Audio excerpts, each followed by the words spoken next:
is that 95% of young people could be in possession of a post-compulsory qualification, from high school or from vocational training. This is the goal.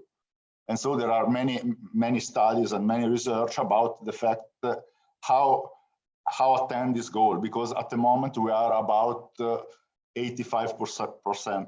So so in general, the public policy are interested to know how increase this rate. An interesting aspect of the social system of Canton Ticino is that it's a relatively comprehensive Schulz system in the compulsory education level. In a country, Switzerland, where most of the cantons adopt a selective school system. So this is a peculiarity of the educational system of Canton Ticino. Another aspect who's very concerned of this goal of 95% of young with a graduate is the importance of the vocational training. Vocational training in Switzerland is very important and is a very important vector of social inclusion, much more for people from lower social class. We can see in some comparative quantitative studies that there are a lot more of young people issued from lower social class, from less advantaged social class, that attend vocational training. So this is only a schema that you can understand how is structured the school social system in Switzerland and who is placed the vocational training. So now about methodologies of the research. So as I said, we had combined the results of two studies concerning two policies who concern youngsters who are particularly vulnerable. The first is about the host of educational center for minors. This educational center of minors probably is an institution very common in most of countries. So there are institutions that offer educational and social aid to children who cannot count on family support because of a lot of different problems. In part of these children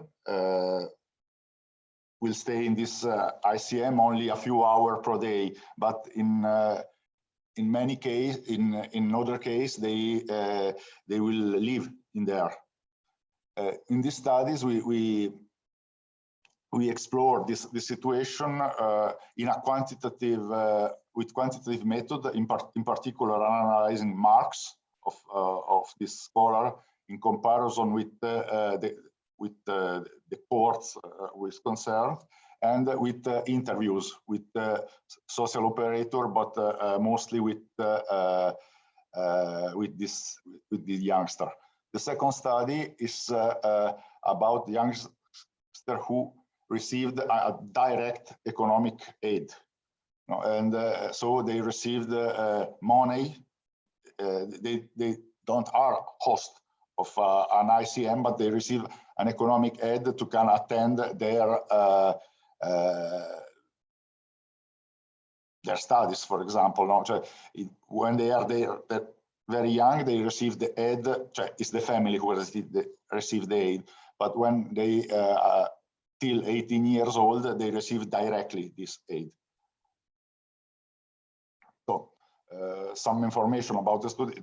The sample are about 3,000 people in the two studies, and they are explored in the period 2007-2015 as concern the person who received economic aid, and 2007, 2000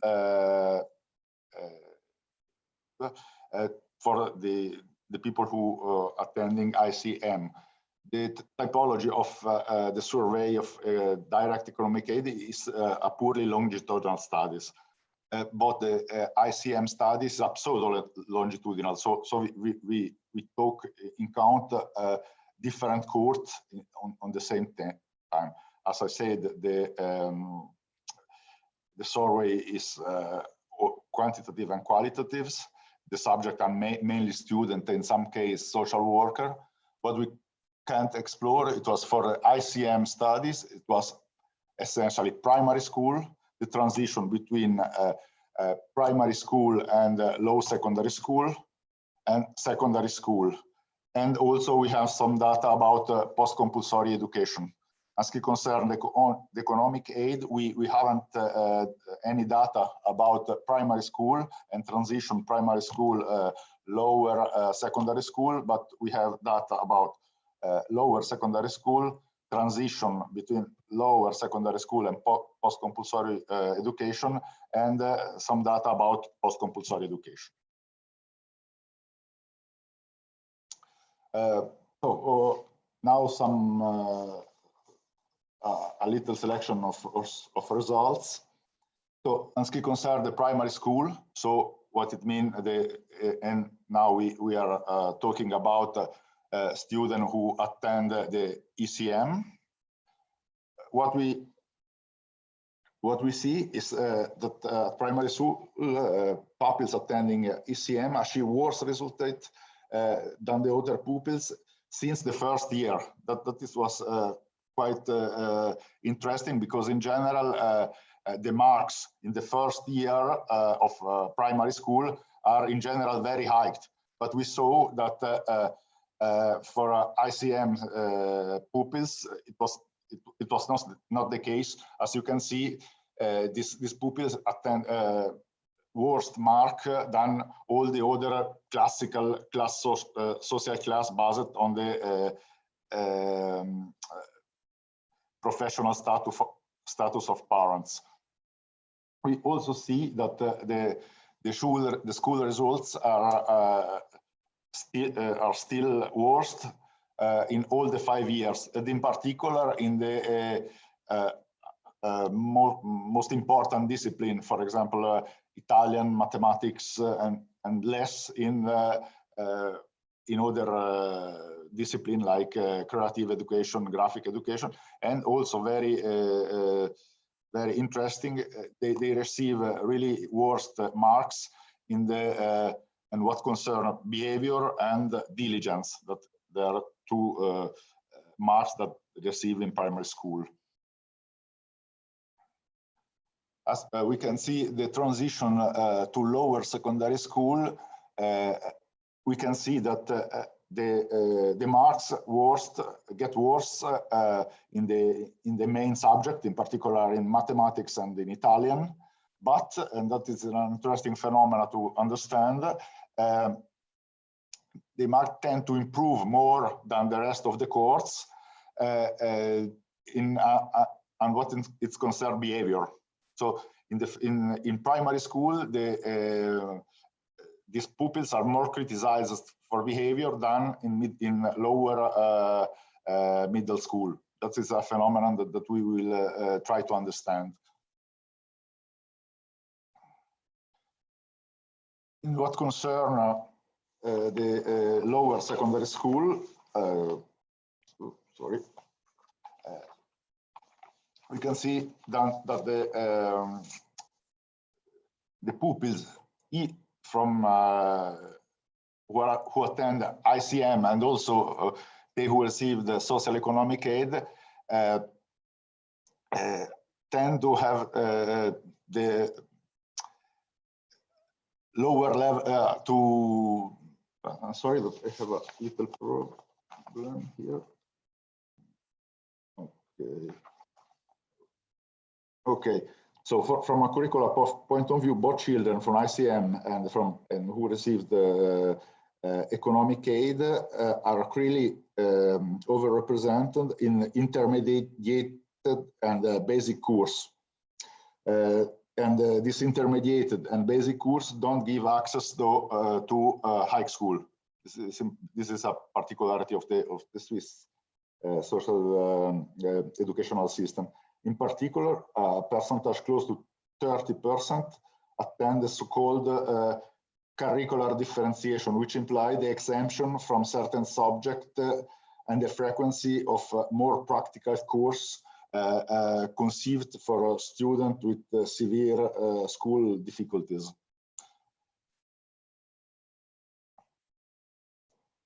In what concerns the transition to post-compulsory and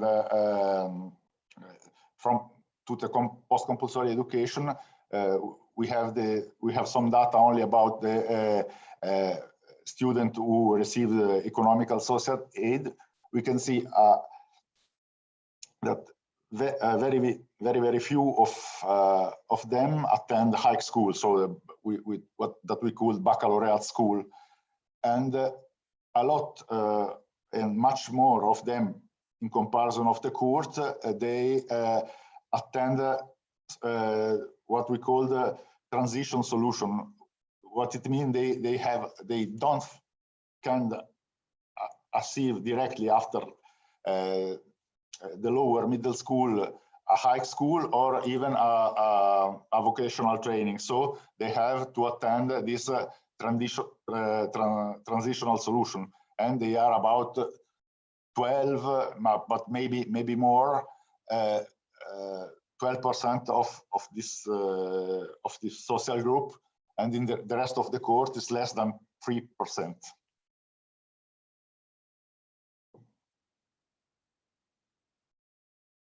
Another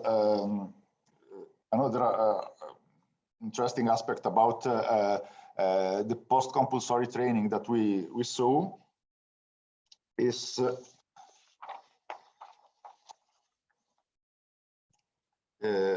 that for what concerns post-compulsory education, the dropout rate is really high. So for people who receive economic aid is 55%. For the rest of the court is 15%. And of the court, we analyzed nobody of the court, so 300 people had achieved a high school graduation. So the 35% has achieved a professional certificate, 10% is still in training, but it means that it has a orientation or deformation, and more than half has dropped out.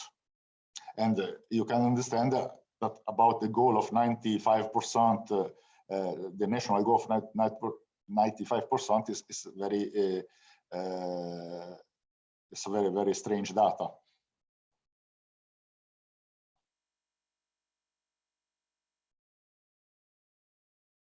So, and then at the beginning we said that it was a problem about the fact, and so we had to reflect why, which kind of phenomena could partially explain these important differences, and when we interviewed these young people, we perceived very strongly that they say, no, at school I was very discriminated, no, and so we considered the written evaluation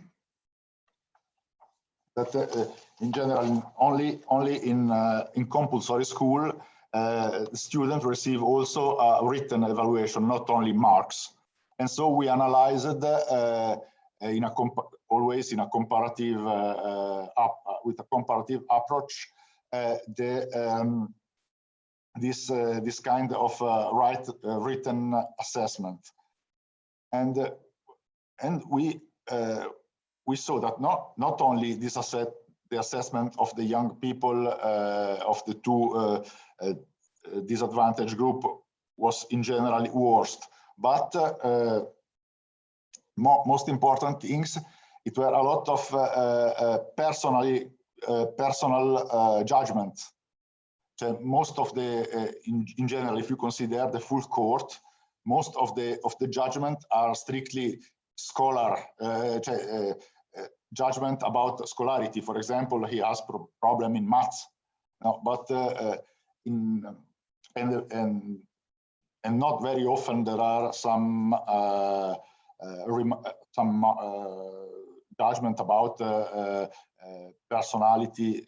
But for these two group, for the group of ICM who attend ICM, we remarked a lot of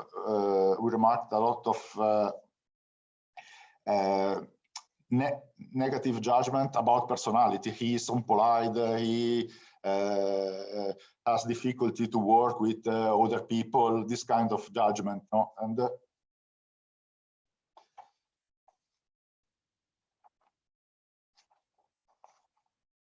and the overall impression was that the teacher know that their judgment will not be read by emotionally involved parents, but mostly other educational professional. This is an important hypothesis we will explore more, because it's much more difficult to do a critical judgment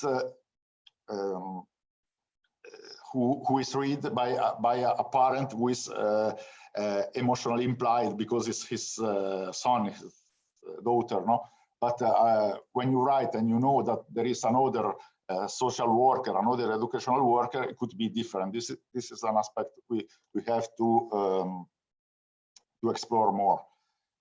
And what concern the people with the student with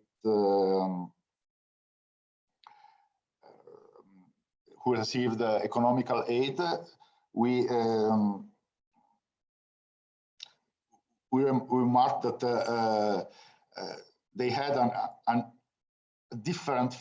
experience of a different form of stigmatization, which occur later in the social paths. When they reach the age of majority, they become directly beneficiary of this economic support. And this entail obligation of professional integration that could limit their school choice. For example, I remember a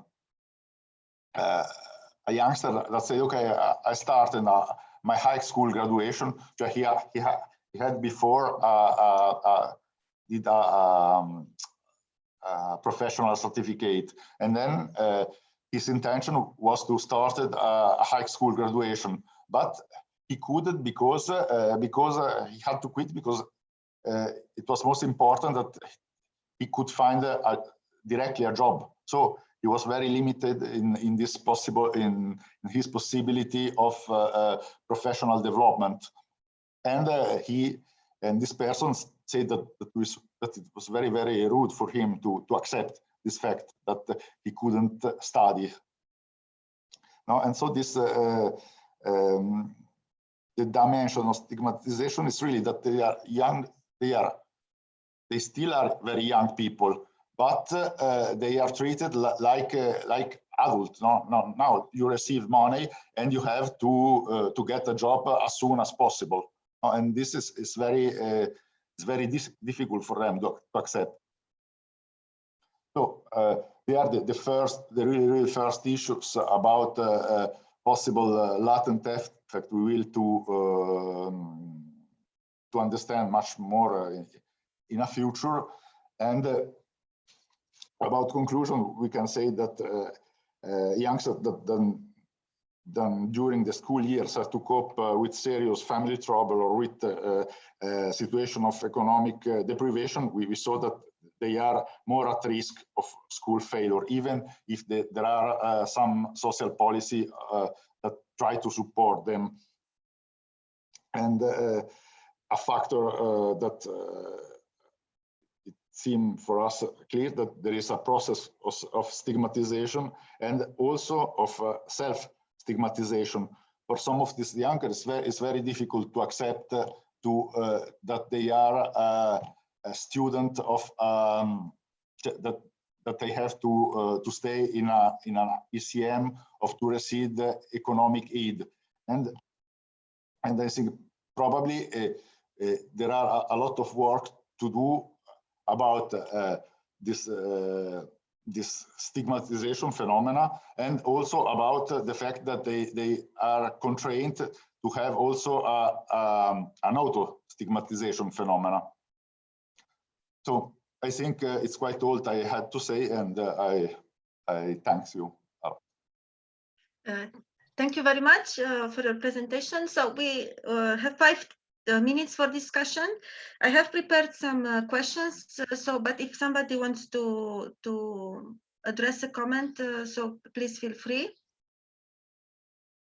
Okay, so until you, so you can just unmute yourself. So maybe Spartaco, I think it's very interesting the fact that this.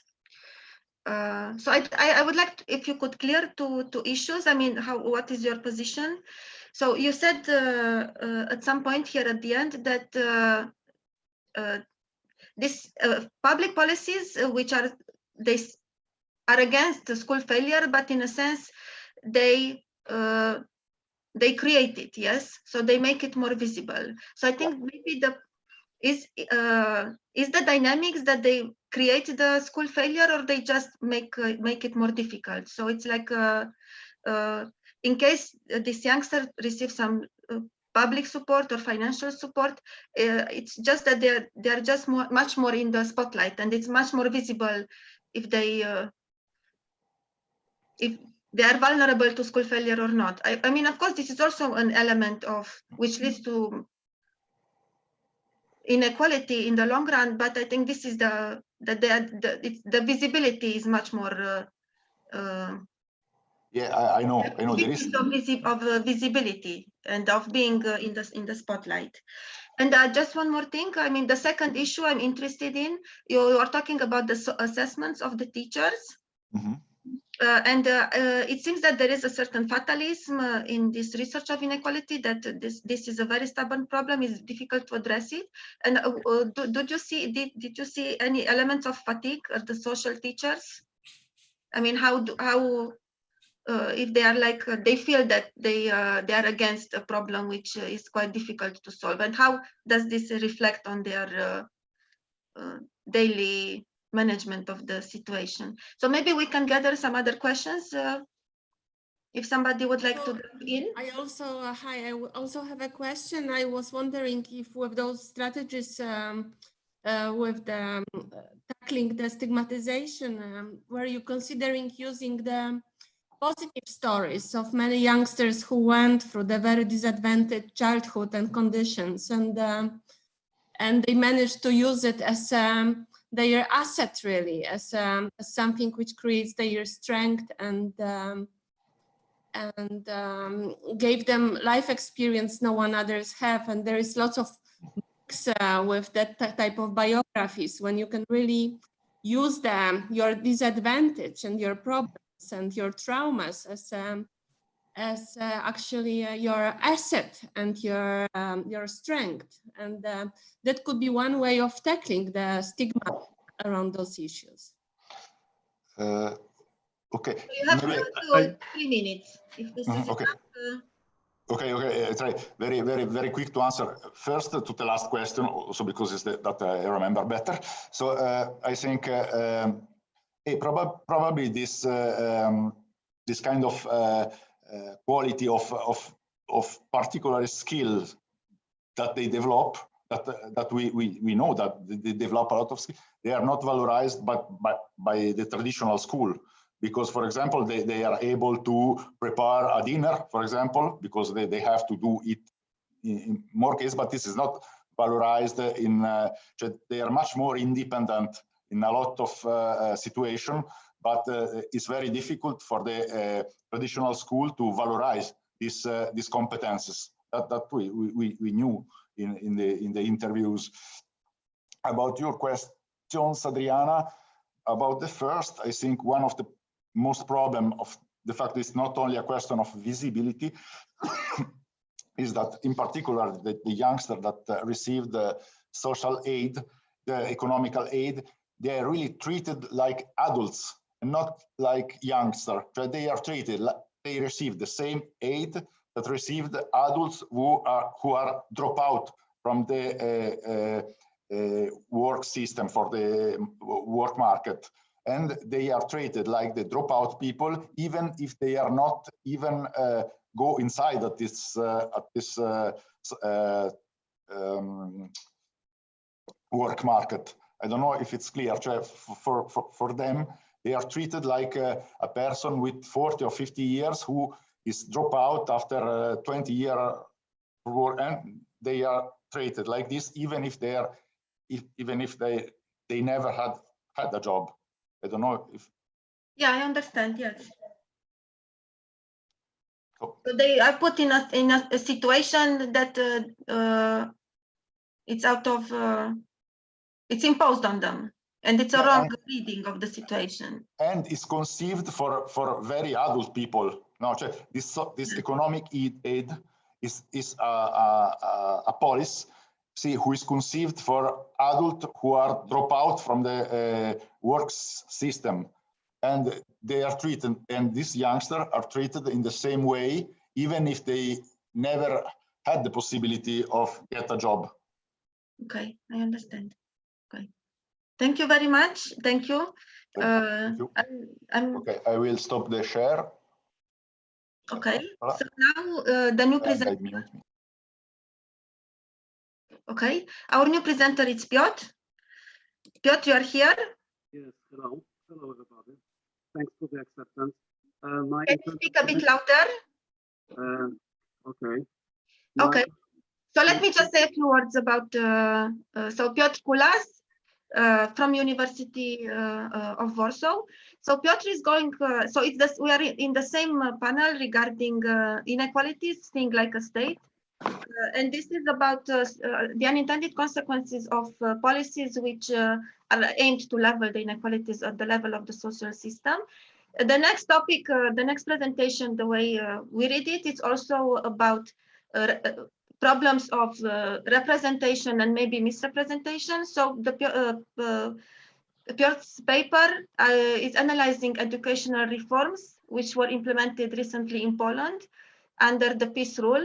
And what is interesting in this paper is that these policies seems to have gained support because of a general rhetoric of leveling of inequality.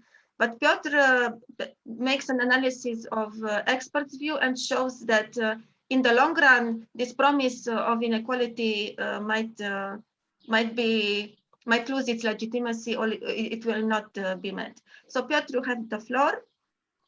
Okay, thank you. I have to say that my internet connection is not very stable, but I hope that it'll be okay, at least during my presentation, but I have to assure you that it might be different. Okay, so it's good to be among such a strict sociologist, because I don't think that I am such a strict sociologist who can deliver this kind of detailed presentation. So let me concentrate on a kind of a logic of argumentation and a kind of a logic of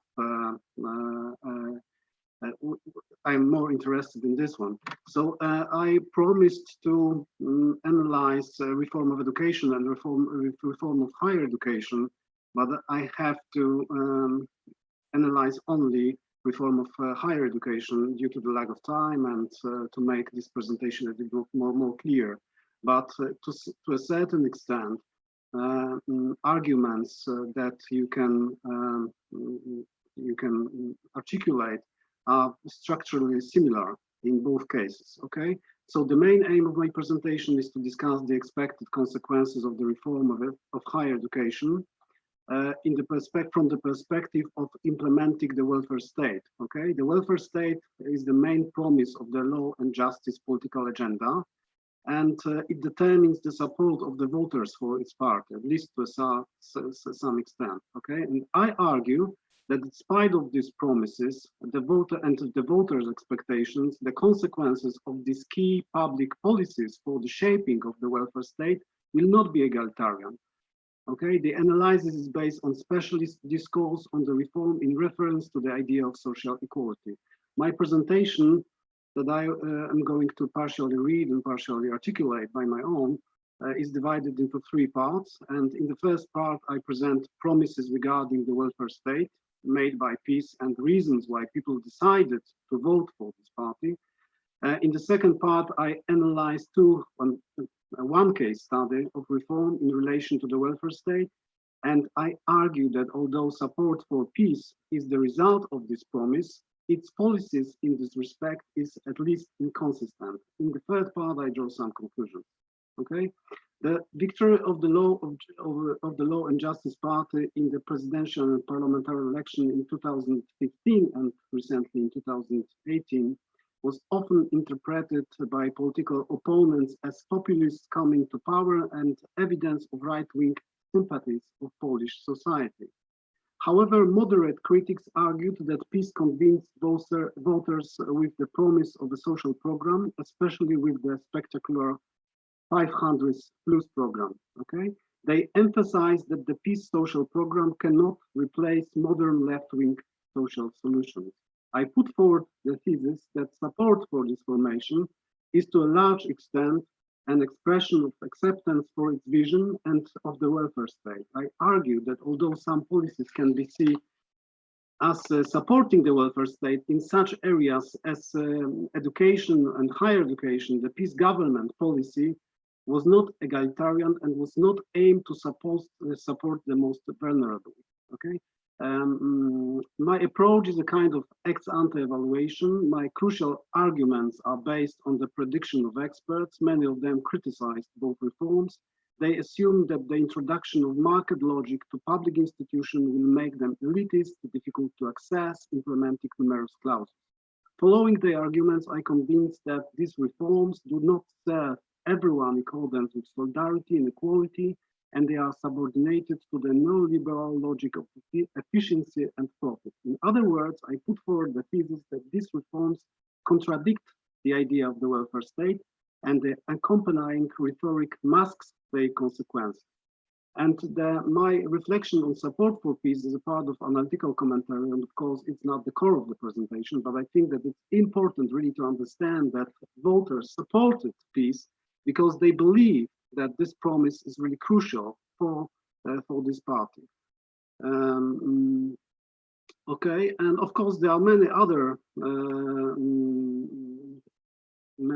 arguments that lay behind this support, like for example the critical transformation and some tensions between elite and the society. But I think that this promise of egalitarianism and the welfare state is very crucial. Okay, over the past few years, Poles have many reasons to feel an improvement in the quality of life. There are many quantitative and statistical ways to assess the welfare state, but my assessment of the welfare state is based on the analysis of these public policies and the principles on which the institutions are based. The purpose of such analysis is assessment of how they contribute to civil rights and the independence of the individual freedom from the market, what is called in literature the commodification. This is the perspective I take in this presentation, and I have chosen reforms which raised many disputes, which is in fact one reform, reform of higher education. I'm interested in assumptions, goals, and ideas expressed when introducing reforms and possible consequences of this reform. I assume that egalitarian access to educational services and the institutional order within them, as well as accompanying set of norms and values, constitute the criteria for assessing the openness of the system to people from non-privileged groups. Okay. Okay, they are. What I want to say that they are important in the perspective of reflection of the welfare state and these reforms and the assessment of these reforms, and may constitute an accurate, though partial criteria for assessing the degree of implementation of its principles. They allow to draw attention not only to the illusory and fetishized in Polish reflection amount of transfers, but also on how the state builds an institutional order in key areas for egalitarian policy and also to what values it socializes within them. And I assume that the question I ask in my presentation is fundamental for the reflection on the welfare state. Therefore, I am interested in what ideas they express and what solutions they favor. Do they potentially serve social cohesion or on the contrary support social division?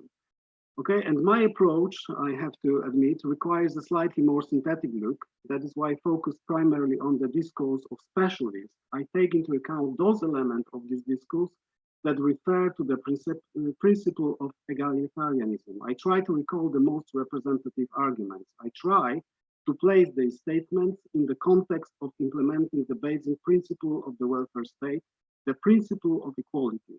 Therefore, it's worth starting by discussing how the concept of the welfare state is understood in this text. Of course, we all know that welfare state is a historical achievement, and after the Second World War, the main aim of the welfare state was to reduce support for the right and far-right and populist groups. The welfare state includes free market, democracy, and social protection. But of course, we know that relations between them can take many forms, and the specific solutions are often national and derived from various moral and political doctrines. As Ping Andersen, the most distinguishing author, distinguishes three types of the welfare state: conservative, social democratic, and liberal. Generally speaking, by the welfare state, we understand a state with mechanisms and institutions to intervene in the field of social security. The state supports its citizens. It provides certain goods and services offered without the market or with its limited share. This is known, as I said previously, as the commodification.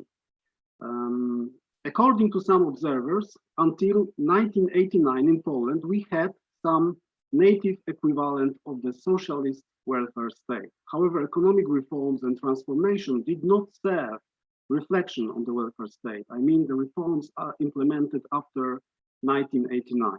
Moreover, from the elite's perspective, the idea of the state, even as a state, as an institution, or as a set of institutions, were suspicious. The state during the former system was not only, of course, there was a good reason for that, because the state was perceived as authoritarian, because in fact it was, in many respects foreign to its citizens, undemocratic and illiberal, right?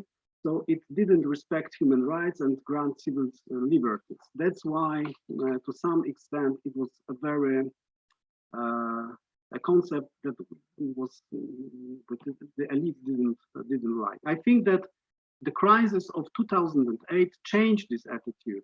Not only representative of the folk class, but also representatives of the middle class started to expect high quality public services. And this is very visible in social studies of the support of law and justice in recent elections. According to polls, voters were persuaded by pro-social promises.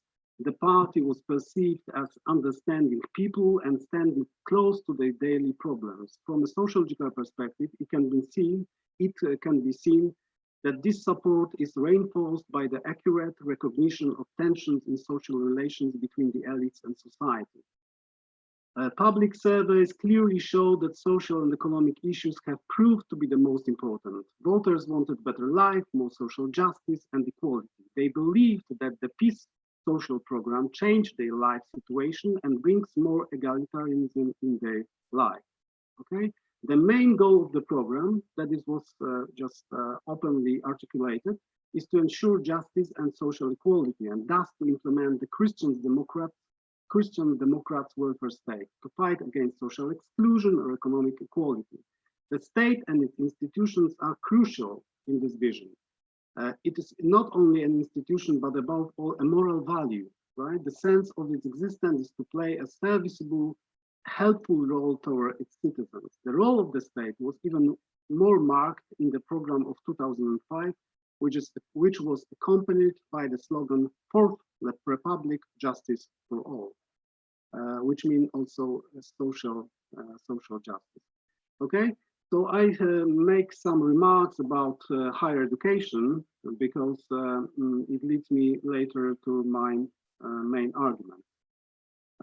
Many observers criticize these policies implemented by PiS, arguing in favor of more progressive solutions. But of course, it doesn't change the mind of those supporters.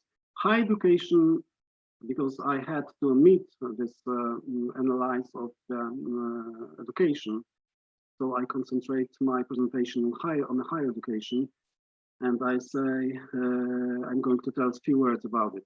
Higher education is the least element of education, crucial from the perspective of modern society. It is a space for acquiring professional knowledge and competences. It should form responsible citizens able to understand social problems. Higher education is not a moral, it doesn't function in moral vacuum. It is also a place where knowledge about dimension of social life is gathered and analyzed. Those arguments are, I think, very important from the perspective of my presentation. Thus, critical and also those especially critical approaches. The social, cultural, economic values desired from the perspective of society and culture should be shaped there. Although education at this level legitimizes the existence of a particular regime, the critical function of universities is particularly important. They deliver self-knowledge that help us to verify ideas and practices, as well as assessing whom they serve. However, in many countries, also the higher education is an important part of the economy, and we shouldn't forget about it. Thus, the debate on the importance of the role of the university in social life, as well as a reflection on values and of higher education, are so important. In Poland, the debate within the university was, however, in Poland, the debate about the university was focused on productivity indicators, competitiveness, and etc. The reflection on moral and political aspects were rarely raised. What's more, many issues key from the perspective of the relationship between academy and the social life were not raised at all, including inequalities in access to education. According to the forecast published by the European Commission, by 2020, 35% of jobs will require higher education. Therefore, one of the main goals is to broaden access to higher education and increase the number of graduates from social groups poorly represented at university. Inclusive education is the first principle of the European Pillar of Social Rights. However, references to this principle cannot be found in Polish solutions. According to the principles contained in the preamble to the Constitution of Science, that is called the Poland Law on Higher Education, universities are to pursue missions of innovation, academic freedom, the freedom of teaching, development of culture, as well as shaping moral standards in public life, including the responsibility of scientists and science toward the whole society. However, there was no mention about the egalitarian role of higher education.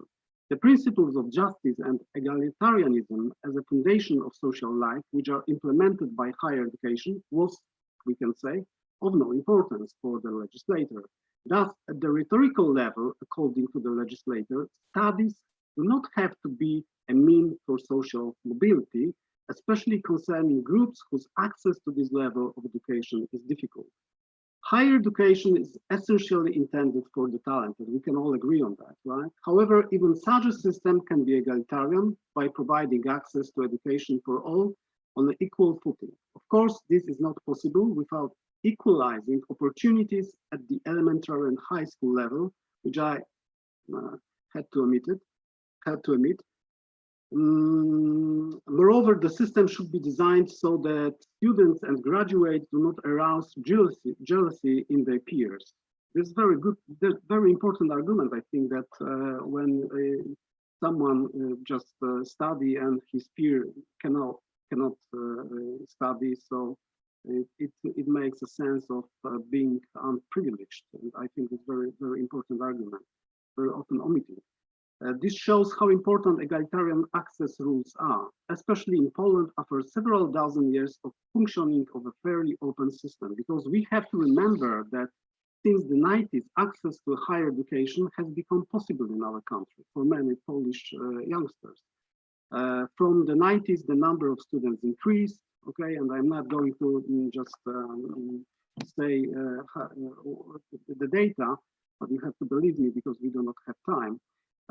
But this whole period before the implementation of the new law was very difficult to access. Despite the decline in equality and the importance of higher education, graduates still earn better than their peers nowadays. It made possible for many young people to enter it was possible for many young people could enter the university, and to some extent it made social relations in Poland more egalitarian from that point of view. The new law in force since 2018 can reverse this trend. University level education may again become a rare good, although some faculties may be less valued. Proponents of higher education reform repeated arguments about modernization, matching education to the requirements of the labor market, building research teams, imitating the West, of competition with the largest giants. There were many notable slogans and arguments. Critics in turn pointed to the various drawbacks of the reform. However, some arguments were not accurate. But below, I will look at arguments that are important from the perspective of egalitarianism and social justice. Okay. Okay, you have 10 minutes. Okay. Yes. Yeah. I know that I see that I have 10 minutes left. So the critics opposed transforming the academia into corporation that follows the company's logic, right, without taking into account its social and moral role. They argued that the academy would become a place of a deadly and unequal competition between students, between staff, etc. It would favor privileged students in terms of origin and capital. Second argument, the number of doctoral students will decrease, which will inevitably result in the elitism of this level of study. Third argument, they emphasized that smaller universities will be not able to compete with bigger ones, although they play cultural and social role within regional communities. They also offer education for those who could not afford to study in main centers. Thus, the education will become the privilege of the few. Therefore, the reform is to some extent in the interest of private universities, since they can offer education. Fourth argument, although it is accompanied by the assumption that the system is open to the most talented, so it is based on meritocracy, in fact, the amount of different formal capitals may prove decisive. Fifth argument, the reform was an opportunity to create a system of inclusive institutions which in which meritocracy is only one of the criteria. The adopted solutions not only introduce market logic to activities in which profit should not dominate, but require this type of thinking among education and research. Commentators also predicted that Polish academy would become an area of fierce competition between science, despite the emphasized need for cooperation between generations, due to the different chances for subsequent generation, between universities, due to the bonus of the largest units. In such situation, it is difficult to talk about sustainable development, especially in relation to regions. University can no longer be an institution serving the common good. It will become the place of the alienated elites. Okay. So let me just to sum it up in 2 minutes.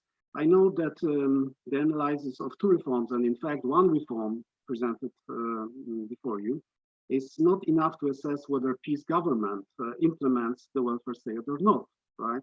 However, both reform areas constitute an important part of the state activity. Since we are dealing with reforms during implementation, the effects of which we can't be fully predicted, I decided to analyze the discourse of experts in the context of possible and anticipated effects in relation to equality. Some of them pointed out that it was difficult to assess the real effects.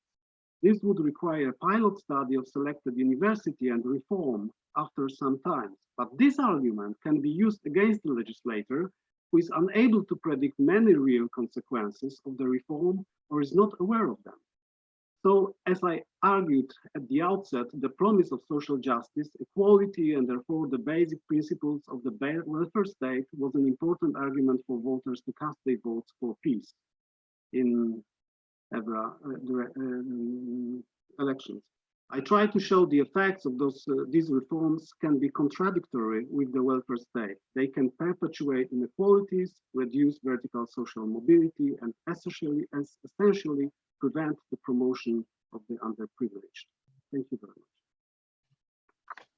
Thank you very much. I have some questions, but I would like to first thank you very much. So again, if somebody wants to address the question now, or okay, until you feel prepared to address. So maybe yes. I have one question. Okay. I thank you for the paper. Actually, both papers were very interesting, but I absolutely agree with the diagnosis that the reforms are anti-egalitarianist. The reforms of PIS, I don't know how to pronounce it, and especially below.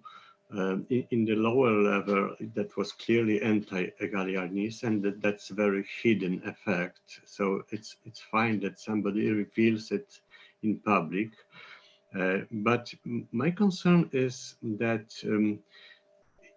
even if I agree with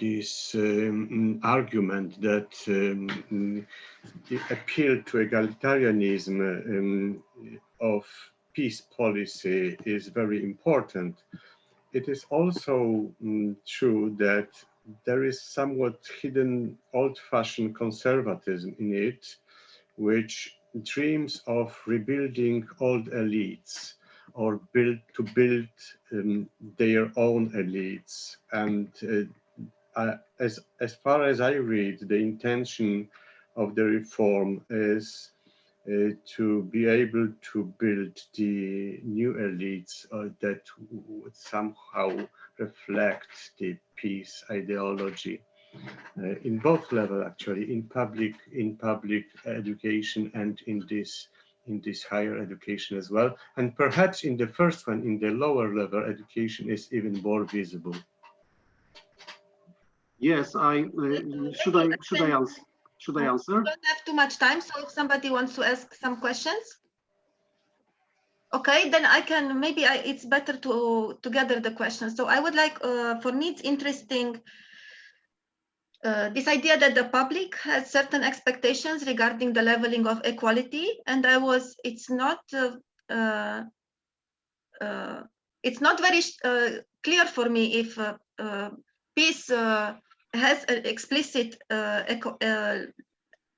rhetoric regarding equality and education, or this is something that the voters more or less, so they are allowed to imagine themselves this equality, they have this equality imaginary. So can you maybe, or maybe there are also some expectations of the experts, which maybe peace is not explicit about. So if you can, I think this is also methodologically important to notice that maybe the experts have some projections that, peace, I know peace, it's a contentious issue, but still his rhetoric might be not so, it's not only about feedback. I think people also imagine, especially about equality, and you said that there is these expectations regarding the improvement of the everyday conditions. So to what extent are they allowed to imagine themselves? I think you know where I'm getting at. Yes, I try to combine, so it's my time now?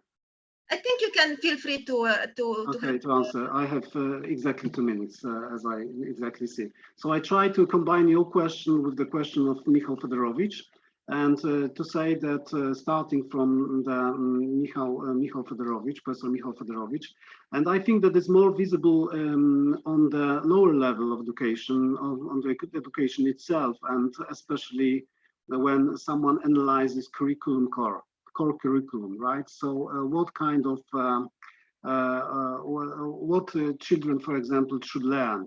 what they should learn about Polish history and what kind of imagination teachers should build among their children. So it's very visible. I think that to a certain extent, of course, this process of rebuilding this institutional order means, in my opinion, I'm not a specialist, by the way, I deal with elites, but I thought that it's very important issues and I have to just articulate it somehow.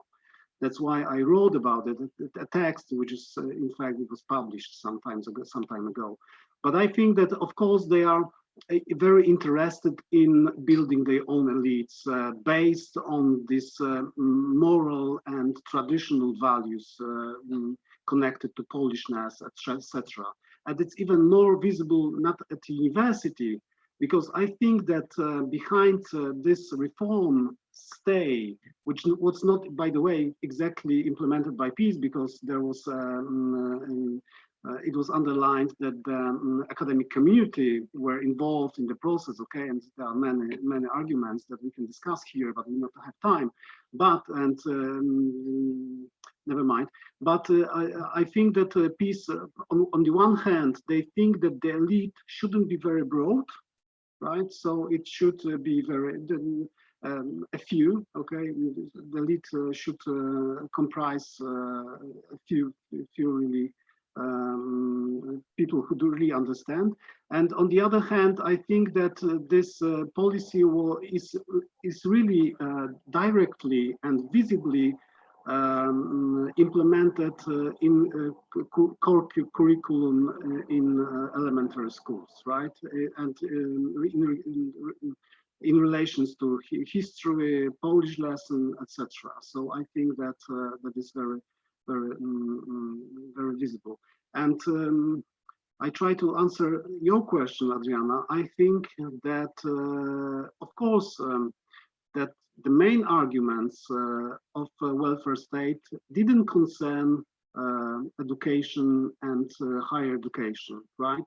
But I wanted to point it out, and I know that we have many levels on which we can analyze, but I wanted to just put together two things and to see how the policies of PiS, which promise the equality, egalitarianism, etc., produce PiS, just make people to stay where they are, right? They don't promote them. They, of course, on one hand, offer them 500 plus zlotys, but on the other hand, they don't help them to move upwards social ladder, okay? So that that was the point that I wanted to make, okay? I know that analyzing public policy demand more detailed, in-depth analysis, but I wanted to just compare those two dimensions. On the one hand, just promises. I know that they concern many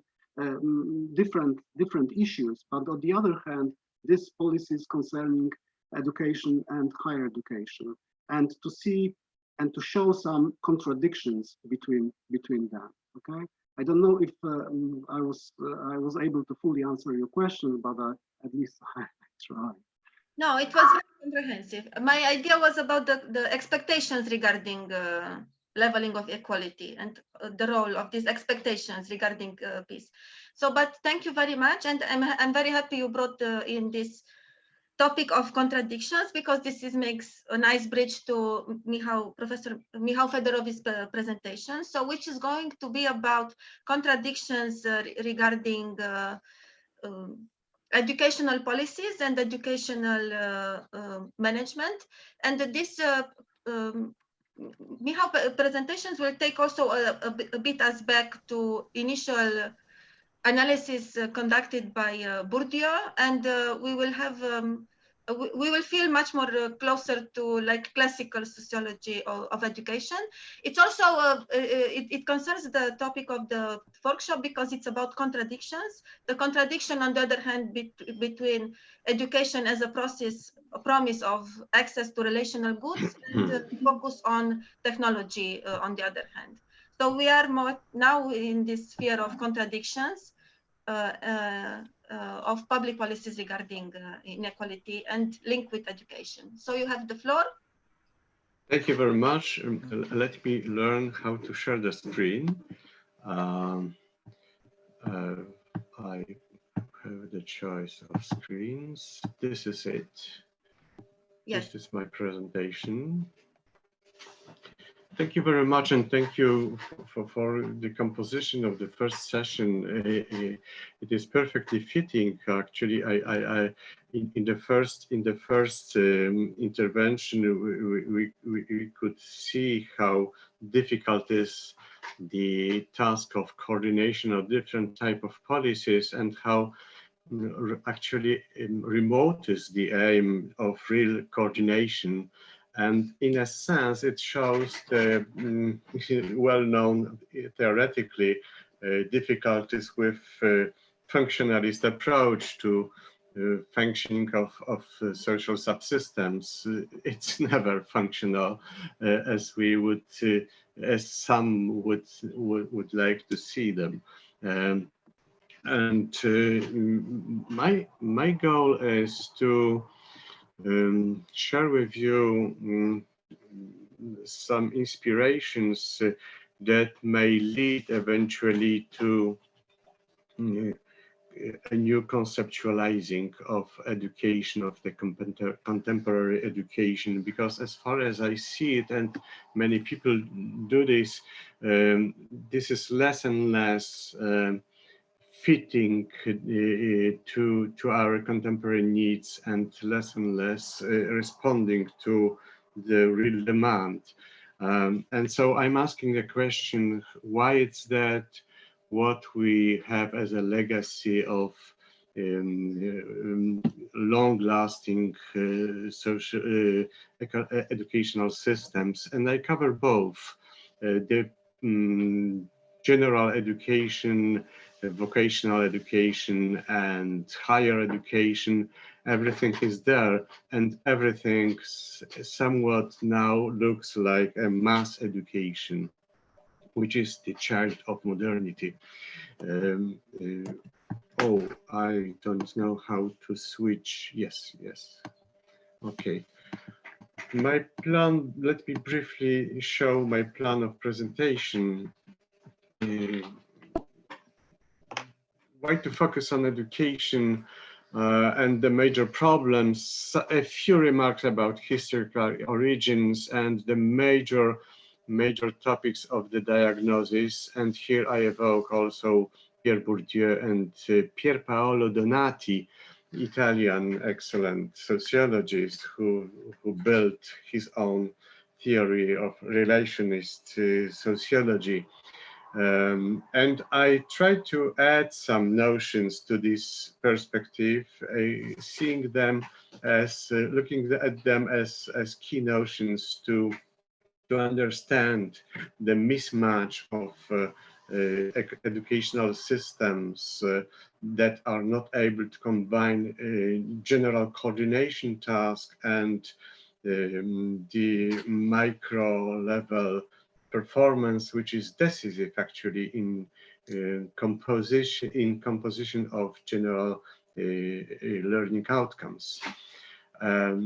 And I know that this kind of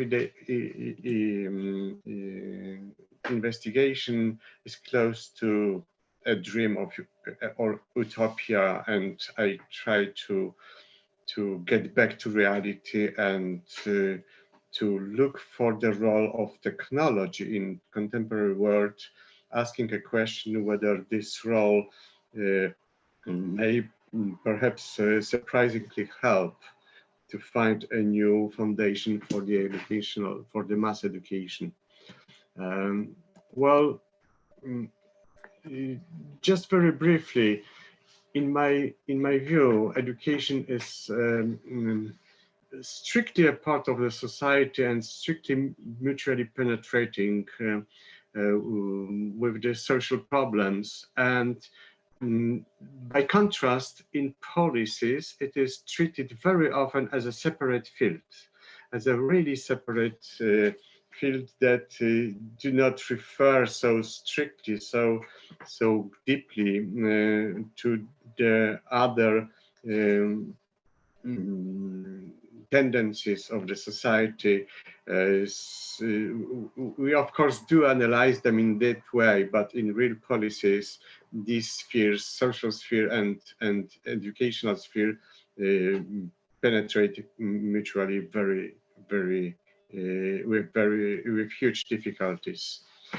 Well, central problem is that the long-lasting question of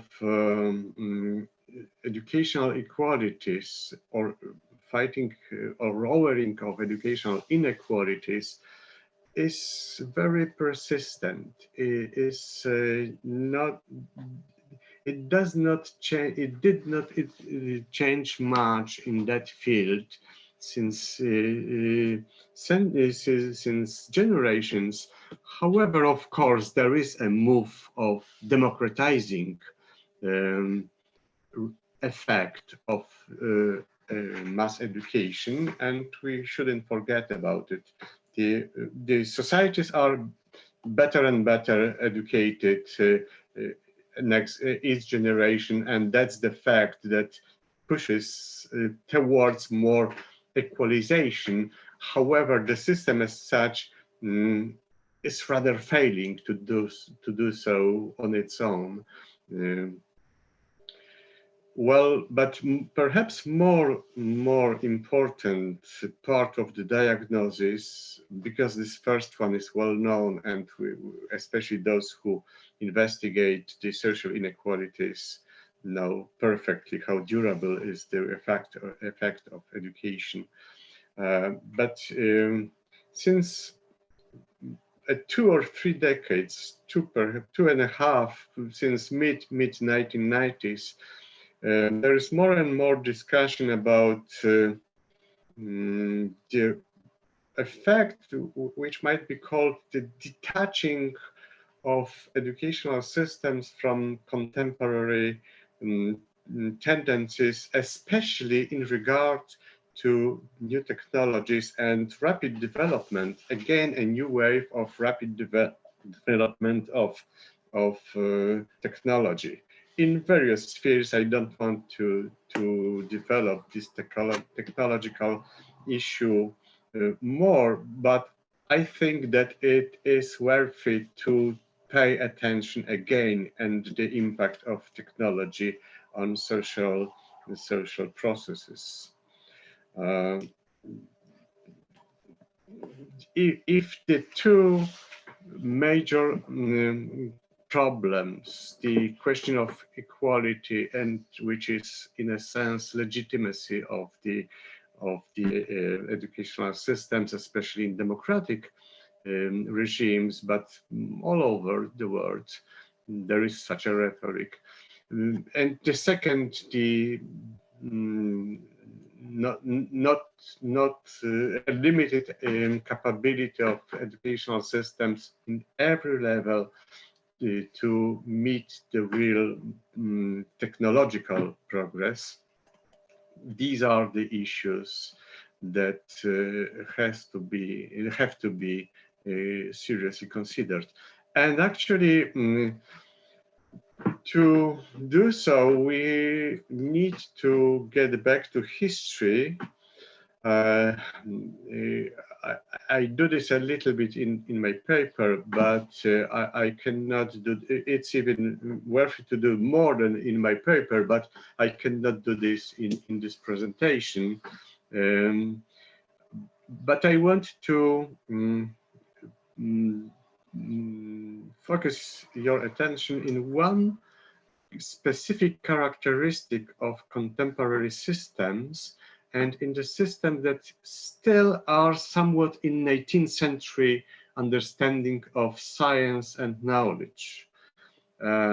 The system, and specifically the mass education systems, but then also higher education system as well, have been built on a specific approach of certainty of knowledge, certainty of scientifically proved bulk of knowledge that should be somewhat transferred to the society which is not enlightened, which is still in not proved type of their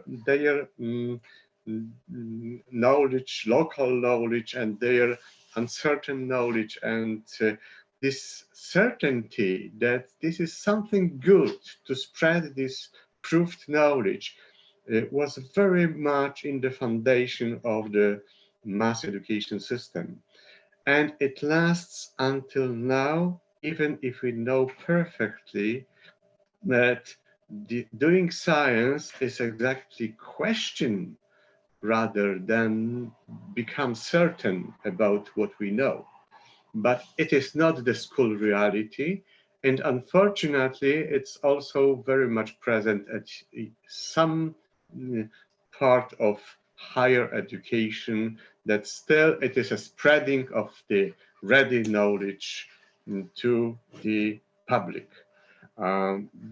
This is where I'm looking for unexpected results and unexpected troubles of the contemporary educational systems. So the diagnosis briefly shows this persistent educational inequalities, which manifest in different ways in different periods of time. And even if our quantitative indicators in some aspects improve a little bit, still we don't know much how the power elites reproduces themselves, taking the best positions in the higher education system.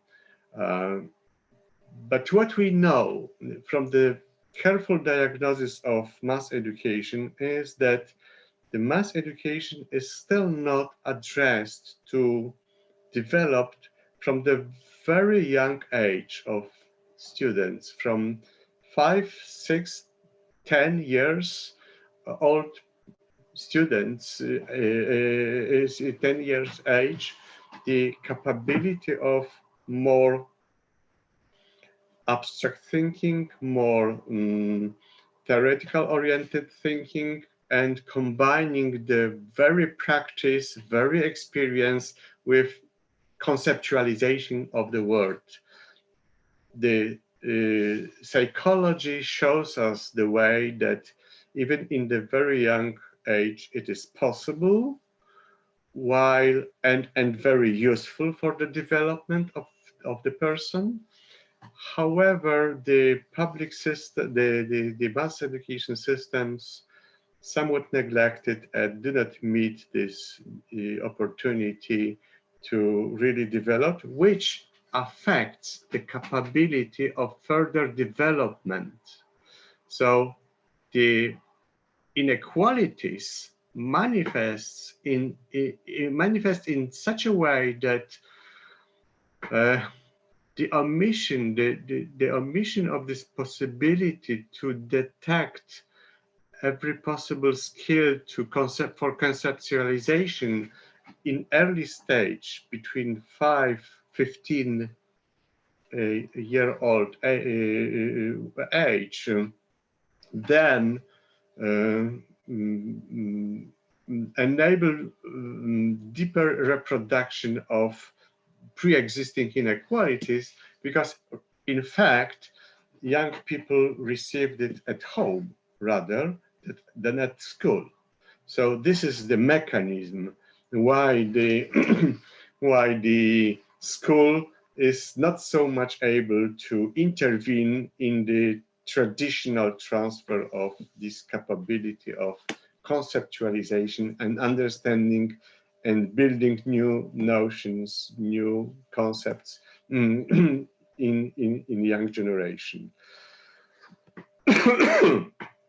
And there is a question of uncertainty, which is a kind of leitmotif in my presentation. Now, I did not found neither Donati nor Bourdieu as at the beginning of my investigation on education as theoretical support, but just the contrary.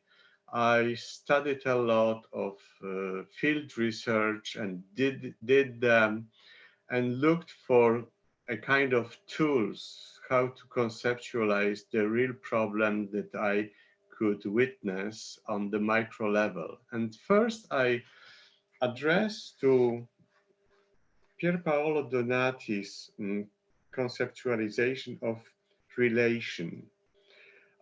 This is, you know, for the separate speech, how is constructed his theory, but a brief summary might be that in this concept of relational good, which can exist only in the relation of two or more people.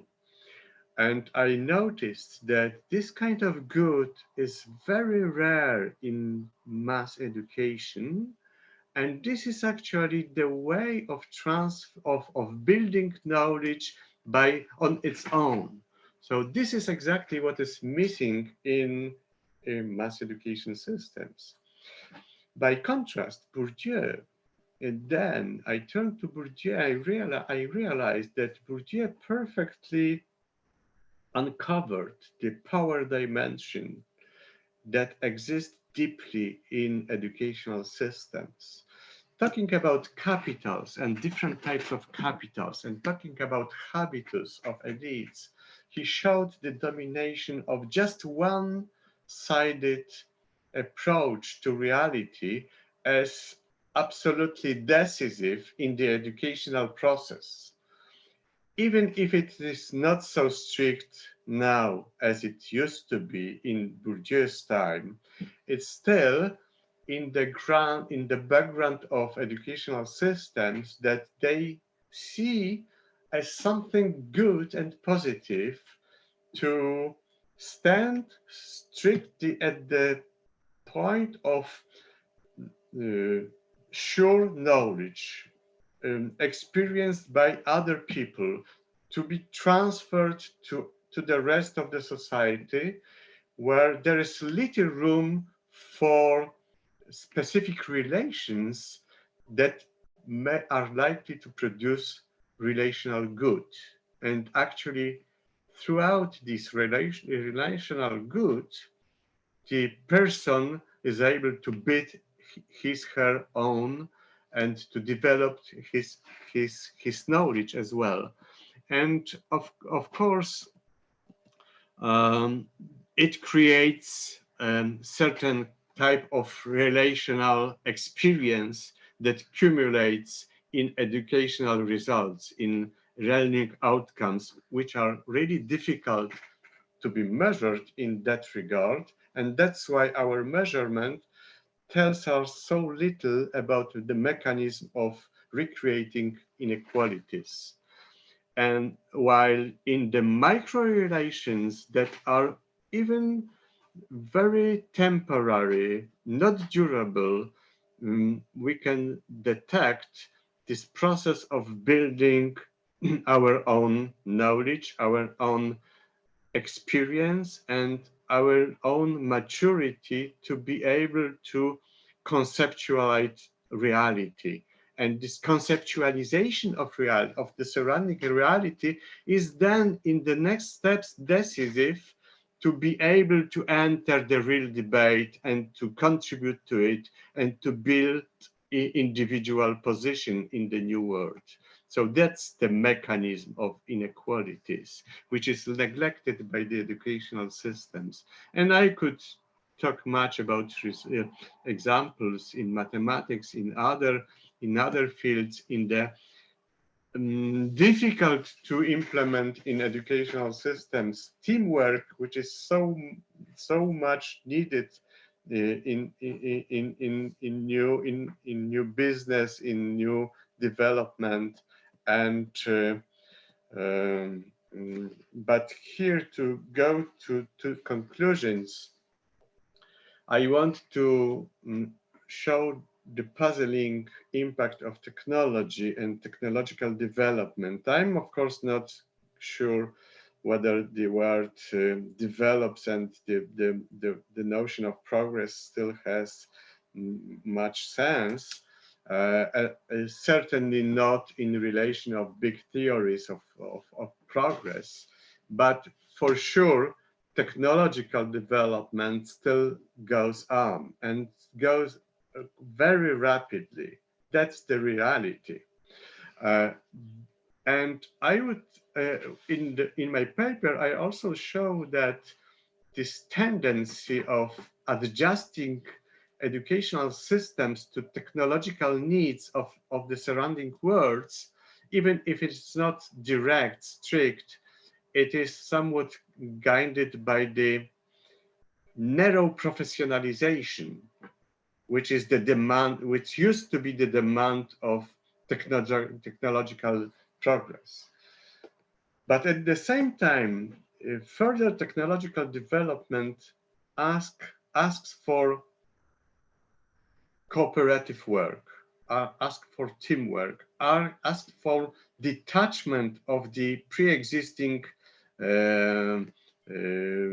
procedures and algorithms. And if we don't teach people how to think not in an algorithmic way, but rather stick to train in pre-existing algorithms, we do not prepare them for the uncertainty that is around. In a sense, uncertainty is a key word for the educational term.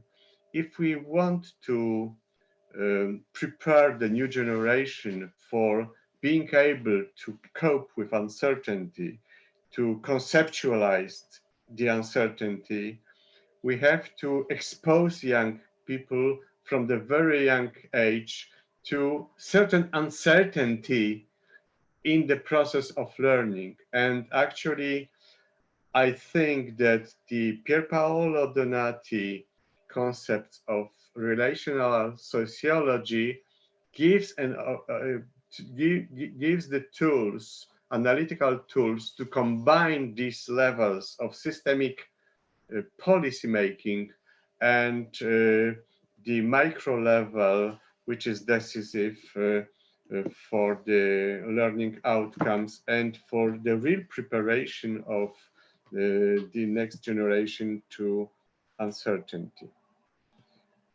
Can we move now, because you have 5 minutes, can we perhaps move to some questions? Yes, that's my conclusion. Thank you very much. Okay, because I heard this is the end. Okay, so thank you very much.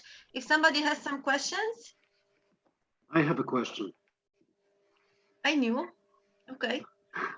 I have a question. Of course, thank you for this presentation. It raised many associations and many ideas at the same time. I recently read, I've read a lot about Józef Hałasiński, and he had a concept that before the Second World War, before implementing the new order, that people from lower classes should they have self-educate themselves, because the university doesn't offer them the education, you know, that help them to avoid this replacement of the old elite. So they have to just put their own experience into education, etc. Of course, the situation after the Second World War was different. That was the first association, but my question is different. I would like to ask you, which is unavoidable, I think, in this situation, what do you think about the pandemic as a source of knowledge for this uncertainty? Because we have this situation which was hard to imagine before, that we have a situation of a great uncertainty, okay? And on one hand, on the other hand, we have children who stay at home with their families, who have one computer, for example, and don't have access to internet. And on the other hand, we have this knowledge, and of course, this family have different types of capital, and some families have more capital than the other, and they can educate their children more than the other one. So, what conclusions? This is a question. What conclusions should we draw from this situation in the context of your presentation? Because your presentation is, is exactly on time. I think it concerns the situation that we face nowadays. So, how do you think, in the context of your presentation, what conclusions should we draw? Okay. Just one second. Maybe somebody else would like to address one more issue or a comment. Okay, so maybe I have a comment, and then we will give you the floor. So I have two comments actually. So one is that you mark out that we have these expectations regarding the leveling of inequality through education. And I was, I think I already underlined this aspect of the expectations, don't you? The fact that we consider that the inequality still persists. Do you think it's somehow it might have some connections with its expectations? So the fact that there is the persistent problem of inequality might be also an issue of the fact that we don't see the change in there are some problems with the perceiving of the change, because maybe inequality changes, but it's too incremental or it's too slow, or we just don't see the change because of the expectations. And the second issue is you point out these contradictions between technology and access to relational goods, but can you maybe try to present these contradictions in a positive light? Because contradictions might also lead to innovation and to some alternative models of action. So maybe does this open the opportunity for some, I don't know, less mainstream models of education which are more egalitarian? Thank you very much. So maybe 2 minutes, it should be enough. What do you think? I'll be brief. Yeah, it's, might be another 2 hours, but I'll try in 2 minutes. Pandemic experience gives a lot, and actually I participate in certain type of educational alerts, and we almost every week consider what's going on. And what we see is rather that the system as such tries to do every effort to keep, to keep the position of business as usual, which is completely lost perspective. I don't know whether pandemic as such is enough to overcome this durability of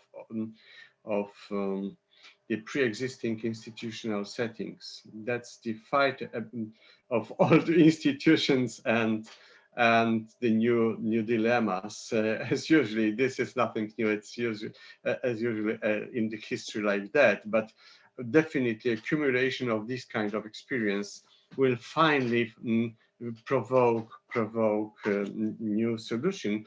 And here, I think one important aspect that I did not touch in my presentation is the international competition. Actually, the first country to redefine the institutions of education will be the country which win in this mass education progress.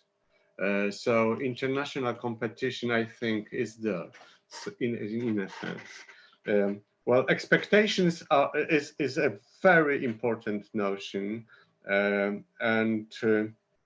actually the whole problem of education comes from growing expectations that are addressed to education. It's not enough to educate like 100 years ago. We expect to do it much better and much more in a much more comprehensive way. And so expectations, I ask myself a question: to what extent our expectations are realistic? And to some extent they are not. We should be clear about it. But that's why I'm thinking of technology as a factor that may again have important impact on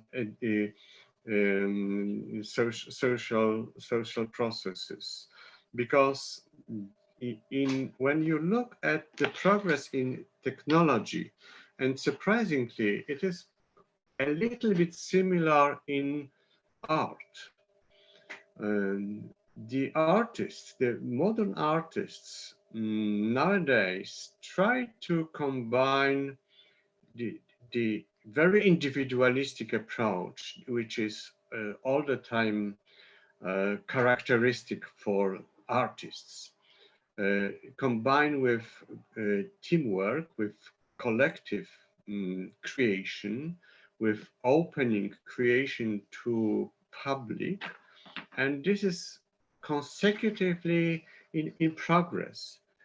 In a sense, surprisingly, in technology, the new ideas go throughout quite similar process. Again, the international competition pushes toward more effective educational systems, in the sense that they are able to prepare people to openness to others, not to close in the acquisition of knowledge. So that's my general answer to all the three questions. Okay. Thank you very much. Thank you for all the three presentations. We have a small, very short delay, but thank you. I think it was a very strong beginning, and I think it opened some topics that, as I know from the other papers, they are recurring. So now we will move. So if we can just stop the share screening. Yes. How okay. do I do this? Because but thank you very much. So now we are moving to the second panel, which is about asymmetries as inequalities. But it might as well be about inequalities as asymmetries. And we have two presentations here. One it's the first one is Adam Szulc from Warsaw School of Economics, and then Michał from SWPS.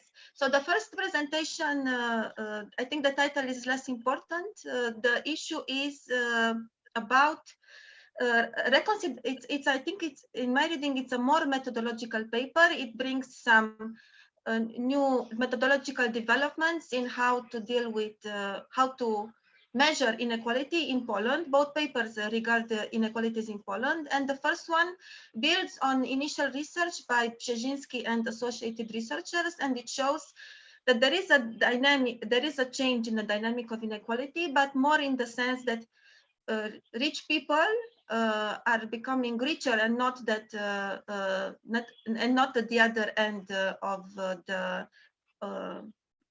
the continuum. So Adam Szulc, you have the floor.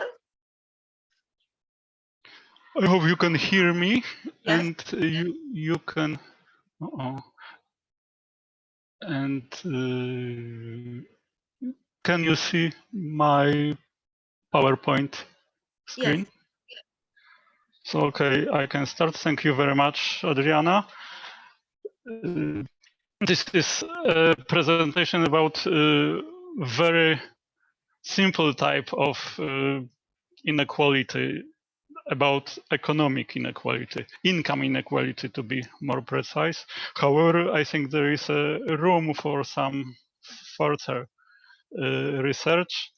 So the main question is inequality in Poland measured properly, and why not?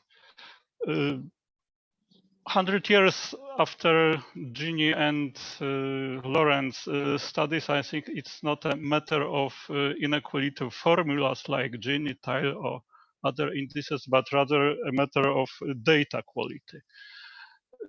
On one hand, there is opinion confirmed by the official indices claiming a rather moderate inequality in Poland. I still mean income inequality.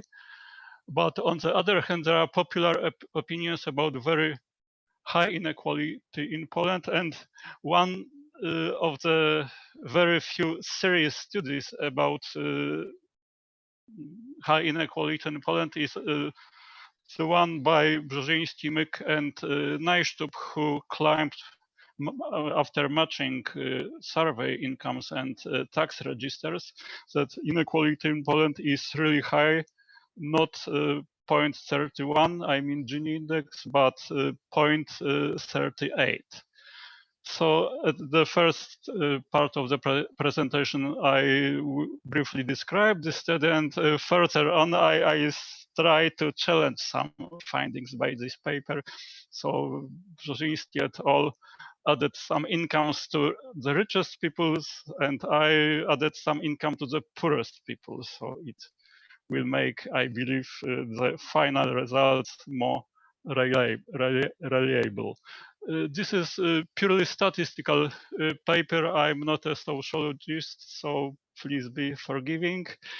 I am a statistician, maybe also economist, and it's my very first presentation during a sociological conference.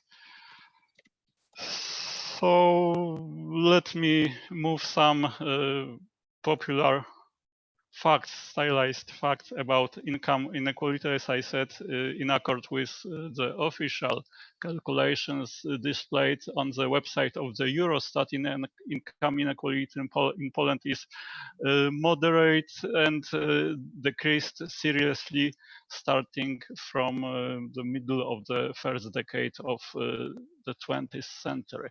However, as I said, some people believe that inequality in Poland is high or even very high, and it's my impression that some people just want to see high inequality in Poland.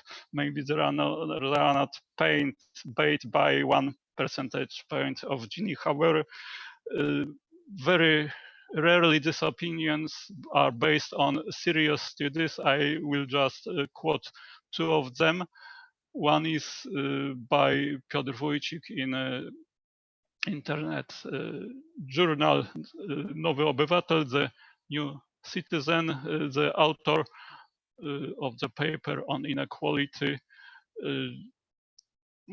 just consider economic egalitarianism as a value in itself, so he argues for more redistribution by tax system.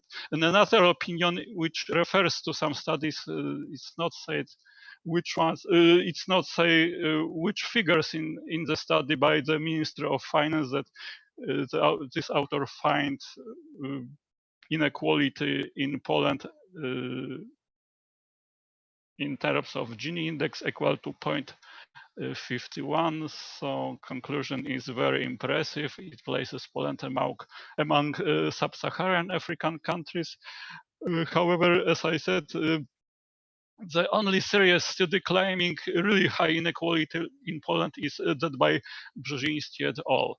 So the main challenge is to evaluate the data and then to try to improve the official data, official in the sense that they are provided by the Central Statistical Office, and to try to correct some data errors. The data errors, it is happens in each survey in each country. The highest errors may be found at extreme ranges of the distribution, at the low one and the rich one. So the paper by Brzeziński et al. Is devoted to highest incomes. My is devoted rather to low incomes, and the topic analyzed by Brzeziński is is maybe said the first type of error. Some rich people are missed or unrecognized in the household surveys. There are at least two reasons for this phenomenon: underreporting of the incomes by the richest people, for example, since receiving incomes from the gray economy, and underrepresentation of the richest people due to refusing participation in the surveys. And the second type of error, which may be referred to as fake poor, is also underestimation of some incomes. However, there are pure data errors, as might be said, namely it affects producers' households like farmers or self-employed. The disposable income is calculated as a difference between household revenues and non-consumptional expenditures, for example, investments or so on. So when non-consumptional expenditures are too high, the income may be even negative or seriously underestimated. Seasonality also matters. Some farmer or other producers' households maybe have even zero income because household survey is based on monthly rotation. And of course, intentional misreporting of incomes affects also low incomes.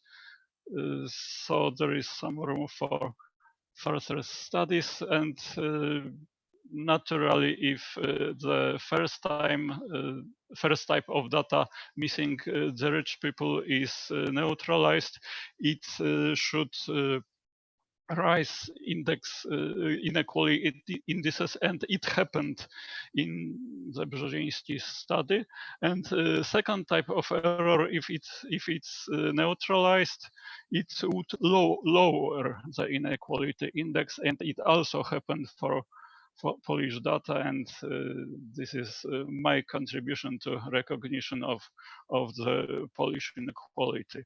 So let me present some standard statistics on inequality based on household surveys collected and displayed on the Eurostat website.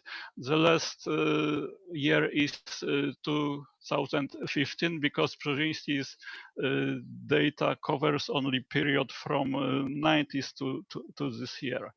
So in about 2005, inequality in Poland peaked. Gini index was equal to 0.35, and it dropped by 4 percentage points, which is rather high drop, the highest among displayed countries. On the other hand, there is a group of countries with low inequalities: Norway, Czechia, Sweden, Germany, with Gini below 0.30, and some of them, like Sweden, experienced serious increase in inequality by 4 percentage points. On the other hand, in Norway, similar decrease in inequality could be observed. However, these statistics are based on survey data only, so probably they also suffer from errors like I mentioned. I took the liberty to copy a paper by Brzeziński et al., which is, I was impressed by the effort the authors made. I appreciate their knowledge very much. So this is really serious study, and it produced income inequality starting from the early 90s till 2015. So as you can see, the upper plot displays inequality after corrections, after adding some incomes to the richest people due to matching survey data with tax registers, while the bottom one, the black one, reports official income inequality based purely on the survey data. So not only absolute values, but also trends are different. And the jump you can observe in 2008 or 9, Gini index jumps to 0.35 is after cutting the highest tax rate in 2009, as far as I remember. So it made some richest people even more rich. So this is the main finding by Brzeziński et al. If you are interested with some technical data, the matching data was based on so-called Pareto 1 cumulative distribution function, which was estimated using tax data. The two parameters to be estimated. I'm not sure if you see a pointer. I'm afraid no. Can you see a pointer which is moving now? Yes, we see it. We see it. Oh, okay. Two parameters to be estimated is y, m, and alpha. And alpha is the most important part, and it describes the heaviness of the right tail of income. So it is especially effective in modeling distribution in the highest ranges of distribution. And ym is another parameters to be estimated. So Brzeziński et al. Estimated these parameters to each for each year and reported them in the paper. So I could use them to produce similar results, not exactly similar, the same, but very similar to this reported by Brzeziński et al. After estimating this parameter, you can receive some kind of income imputations based on empirical cumulative distribution function for income y. So this is a contribution to Polish inequality recognition by Brzeziński et al. And my idea is to correct also low incomes. And there are two very serious reasons to handle this problem. First, there is a relatively small portion of negative incomes in the survey. However, if the income is, say, 100 zloty, which is extremely low amount, there is no reason to believe that it is correct. If negative income appears, the other incomes may be also underestimated or also underestimated in higher ranges of distribution. And another quite convincing reason, I suppose, to put in question low income, sum of low incomes is negative correlation between equivalent income and multidimensional well-being indicator, which is based on consumption, dwelling size and quality, presence of durables, neighborhood, and also subjective evaluation of own material position. So this is formula used, the simplest one, formula used to produce multidimensional well-being based on difference between maximum value and actual value of each component of multidimensional well-being. And this is a plot displaying difference between survey equivalent income, which is on horizontal axis, and multidimensional well-being. So this is below second decile of equivalent income, and as you can see, the correlation is negative or close to non-significant. However, at the very low incomes, it's definitely negative. So this is the reason to be skeptical about quality of the income data. One of the main assumptions I made is better quality of multidimensional well-being component like housing, durables, and there are also more stable in time than equivalent incomes. Another question is quality of subjective evaluation of the own material position, which is not stable in time, but still I think more reliable than declared incomes in some cases.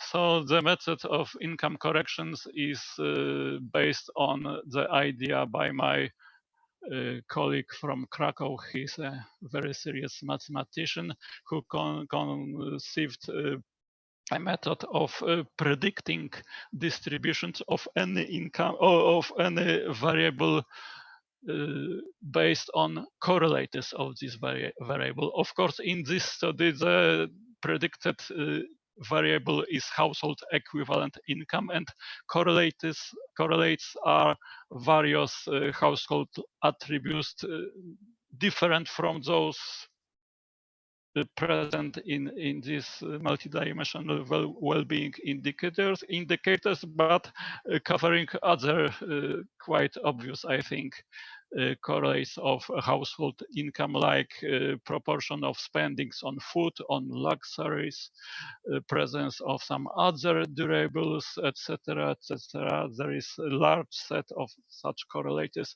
allowing to predict. The method conceived by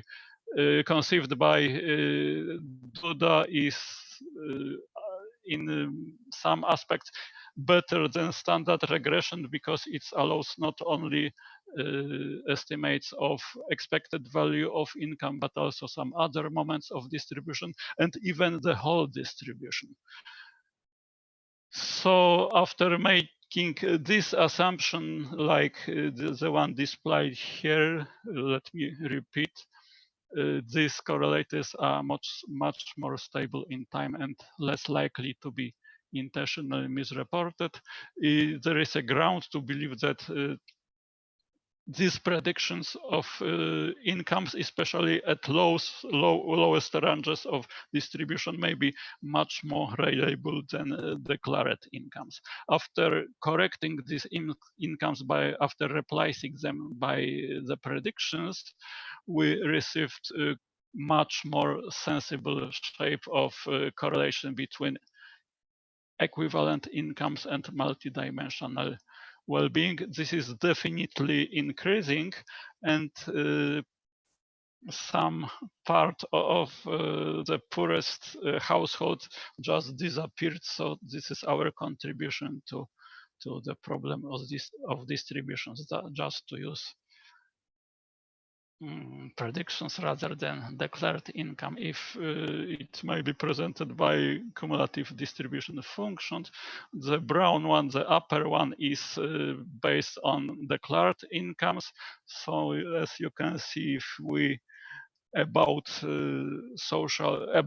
subsistence minimum, which is slightly above 600 zloty, it was in 2015. So there is a large portion of the poorest people, about 5%, while using imputed incomes, the proportion of these people is really small.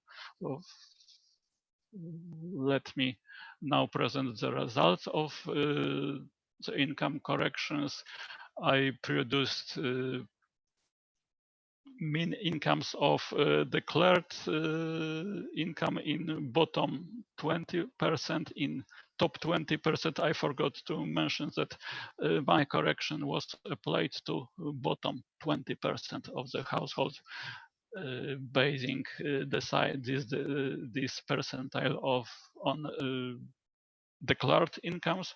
So the mean value of equivalent income for bottom 20% was less than 700 zloty in 2014, increased in 2015, and mean value of top 1% was more than 900 per month, of course, and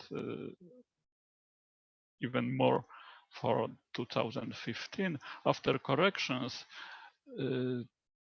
top income mean value increased more than 3 times by 2030%, and even more in 2015. If you remember the picture displaying Brzezinski finding, in the highest jump in inequality was in 2015 after cutting the highest tax rate, which was personal income tax, of course, which was after in this year set to 32%. Of course, there were also increases in mean values of lowest incomes by 63% in 2014, and by the same amount in the next year. How does it work when we observe 4 types of inequality indices, namely Gini index, the ratio of highest and lowest deciles 90 to 10, and the ratio of quartiles, the upper one of 75 and the lower one of 25%. There are results of both corrections of top 1% of incomes and bottom 20% produced separately, and after both corrections this is the final result. So the official Gini index is about 30.31 in 2014, even less in 2015. However, after corrections by Brzezinski et al., it rises to 0.38 and to the same level in the next year. However, after corrections of bottom incomes, which mean just adding some incomes to the poorest one, of course, this inequality index decreased in both years, and combining 2 types of corrections, the final Gini index is about 0.34 in 2014 and the same value in 2015. However, the indices based on percentiles ratio are unaffected by Brzezinski's correction. This is obvious because correction of top 1% did not change the upper decile. So the results for this type of indices based off ratio of percentiles are unaffected by correction of top 1% of incomes. However, obviously they are affected by correction of bottom incomes. So after both corrections, these ratios both of extreme deciles and extreme quartiles, this type of inequality decreased after both corrections. And on the other hand, tile index changed very substantially after correction by Brzezinski et al., affecting top 1% of incomes. And of course, my corrections affected in the other direction, tail index decreased, but both corrections remained tail index at the very high level comparing to the official one based on survey data only. It's very serious increase. This is because tail index is much more sensitive to higher incomes rather than to low incomes. So the resulting correction of both areas of distribution was much more effective, say, when highest income were corrected. So we have then 3 pictures. Gini index after both corrections increased, but not so seriously in Brzezinski studies.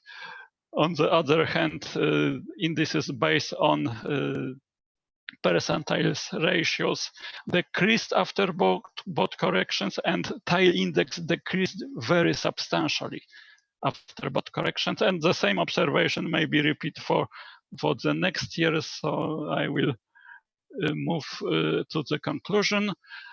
First conclusion is that the results presented by Brzeziński. Maybe because we have a few time left, maybe we can leave the conclusions and maybe somebody would like to ask a question. Can I suggest? So, will you give me 1 minute? Okay, okay.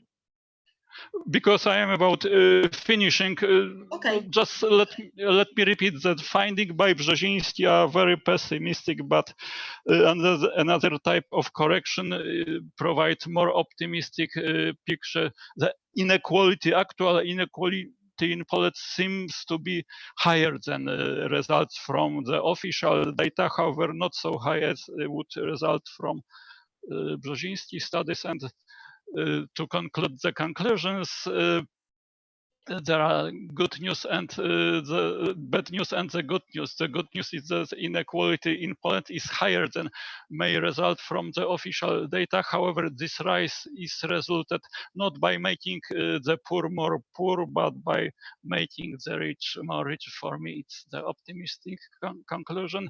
And another optimistic conclusion is that this rise in inequality was a result of cutting taxes.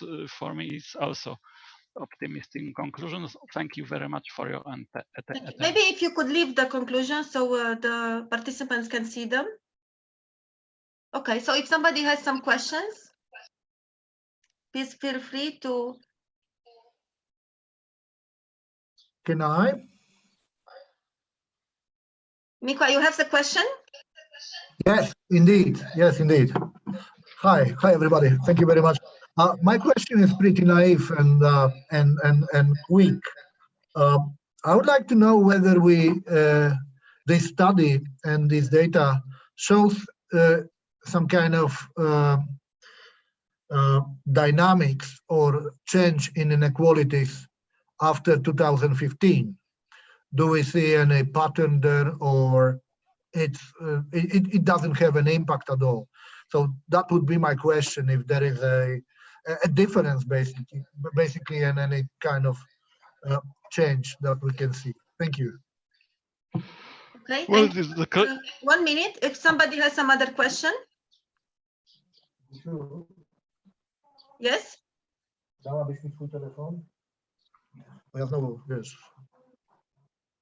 Okay, so please answer. Well, the question is very good. However, I cannot answer it without using the further data. I have no recent data, but I think the inequality could decrease after serious revision of social transfer system, about especially family family assistance for all families with the children. So I believe that official data would indicate decrease in inequality. Unfortunately, Brzeziński's study ends at 2015. The same is mine. Okay, thank you very much. Unfortunately, we ran out of time, and fortunately we have to move to the next presentation, but maybe then we will have time to connect the both of them. So if you, Adam, if you could stop the share. Sure, yeah. Okay, thank you. So now our next presenter, we are still in the, but it's a more sociological perspective on the inequalities in Poland. So I think there's going to be some nice bridge between the two presentations. So the paper contributes, Mikołaj Czesznik's paper, to a better understanding of the social structure in Poland and its transformation. And one of the main dimensions which is discussed in the paper is the perception of access to socially valuable goods. And I think especially at the end, this is a quite interesting sociological puzzle, that it seems that Poland is going in the direction of a normal, it's the social structure model, it's normalizing, but there are also some aspects which stand out, and the presentation will make them more clear. But I'm very looking forward to this distinction between normal and less normal elements of the social inequality model. So you have the floor. Thank you. Thank you, Adriana. Can you hear me? Yes. All right. Do you see the presentation? That's the second thing. Yes, I see the aims. All right, the aims. Okay, good. That's very good, indeed. Okay. First of all, now you should see the title. Do you, Adi? Yes, we do. Yes, you do. Okay, good. All right, all right. Thank you. Thank you for the invitation. I'm very happy to be with you, and very much looking forward to this conference. And actually, this is my first my first online presentation. I canceled several of my conferences in March and April, but I decided to join this conference, and I'm very happy to be here. Well, here. That's the point. Because yesterday my son asked me, "Dad, are you going to a conference?" I said, "Yes, it's a conference in where is it?" And I said, "Well, it is because normally I tell him that I go somewhere, and this time I'm not going anywhere. Actually, I am staying at home, and I am at home. But I am nevertheless I am very happy to be here, there, anywhere, nowhere with you. As Adriana said, I will be talking about inequalities in Poland, and actually it's not about inequalities, it's about it's not directly self-perceived access to socially important goods like wealth, power, prestige. What I'm doing in this paper is it's actually a twofold kind of exercise. The very first one is to see how the objective, so to say, social structure affects and influences the subjective, self-perceived access to wealth, power, prestige. And on the other hand, I am also interested in the dynamics in time. I'm using the Polish National Election Study data, and I actually the paper I sent the paper to Adi a couple of days ago. So some of you might have read the paper already. I will skip some parts of the paper because I would like to be as brief as possible, and then I am very much looking to the discussion actually. So I'm skipping actually the theoretical part and all the lead review, and I'm concentrating on the research questions and hypotheses. Actually, there is a couple of questions that I'm asking. The first one is, people are different and they are differently equipped with this access to resources or goods. And my question is whether this objective situation has an impact on the subjective on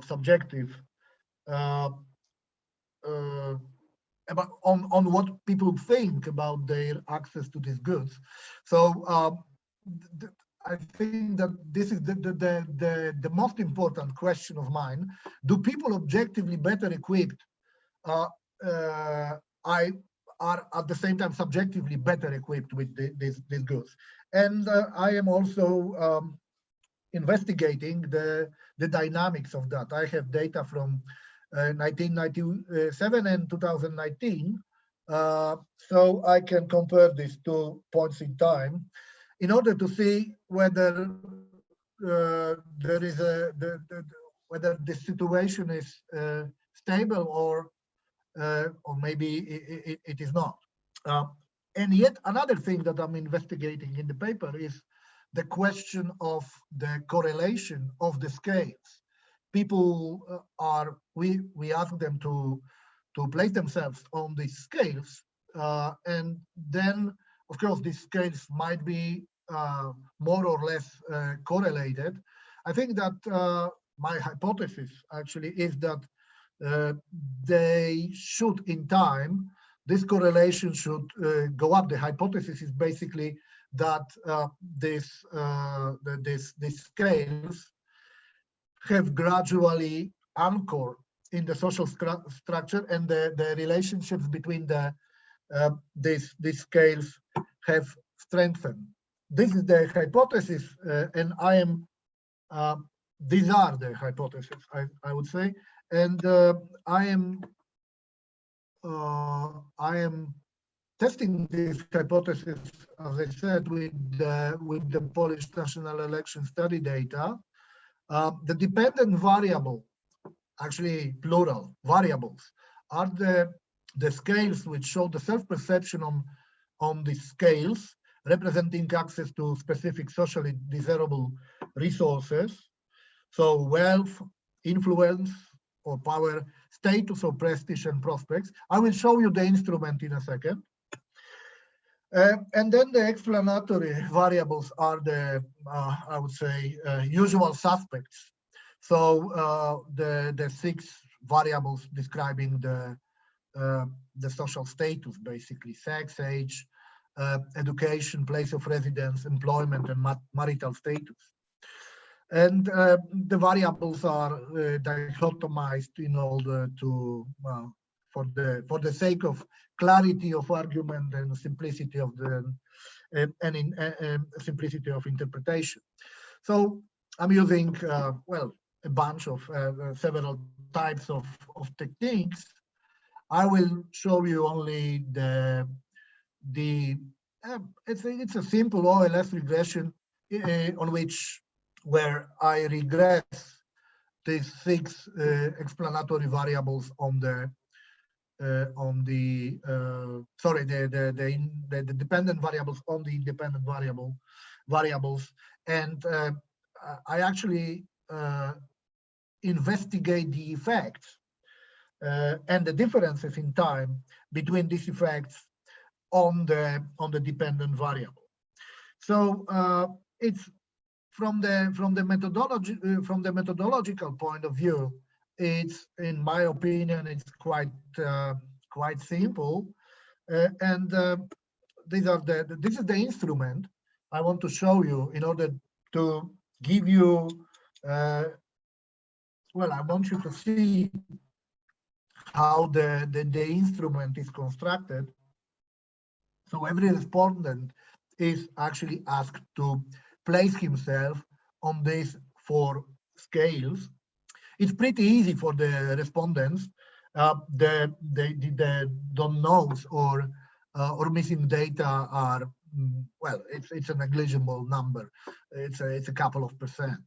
So people basically can place themselves on these scales, and these scales are, and they make sense in a way. This is the distribution. Actually, these are the means in 97 and 2019. As you see, we as a society, we went up in a sense because we feel, we think we have more wealth, more influence, or more access to wealth, influence, prestige, and better prospects. As far as the dispersion on these scales are concerned, you see an interesting pattern. In the case of wealth and influence, it went up, and we are more dispersed. But in the case of prestige and prospects, the variance is lower. Now I'm moving on to the distributions and correlations. Well, I see a similar pattern in 97 and 19. However, the relationships in 2019 are stronger. Both, whatever we take, the correlations, the reliability analysis, the Cronbach alpha, or factor analysis, it is clearly one factor behind the four scales. So there is one hidden sort of factor which actually explains, in 97 it explains more than 60% of variance, and in 2019 this number increases to 70%. So it seems that these four scales are strongly intercorrelated. Basically, to put it simply, people who think that they are wealthier, they are also more influential, they have more social prestige, and they have better prospects. When I move, as I said, I skipped some of the bivariate analysis. What I'm showing you here are these simple models. What you see is the 97 and 19 models, so different data. In the case of wealth, we see quite a similar pattern. The only difference is that gender, which was not statistically significant in 97, is significant in 2019. In the case of power, the situation is more nuanced and is different. Age loses its statistically significant impact, while place of residence and marital status gets they become statistically significant. Gender does not change its impact. As you see, also the variance explained goes up from less than 6% to slightly more than 7%. In the case of prestige, the situation is more complex because the variance explained is quite low, and the strongest in 2019 of this of the variables is the marital status. It seems that the thing that has the strongest impact on our feeling of prestige is whether we are single or not, which is, from my opinion, well, in my opinion, from my point of view, extremely interesting. It tells you a lot about our society, and this is something new. Actually, it's a finding in my opinion, because I didn't know that, and since I found it, it is puzzling me. So I am looking forward to our discussion, because some people might have some explanation to that. Okay, prospects. This is easier because it does not change that much, with the exception of employment of work. In 97, it didn't have an impact, and in 2019, it does have an impact. Sorry for speeding up, but I'm looking forward to the discussion. So I'm talking fast, and I'm going fast. So let me move on to the conclusions. Okay, it seems that those people who objectively are better equipped with these resources also feel better equipped. This is quite trivial, but we have the empirical evidence behind it. The other thing that is important is that this access to socially relevant goods is going up. It increases over time. This is also a kind of fun finding that I like, and I think it's an important finding. It tells you a kind of it's interesting when you want to see the transformation, the last 30 years in a longer, more general perspective, so to say. The four scales are increasingly interlinked.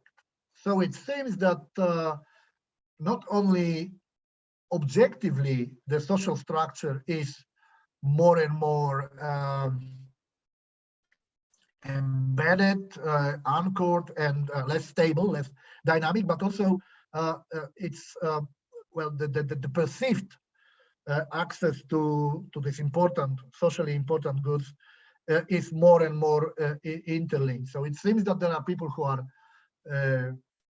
up in the hierarchy, and there are those people who are down, and their access to socially important good is more and more interlinked, and the scales have converged in the last 20 or something years. The impact of age, education, place of residence, and work is trivial. The impact of gender is more nuanced and less obvious, and I think this is also a very interesting. Well, it's a trigger to discuss the position of females in our society, because it seems that at least in some aspects, it is actually, the situation is worse than 20 years ago, which is quite interesting. And as I said, for me, the most fascinating is this finding related to marital status, or to the couple status, so to say, because it's not marital status it's also the informal marital status, so to say. So it seems that for Polish people, for themselves, being single is nothing good.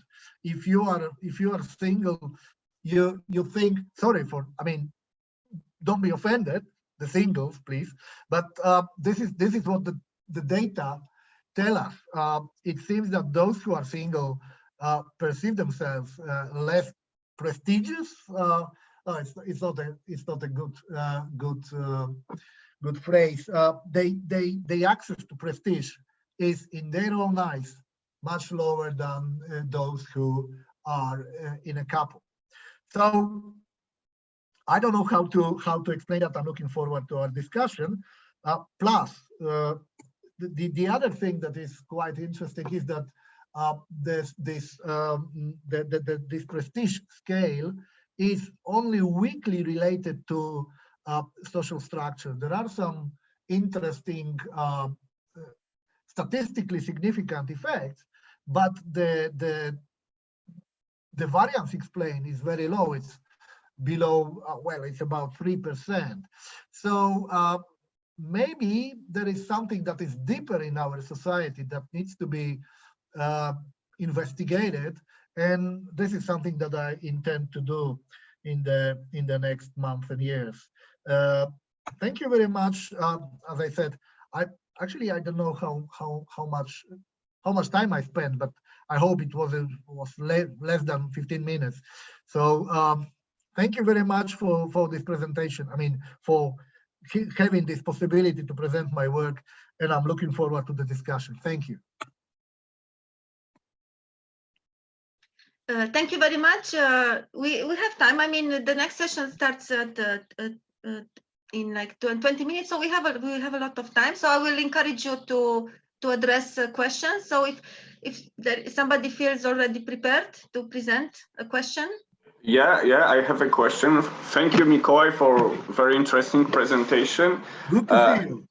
Yeah, it's really good to see you. Well, my thinking is that, of course, that's the tool you were using, the electoral, the survey to study the elections, and in this survey tradition, we're interested in the answers given by respondents. So it's taking an individual person as a unit of analysis for many obvious reasons. But this finding about the differences of self-perception of prestige between people who are engaged in couples, yes, members of couples and singles, it's interesting because it's driving me to the conclusion that maybe actually the proper unit of analysis here should be a household, or, well, either household, either family. Well, it has to be discussed, yes, but not an individual. So then if the household is small, it's it's containing just one person, the resources are smaller, and then the scales on which it could advance on these various hierarchies are harder to be achieved. Maybe could you comment on it? It's opening avenues even for broader considerations, I think. Thank you so much.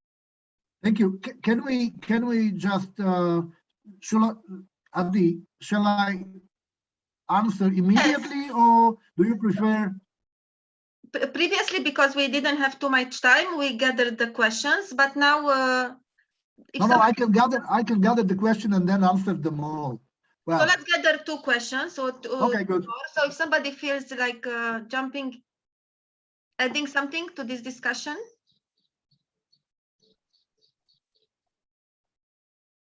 Okay, so maybe then I can. I mean, I'm not good at measuring like social structure or the dynamics of inequality, but I was just wondering maybe this regarding the single, that maybe this is like a reflection of the projection of the society, that it's like the pressure we feel from other members. So even, you know, I can imagine that even if I go, I improve my status on the social ladder, but this will always be an element which people around me, they see about me that I'm single. So maybe it's not my problem. I mean, I think, but it's also the perception of how the society is judging me. Okay. Because okay. I have the feeling, I mean, this is just like a private research that I know a lot of singles, and I think at the individual level, the problem of being single today, it's resolved. It's more what they perceive is the perception of the society. So I think maybe it might be how the society, you know, perceives them, like a metaphysical justice, that they received access to some social goods, but still they are. So this is just an idea. So we can answer, and then we can gather some other questions. Okay, so I will start with the first question. It's actually maybe can I add something? Hello, Miko. Nice to see you.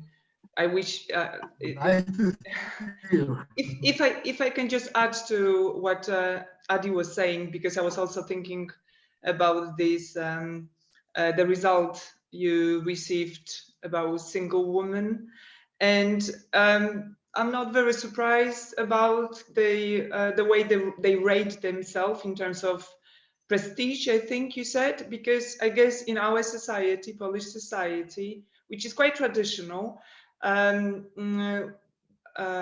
independent single women are not very well. I don't want to say, well, you know, this is not something society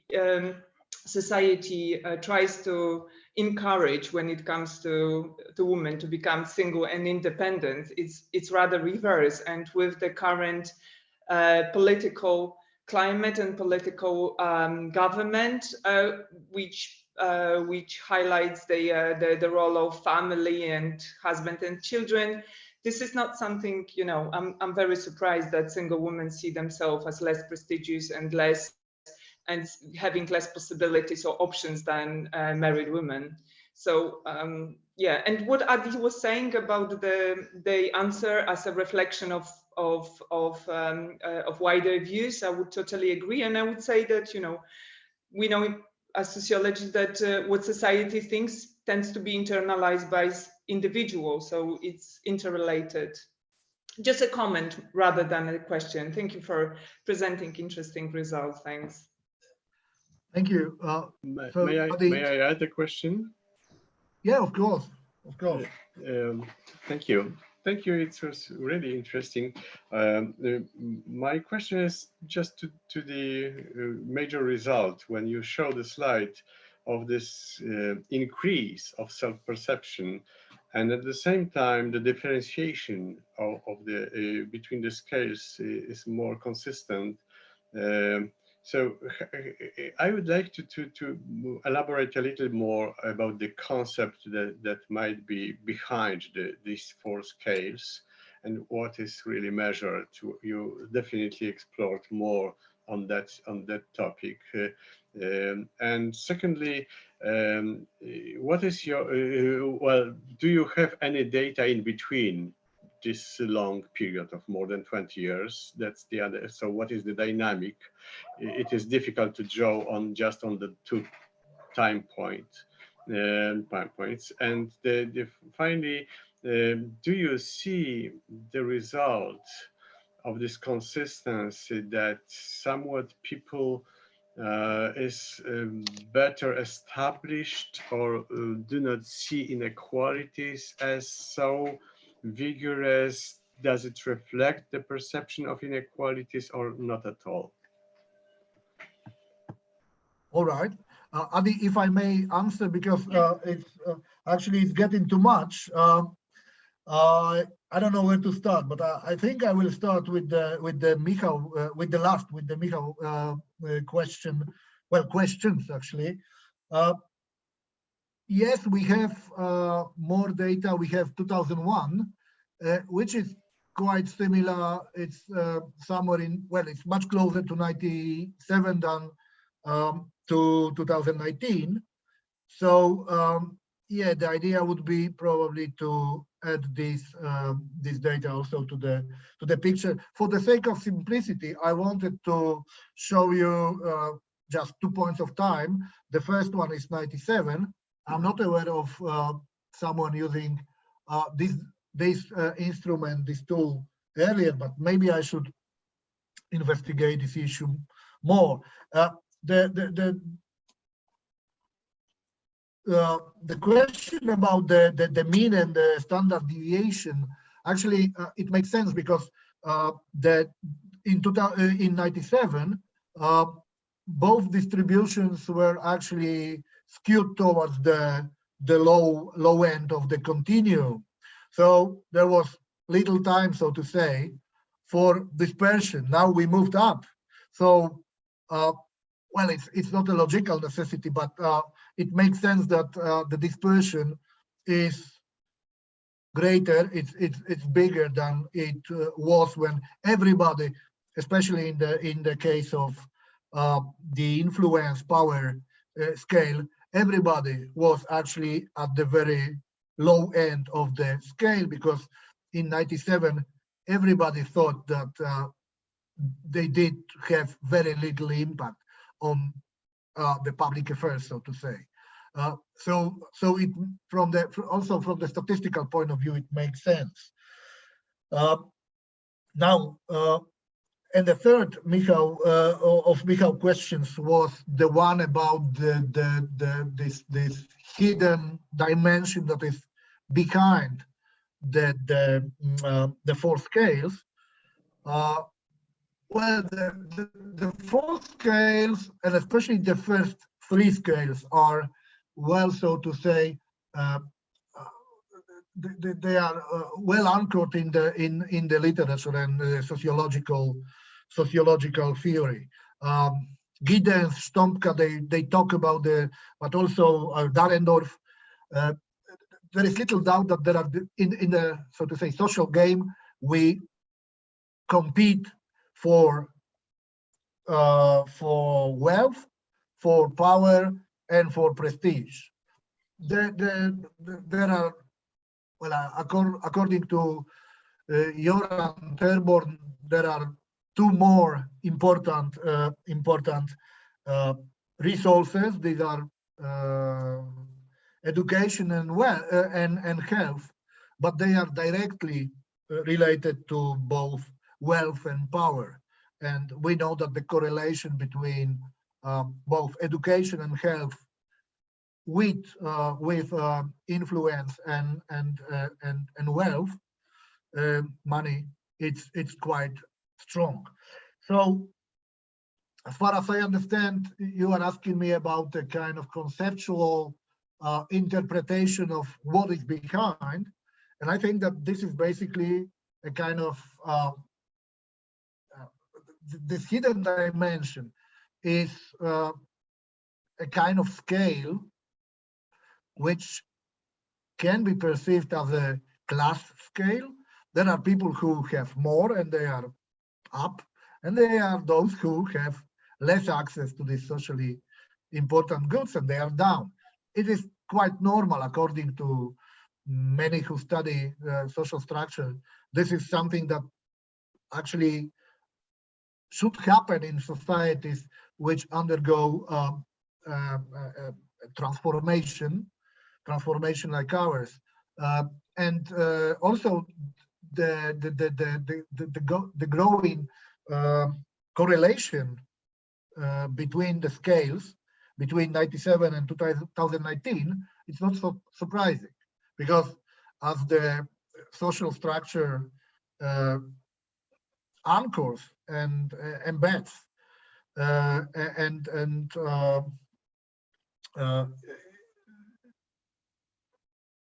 it's grounded, so to say.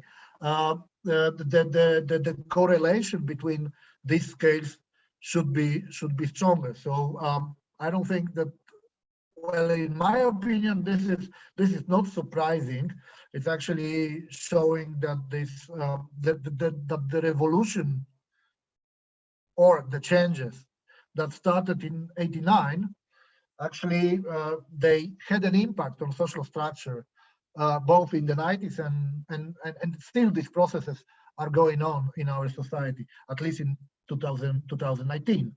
Of course, it is interesting from the political point of view, for example, because it seems for me that some of these processes were not stopped, even though the policies implemented after 2015,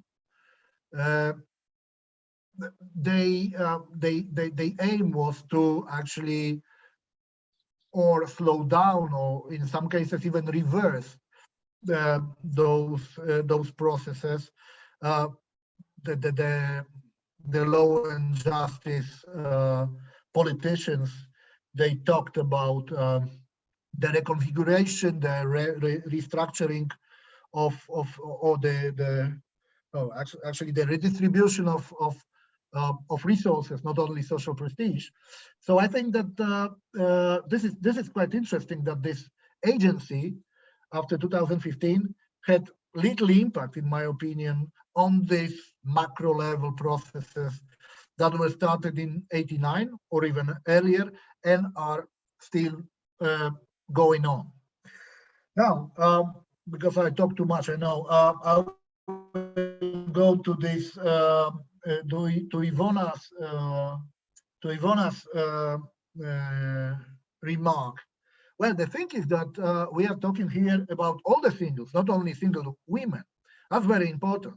That the effect that I discover is not the, well, it's an interesting point, by the way, to see whether there is a interaction between being a female and being single. That would be an idea. And of course, I do agree with the micro logic that you described. In this sense, I also agree with what Adi said, that there is yes, indeed, there is a pressure from outside. And you personally, you can be completely all right with your single status, but you go on Sunday, you go to your mom, to your dad, and they ask you about your wife, husband to be. They ask you about the potential children. They ask you about settling down, blah blah blah, all these things. Yes, this is quite. It's this kind of pressure is also well, I know about it from the qualitative data. Actually, at my institute, there are two or three projects that are run actually, in which actually Paula Pustuka will be presenting something in the afternoon, I believe. So this is one of the projects. When we see that in terms of well, having a couple, there is a lot of pressure from outside, from our social milieu, and probably, well, I have no doubt that Giovanna is right, that there is this impact of tradition and the axiology of our society. Basically, this is the way we are. This is the way this is what we think about a good life. Good life means life with someone, not alone. And this is, I believe, something that we see and that we actually are socialized to this model since the very beginning. I bet already in the kindergarten, this model is, and there are studies. I don't remember the names, but there are studies which show that this traditional, so to say, model, family model, is implemented at the very beginning of our education. And last but not least, Mikołaj Pawlak's idea of investigating not individuals but households. Well, it is interesting. Actually, it's a fascinating idea, but I see some drawbacks and of this approach, because what would be the micrologic behind it? If I live with my sister and her husband, 3 of us, so there is one couple in the household. Do I feel? Do I place myself higher on the prestige scale because there is a couple close to me, next room? It does not. I see some. Well, it needs further elaboration, and I'm looking forward to our, I hope, soon meeting in which we can discuss this, because on the one hand, it's fascinating and appealing. On the other hand, this micrologic behind this approach is puzzling me. But I would like to thank you all very much for the comments, for the questions. Very inspiring and thought-provoking. Thank you very much. Thank you, Mikołaj, and also the participants. So we should start our next session in like 2 or 3 minutes. So let's have I think we can have a 2 minutes break or 3 minutes break, and then let's start the new session. Okay? Thank you very much. Thank you very much. Thank you, Adi, for the invitation. Thank you for going. Thank you very much for going, for accepting it. I also have this strange feeling that I was in the morning doing a lot of stuff. I was preparing the breakfast, I was preparing the conference, and everything was like, for the first time, I was feeling this work-life balance that is really manageable. Indeed. Yeah, so okay, you can really have it all. So thank you very much. So like 2 minutes. Thank you. Yeah, thank you. I will join you in a second. I need to check the homeworks. Of course, we understand the logistics. Thank you.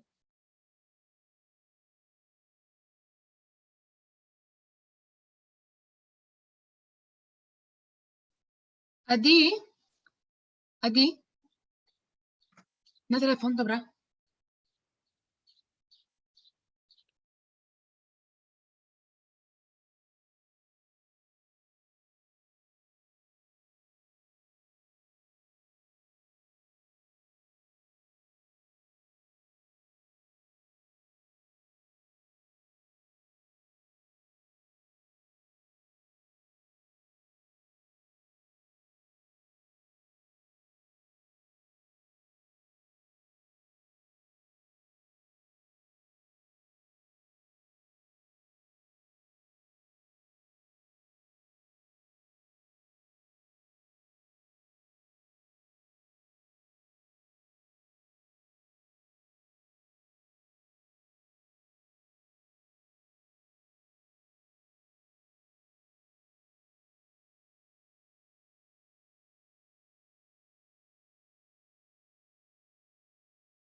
So the presentation is okay. It is. Okay. So Rui, are you here? Rui? Hello. Hi. So you want to present first? Do you have a presentation, or it's going to be just? No, it's okay. It's okay. Okay. So you will be first, and then the Domansky team. Okay. Okay. Fantastic. I have the PowerPoint here. You have it? Okay. So let's put it, and then we'll start the session. Okay. Yeah. Okay. Can you see or? Not yet. So you've just opened it on the computer. Okay, I just opened in the computer. And how I transfer for the Zoom? So open it on the computer, and then go open the Zoom window and go on share screen. Down there is a. Okay, Zoom.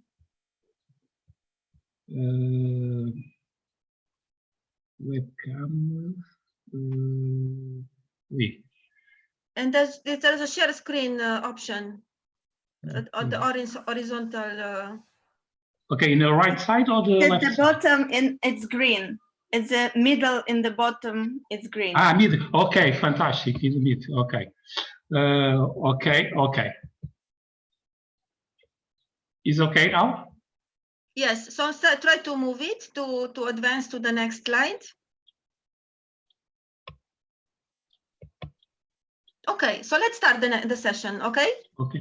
Adriana, if you don't mind, I have the coffee. I just would like to take my coffee. Sure, it's not a problem. Yeah? Okay.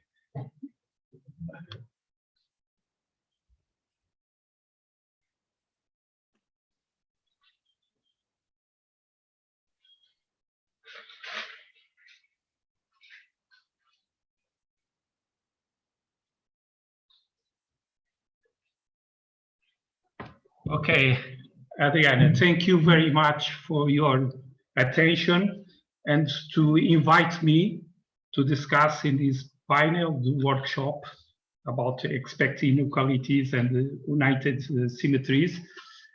Okay, so let me just say that this is a panel on symmetric and asymmetric competitions. We are going to have two presentations.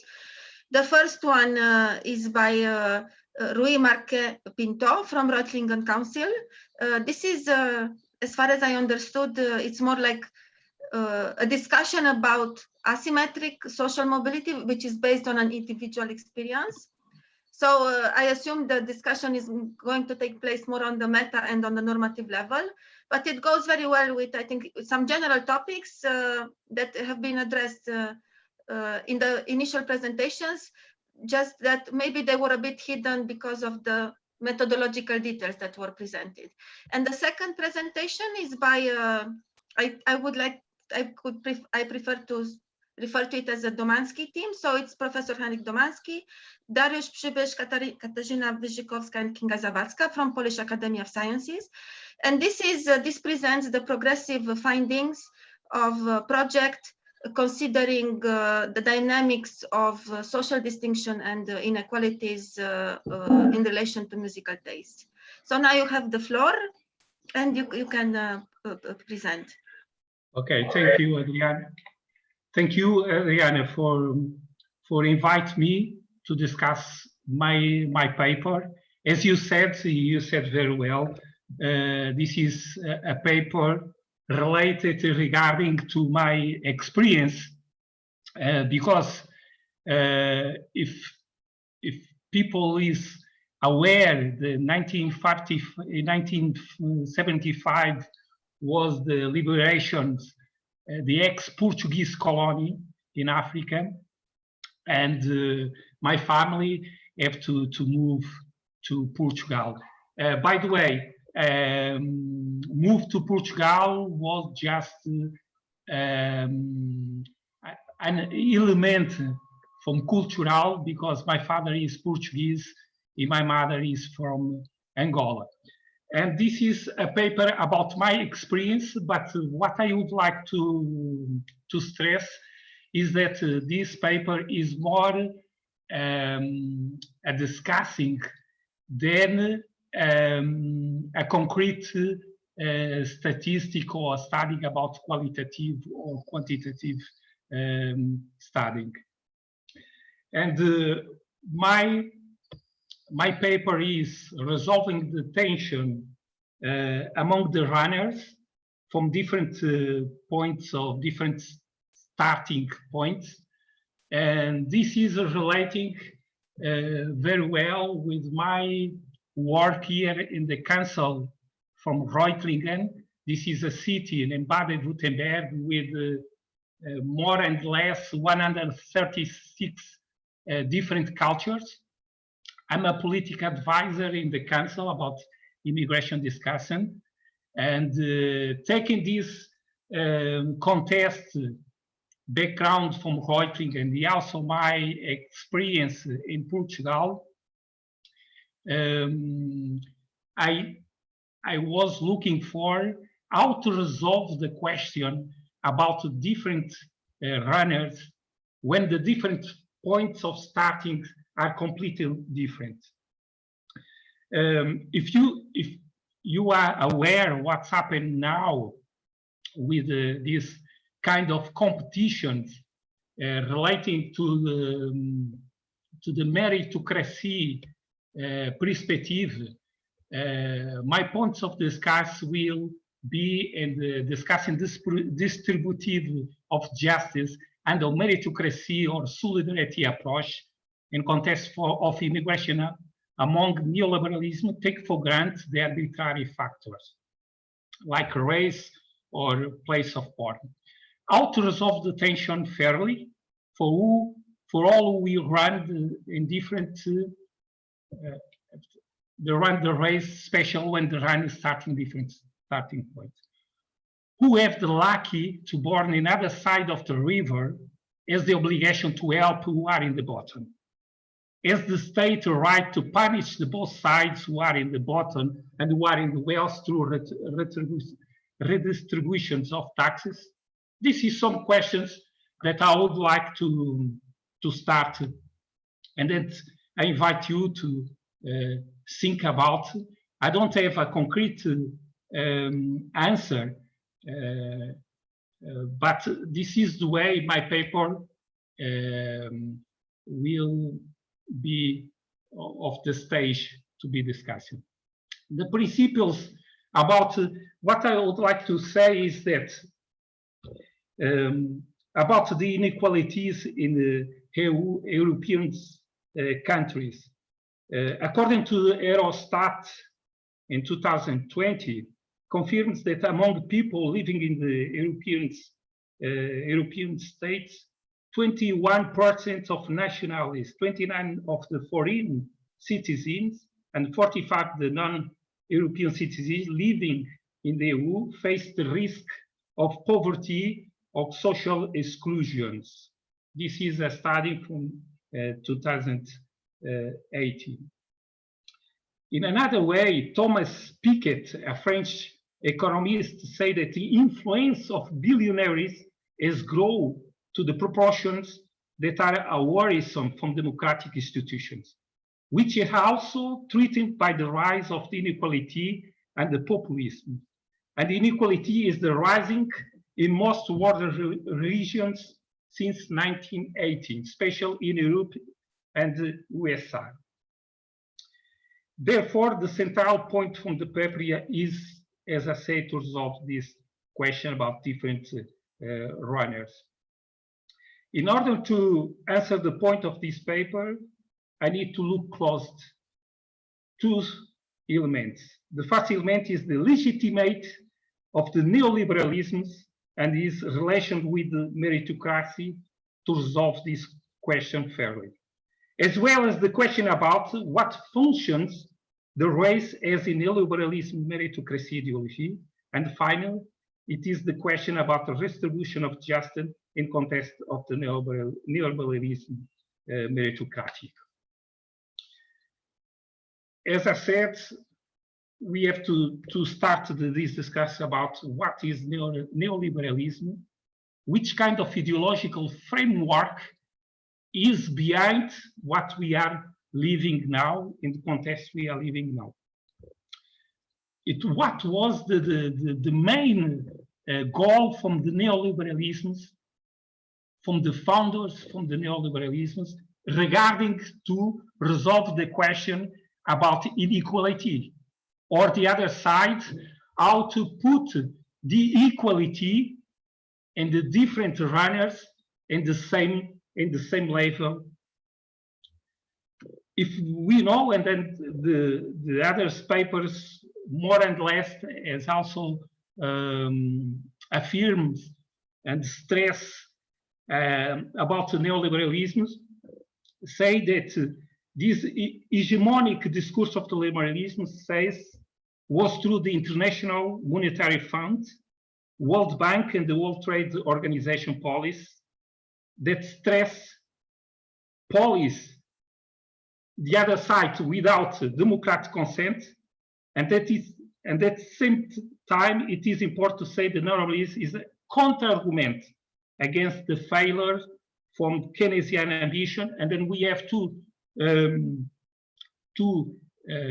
politicians from Reagan side, USA, Margaret Thatcher in 19th, that impulse this kind of neoliberalism policy. And the principles that I would like to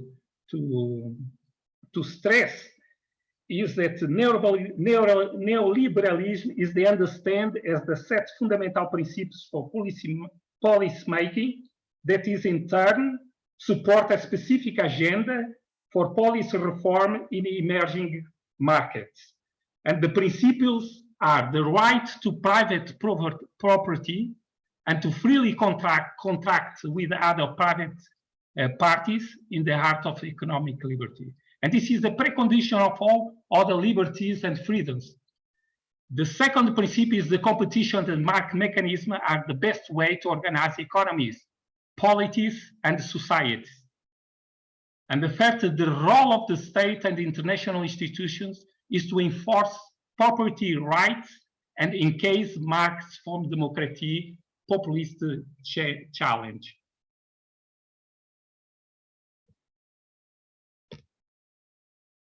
And with this policy, the subsequent policy agenda for emerging markets includes the rule of the market, freedom from capital, goods and service, where the market is itself regulating allow trickle down notions of wealth distributions, reducing public expenditure for social services such as healthcare and education. Then we will see that these 2 points regarding to the meritocracy, especially the reduced public expenditure, was one of the main points from the 2008 and 2008 from the finance crisis.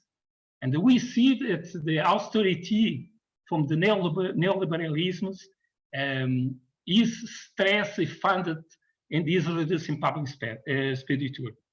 Deregulation, reducing government regulation of everything that could diminish profits, including protecting the environment, safety on the job. Privatizations, the state, eliminate the concept of the public good or the community and the replacing with individual responsibility. We see that these points, when we combine with the meritocracy ideology, we see that the responsibility from individual is one of the main points from this moral meritocracy. It means that combined with the freedom from market, that the market per se can and could organize the equality from society. The other side, the individuals are responsible for themselves to choose. And therefore comes the education that we are talking about as a trampoline to minimize the inequality, and is the education that put the individuals in the same level from the competitions, regarding for where is they come from, or race, or families background. Therefore, the threshold of sufficiency, it should be assured at minimal decent quality of life. Prioritarisms of functions of benefits from individuals should be maximized, that gives priority to the works of hands. Mixed views adopting either prioritarianism or a mixed view that gives priority both to the worse off and to the more responsibly and deserving. I don't know which time I have, but I would conclude, because I would like to discussing and how to resolve this question from different runners. When we have in 2014, 1,000 millions of the immigrants came to special to German, and they will start in different levels from the majority of the society in Germany. I will conclude that strong solidarity, support from policies that assist the vulnerable people is the crucial to build a resilient communities in times of crescendo of the different runners. Therefore, if I didn't understand well the papers for my colleagues about the welfare state, I stress that welfare states, independent which kind of ideology is behind from the welfare state of conservative of the welfare state from the north from the Europe, of the south from Europe ideology, is extremely important to reduce the gap between the different runners. Therefore, I put the discussion from the panel about my paper, and I think that I was in the time with my paper. Thank you very much. Again, Adriana, thank you for your work for this workshop in the webinar, and I'm excited from the discussion. Okay, thank you as well. I mean, it was a collective effort. I was just maybe more some visible, but it was a collective. But thank you also in the name of our team. So if somebody has some questions, or would thank you for keeping the time and allowing for discussion. So if you would like to, somebody, just feel free to unmute.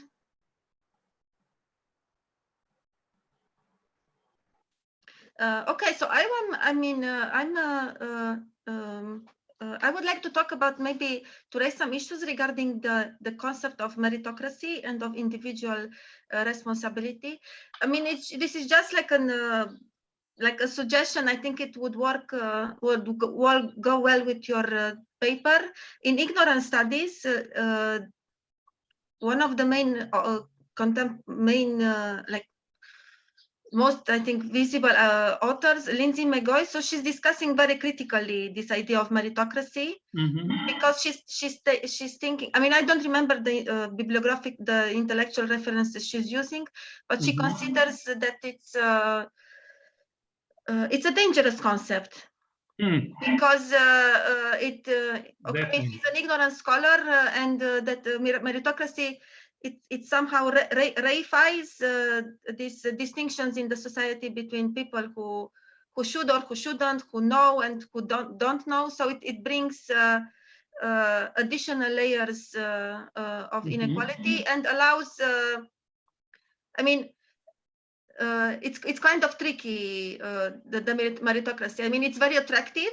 She's also discussing that it's very attractive, but on the other hand, it's problematic because it allows a certain elite to establish who is meritocratic or not. And also, I mean, I think this discussion pops up quite on various levels. I mean, also in regarding this social scoring system in China, which is also discussed, I mean, more or less properly, like on social media, it's also a kind of meritocracy. So we see that it's a concept which it's like embracing us from several points of view. But my question is, you as a political, as a public policy council, how do you see like everyday level this meritocracy? Especially, yeah, thank you, Adriana. I think from that the theory to bring us more to the like everyday life. Yes.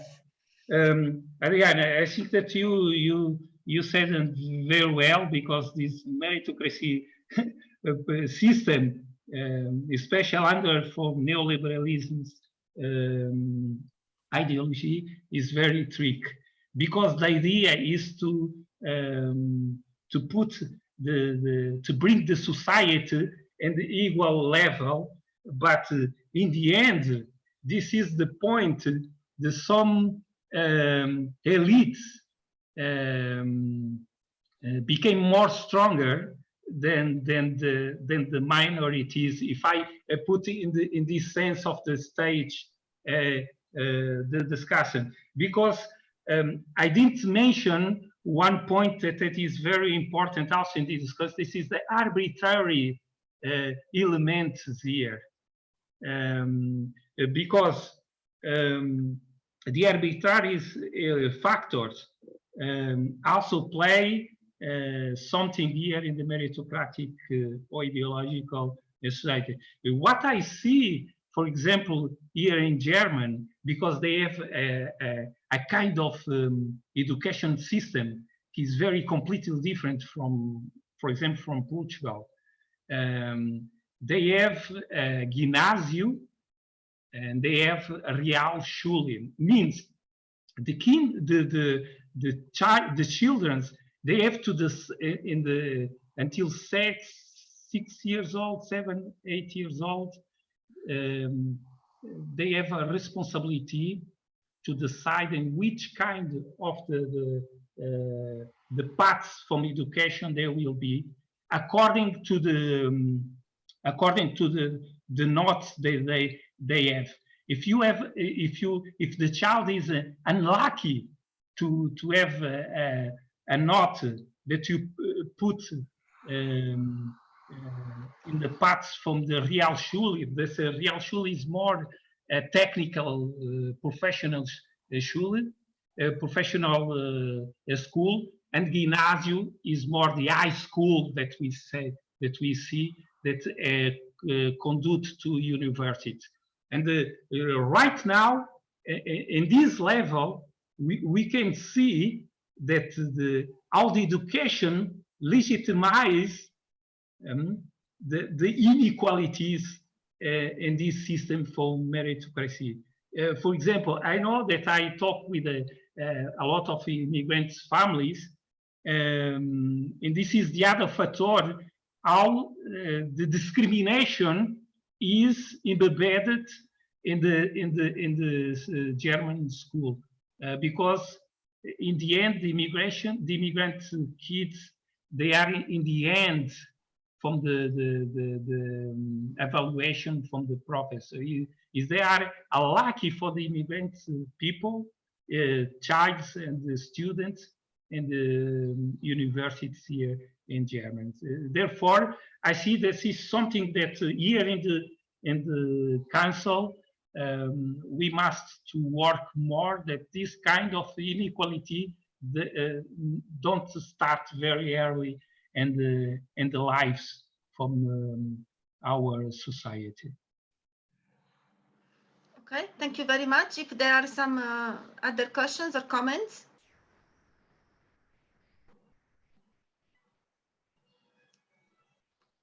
Okay, thank you very much. So maybe we can just add an additional layer. So this is this problem of a concept which is seemingly inclusive, but it is also exclusive in the same time. No? Definitely. This is the both sides from the coin, if I could say, and if I could introduce my biography in this discussing. Yes. I see also, especially in Portugal, but the point in Portugal was not the problem from the language. This is the big problem here in Germany with the immigrants, because the ex-colony in Africa, Angola, for example, Portuguese is the main language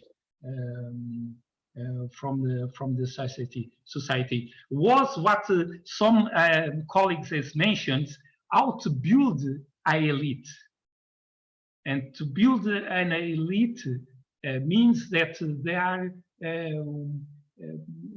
they are one factor is the elite became strong to have power from the if I could say, from the minorities.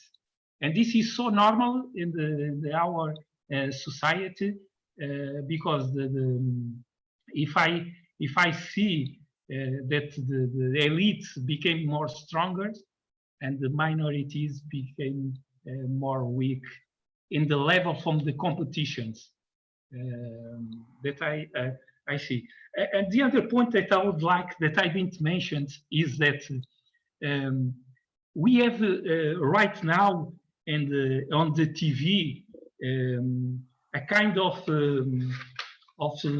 competitions. If I don't know if in Poland you have like we have this competition about American Idol, or here in German, Deutschland sucht the Superstar. This is a kind of this mentality that we are living now. That you mentioned the two factors. This is we are in this competition society. And if I am unlucky to wake up today with a headache, and then I'm going to compete with the other colleague, I'm going to lose. This is the two coins from the meritocracy ideologies that I see. Okay, thank you very much. We should now move to, our time is up, so we should move to the next presentation. Welcome. There are also some issues regarding solidarity you mentioned, but I think it might be better to address them in the COVID-19 yeah. COVID-19 debate, because then for sure this topic of solidarity it's close. I mean, how the solidarity is reinterpreted in this new context. So then I think if it's okay, we will get back to. No, it's okay. Thank you, Adriana. Thank you. Thank you very much. And now, if you should stop the sharing. Yeah. Because another presentation is on the line. And now, so the title of the next presentation is so Henryk Domanski, Dariusz Przybysz, Katarzyna Wyszykowska, and Kinga Zawadzka. Katarzyna is one of the organizer of the conference. So who is high and who is low in musical taste? Stratification inside cultural repertoire. So I will just unmute. Oh, Professor Domanski. So you can, you have the floor.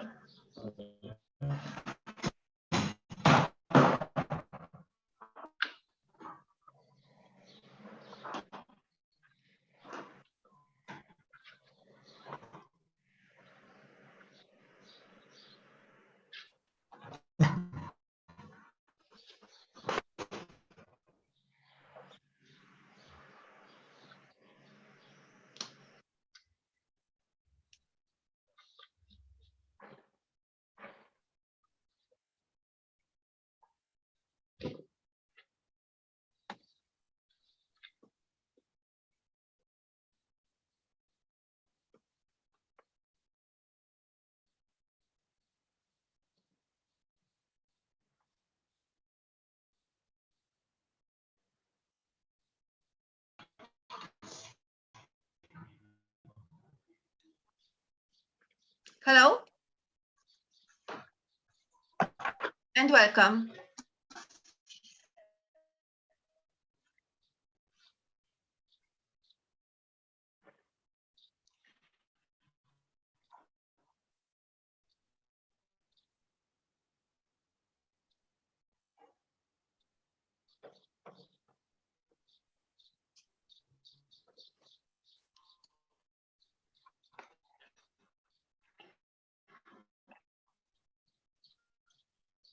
Do you hear us?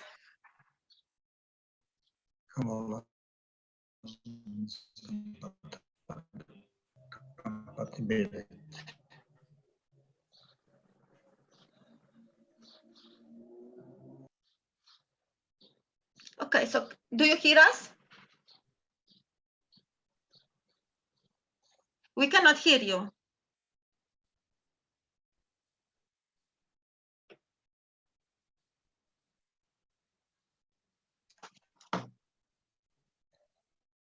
So I will call my colleague because I just to figure it out what's going on.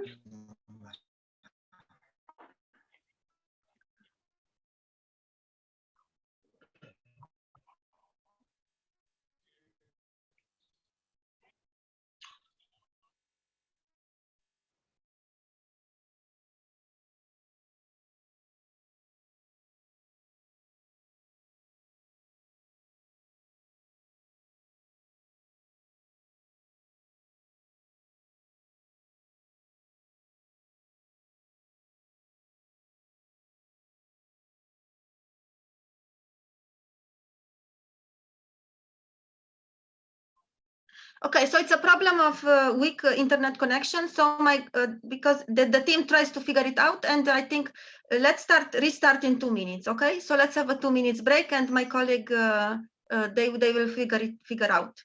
So let's reconvene at 12:53. Thank you.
We will make just one try with Professor Domański. Maybe the connection is better.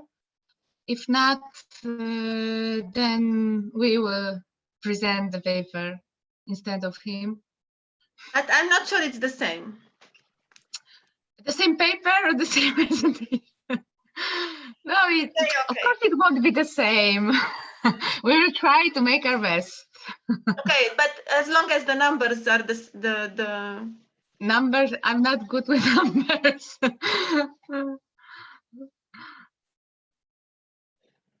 Okay, so 1 minute. Yeah, 1 minute, please. And if it won't work, then we will start. Yes, yes. Meanwhile, can I ask for a technical test, because we're trying to see if chat is working. So can anyone try to chat something, like just say hello, because I've got difficulty on my side, on my end, to write anything. So I just wonder if we need to change something in the settings. Can anyone say something in the chat just to see if it's working? I wrote something. Yes, you did, but maybe as an organizer, you are able to write it and maybe Hello? other people. Okay. Maybe other people are not able to answer, you know, this is what I mean. So let's get back to the chat in the break, okay, in the lunch break. So yeah, on my side, it looks like the chat is disabled for regular users. Yeah. Exactly. Okay. The same here. The same here. Okay, so let's deal with the chat in the break, in the lunch break. And now, Katarzyna. Professor Domański, can you hear us?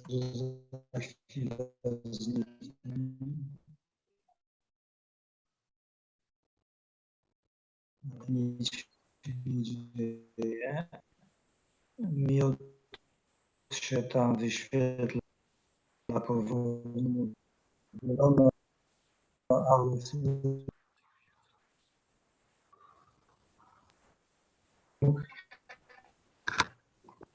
Kasia, maybe you can say something about the research. Się wyświetla. Okay. Something general? Okay, our presentation is, as Ariana already said. I hear you, but do you hear me? Yes. It's okay. Ona mnie nie słyszy.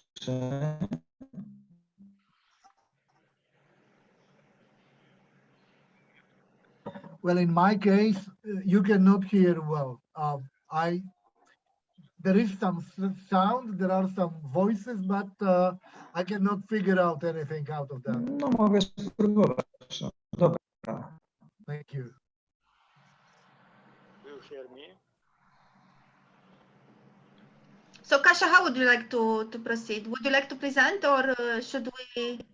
Maybe I will start, or not, Adriana?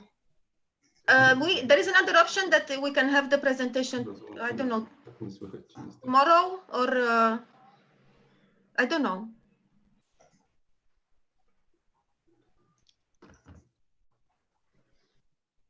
So I think we have to start. We have to start, right? Okay. So the title of our presentation is "Who is high and who is low in musical tastes? Stratification inside cultural repertoires." Darko, can you move the slide, please? It is broadly accepted that distinction into highbrow and lowbrow culture dimensions and omnivariance are indeed compatible. The same applies to the cosmopolitan lifestyle that is overrepresented among representatives of the upper middle class. And according to a number of studies, class inequalities in cultural consumption remain profound, but they have changed their form. They divert in important aspects from classical distinctions between highbrow culture and popular culture. In that is it more wide-ranging and discerning in cultural practices. So it is clear, less clear, to what extent the diversity between cultural fields extends to the effect of the parents' class and educational resources on cultural capital, then are considered as key factor in shaping cultural activity. Generally, it shows that differences in cultural participation between the higher and lower educated have to be partly attributed to differences in the family of origin. According to some findings, impact of the latter on the music taste appears to be even stronger than effect of education itself. We will examine to what extent the generative schemas of the cultural capital defined in these terms apply across different fields of consumption so as to produce a unified set of disposition. In doing so, we focus on musical tastes regarded as the most powerful area of the class culture. The question to be are the following. Are there signs that effects of social origins, education, and class position on musical taste adhere to the idea of homology of cultural activity and social spaces? Are there signs that the rampant variety of musical taste has rendered the idea of a strong structuring of cultural consumption obstacle? In order to determine these questions, we distinguish between classical music, rock, considered as a new value attributed to cosmopolitanism, and disco polo music that is representative for popular culture. Our hypothesis is as follows. Given a rising diversity of musical genres, the structure of the space of musical preferences is not homologous to that of the space of social positions. We predict that distribution of musical tastes is not systematically structured along class lines. It displays in various effects of social origins, respondents' class, and educational level on preferences for classical music, rock, and disco polo. Okay, so my name is Darek Przybysz, and I will tell you about our project. This is the title of our project, and it is conducted by Institute of Philosophy and Sociology, Polish Academy of Sciences. It is a grant funded by National Science Center. The project consists of quantitative and qualitative part, but this presentation focuses only on quantitative research. The research was based on random sample. More than 2,000 persons were interviewed. The fieldwork was conducted by two research agencies, Dana and Realizacja. And you can see the response rate in our research on this slide. We focus on musical tastes. It is dependent variable if our analysis actually three indicators. The first indicators is indicator of enjoying classical music. It was based on 10 dichotomic variables. The first indicate whether respondent answered spontaneously in open-ended question whether he listened classical music or he listened some creators of classical music. Other dichotomic variables were based on a closed-ended question. There was a question whether respondent likes classical music using 5-point scale. We selected those respondents who answered that they like classical music or that they like it very much. There were also similar questions about composers like Bach, Mozart, or Richard Wagner. In our questionnaire, there was also a part when respondents were listening to the pieces of music. Every one of them was about 30 seconds. We included 5 pieces of classical music. It was music composed by Boulez, Bach, Beethoven, Puccini, Tchaikovsky. The respondent was listening to the piece and then answered whether he or she likes this music or not. So our indicator of liking classical music was based on 10 dichotomic variables. In a similar way, there were constructed indicators whether respondent liked disco polo music or not. But in this case, we had 5 dichotomic variables. You can see them on this slide. And on this slide, you can see a question related to rock music. In this case, we have only questions related to rock band, Metallica, Led Zeppelin, U2, Nirvana, whether respondent like this rock band or not. And also answers about a piece of Pink Floyd music. It was, as far as I remember, Time piece. Okay. Well, as you can see, this indicator was based on different number of dichotomic variables. To compare results for these 3 indicators, we rescaled these indicators to 0-10 scale. So every indicator of classical music, rock music, and disco polo music is measured on 0 to 10 scale. We used many independent variables in our analysis to explain differences in musical tastes. We include variables which describe social position of respondent, his father and his mother. We used EGP class scheme. EGP, so it was created by Erickson, Goldthorpe, and Portocarrero. We also used information about respondent level of education, but also other variables, whether respondent had records in his home when he was young.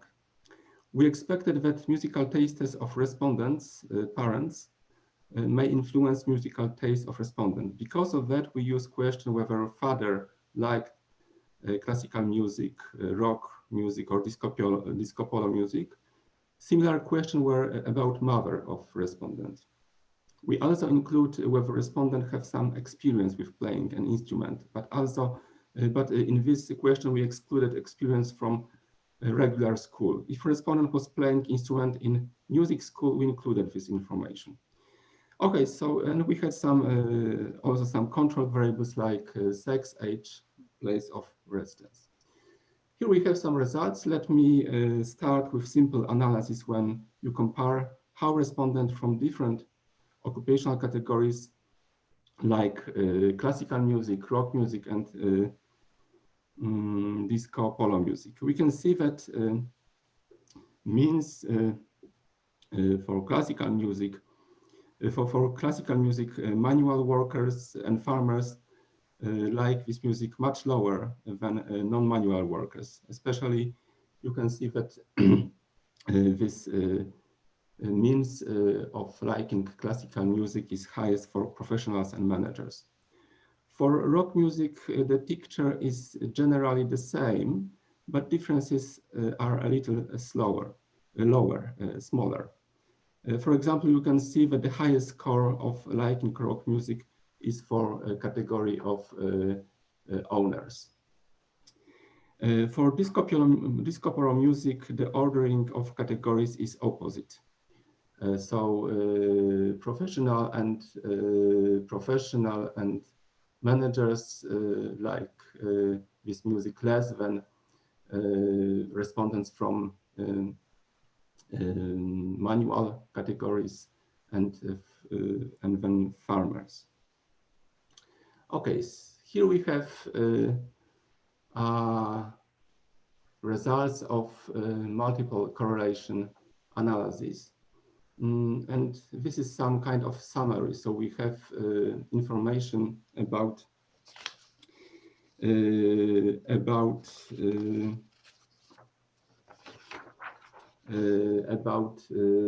R-square coefficient. They usually are interpreted as how what percentage of variance they explain. And we can see that in case of classical music, about 37% are explained by these variables we included in our analysis. But we also what could be interesting to see whether these variables have influence on musical tastes if we control other variables in our model. Because of that, we also calculated partial coefficient R-square. We can see that generally all of these variables have some input to explain differences in musical tastes, but we see that that these coefficients are higher for age in case of classical music, parents' musical preferences, and some information about respondents, whether he learned to play instrument apart from school. Also, level of education of respondent was important independent explanatory variable. In case of rock, we have some differences.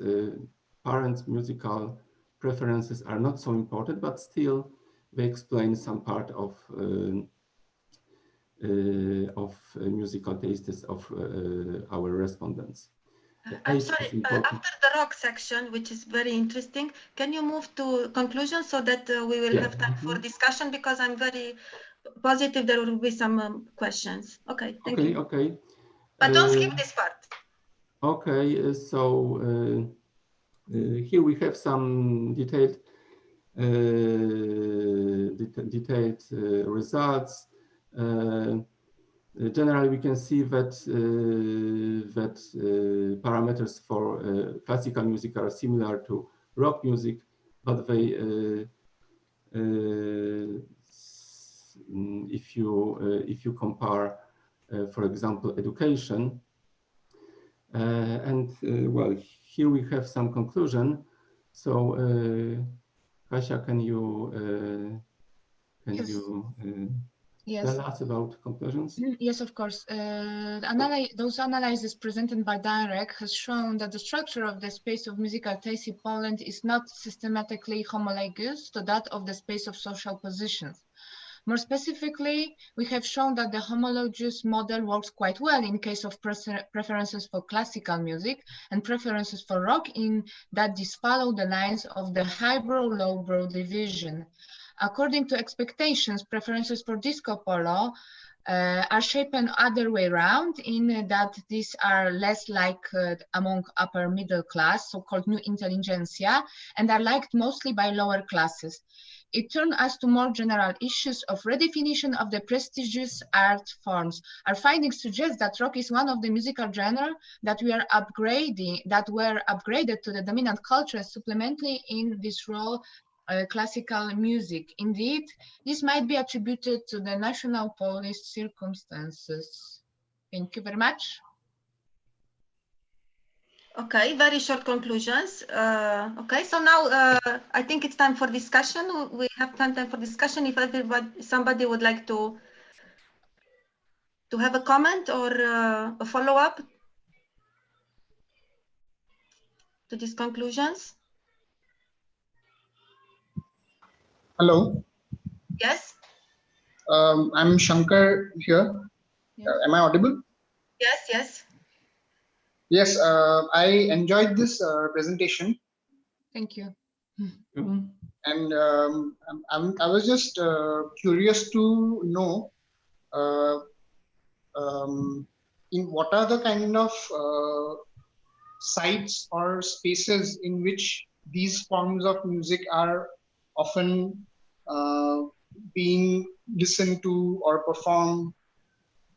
So I just want to understand within Poland, what are those urban spaces or rural spaces or spaces in general where these the music, the genres of music that you have taken into consideration are being listened to or performed, or even being disseminated? I don't know if I get you right. If I get right your question, you are asking why we have chosen those 4 genres, not other ones? Okay. No, I'm asking what are those areas, or what are those spaces, regions or locations in which these forms of music are being consumed? Okay, I understand. I also have a question. Are you collecting questions or? Yes. Okay. We are collecting, yes. Feel free. I was wondering, because you chose a music and musical examples, which to me are related to some generational issues, and I can imagine that with classical music, it's you chose the pieces that are kind of more or less widely known, but also, I don't know, in case of the rock music, you chose the pieces which are specific in popularity, at least, to a certain generation of Polish people, not to all the generation you were studying. And so there might be also some kind of generational aspect to, if you notice that some generations were more responsive to that questions because the examples you gave were more familiar to them than other ones. And similarly, what I noticed with the disco polo, is is really a phenomenon genre in Polish culture. And you also chose the examples which are basically widely known, and doesn't matter highbrow or lowbrow, people know those songs. And even if they love classical music, they might still admit but like those specific examples. And so that's my question. How do you see that the specific example influence in some way by being representative for certain generations? And saying that, I don't know if you saw, but in a Polish Ethnographic Museum, there was recently the Disco Polo exposition, beautifully showing how Disco Polo the music as a genre is really a voice of the Polish political transformation. Of course. Showing hopes and expectations related to that early capitalism in Poland. So that's also might be really reflected in that specific popularity of Disco Polo for certain going through the transformations. Yeah. Maybe I will start with Justyna's question, where first of all, if you're asking about familiarity of these pieces that were presented to the respondents, one of the question was if they recognize, and nevertheless we ask if they like it. It doesn't matter if you know who is the author, and so this was helpful because you might not know but still like it, right? And it was very difficult element of questionnaire because those kind of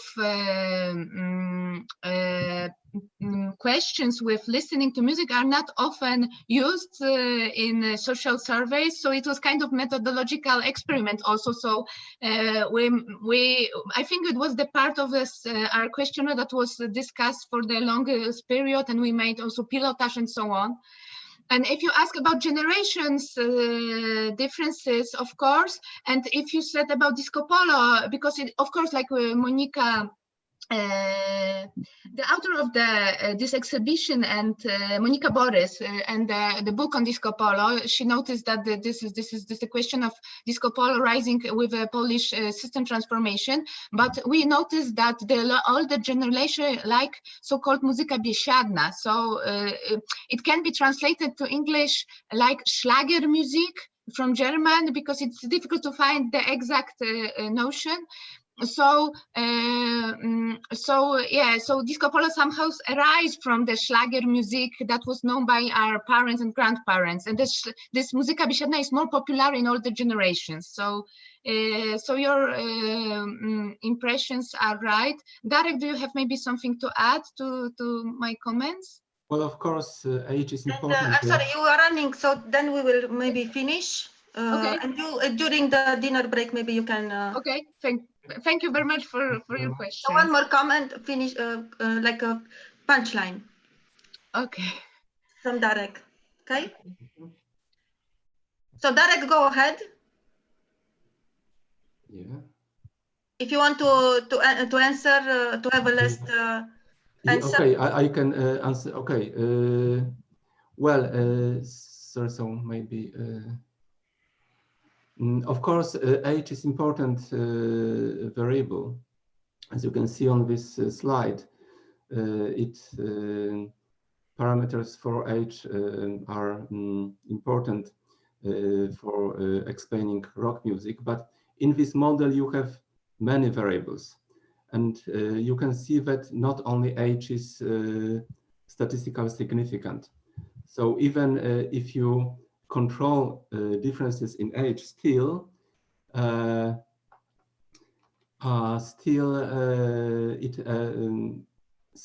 parameters for education are significant. So age is important variable, but it doesn't explain everything. Okay, thank you. Okay, so I think we can finish here, and Kasia, you have the floor to moderate the next session. Yes, we can now start the next session, the next panel, titled Beyond Inequality. We have two papers. And I would like to ask if Paulina Pustuka, Justyna Sarnowska, and Marta Buller are present. Hi, we're here. I think Justyna is going to present so that we don't have... Thank you. So ladies will present from University of Social Sciences and Humanities in Warsaw. The title of the presentation is Beyond Feathered Nest, Gilded Cage, Intersectional Inequalities Among Young Adults Living Home in Poland. Stage is yours.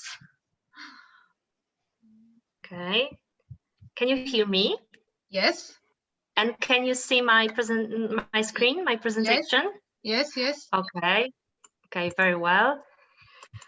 Okay, so first of all, thank you very much for creating a chance to share our paper, which is focused on living home in Poland, and I would like to present work of the team, myself and my two colleagues, Paula Pustuka and Marta Buller from SWPS University. And I'm going to talk about our aims of the paper and our theoretical framework, which is rooted in time, space, and resources in living home. And then I will talk about flying the nest in Poland and talk about data and methods used in our analysis. And we would like to offer you a typology of living home, and we are going to conclude our considerations.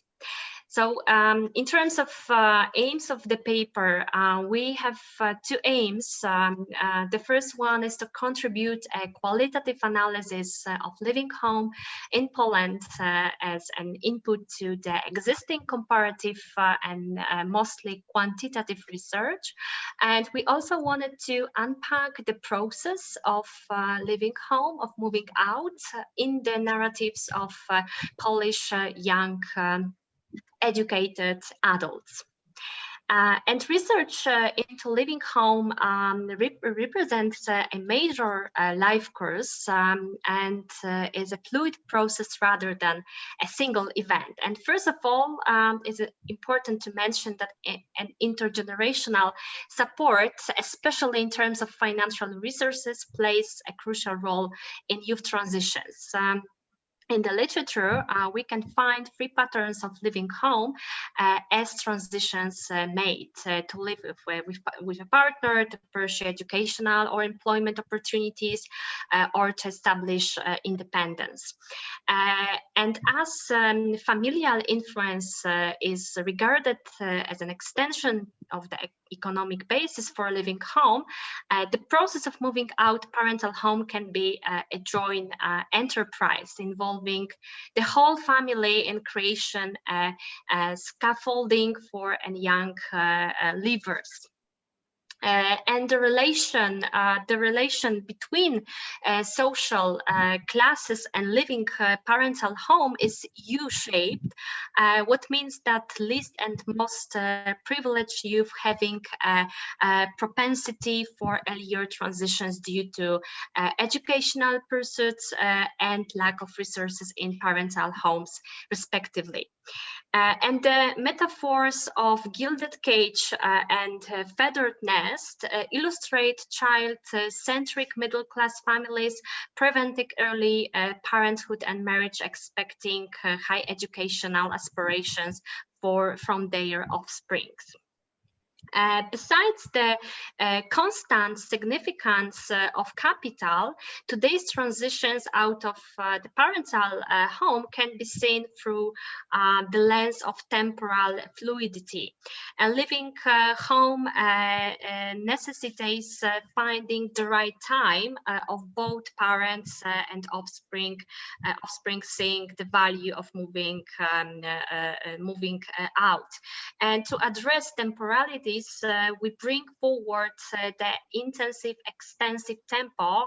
Living home can be, on the one hand, full of multiple changes occur in quick succession, or can be a process wherein shifts happen gradually without causing chaos or adverse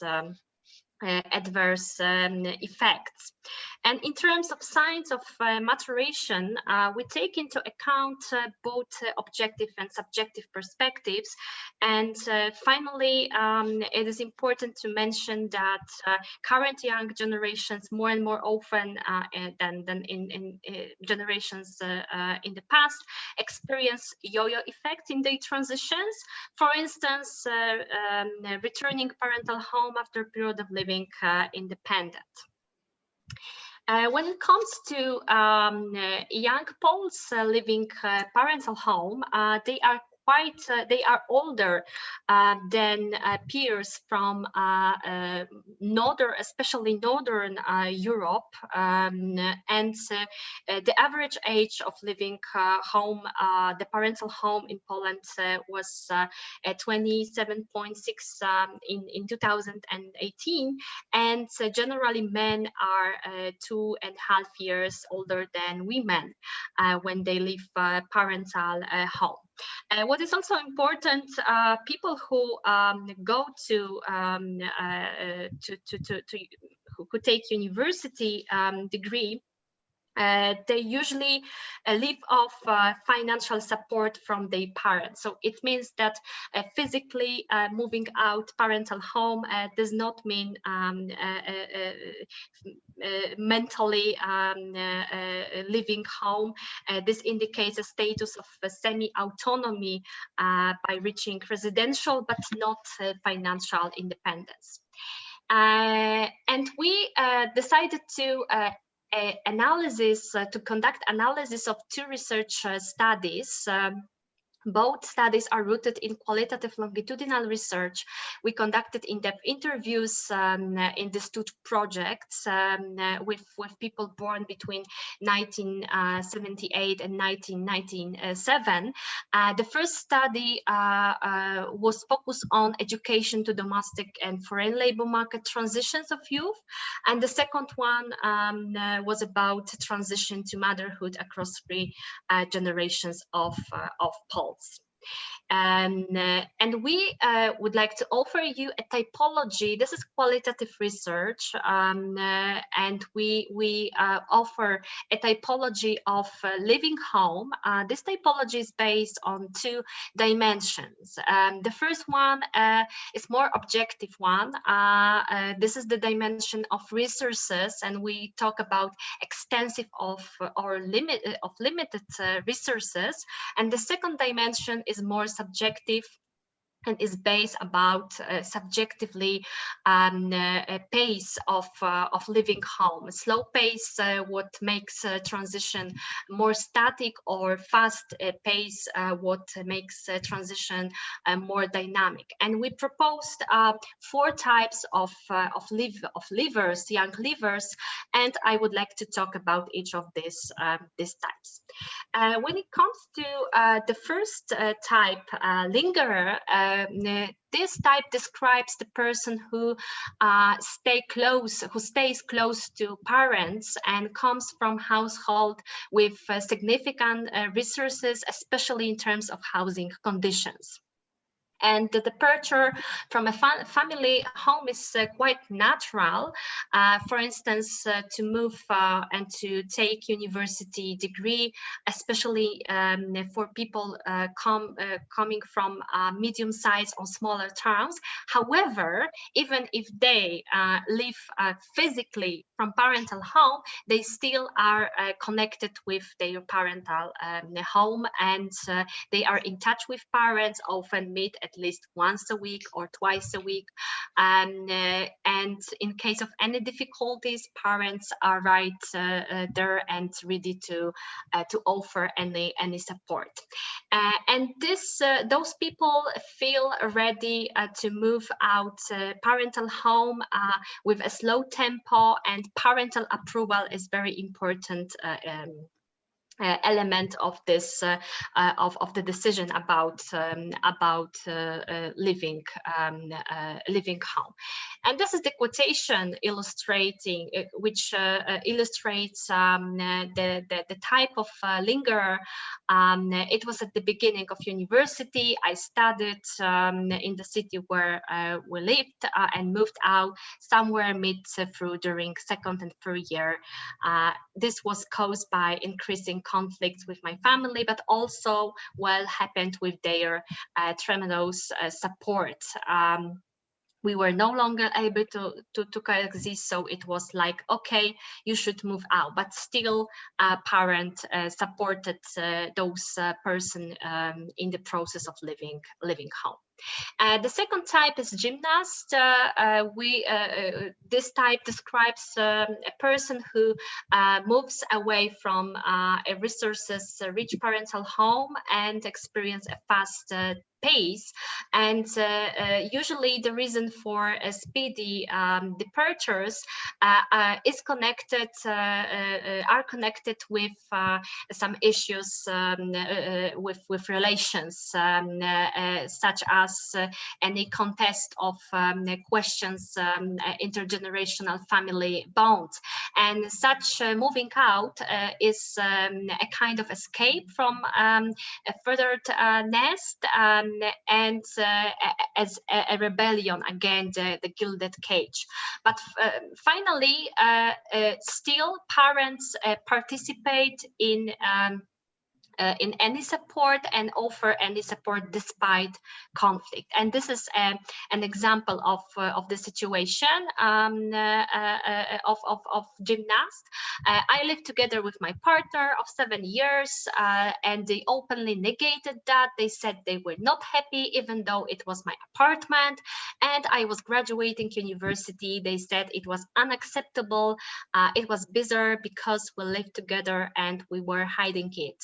Wherever they were coming for a visit, he was moving out. The parents knew and were appalled, but still they offered some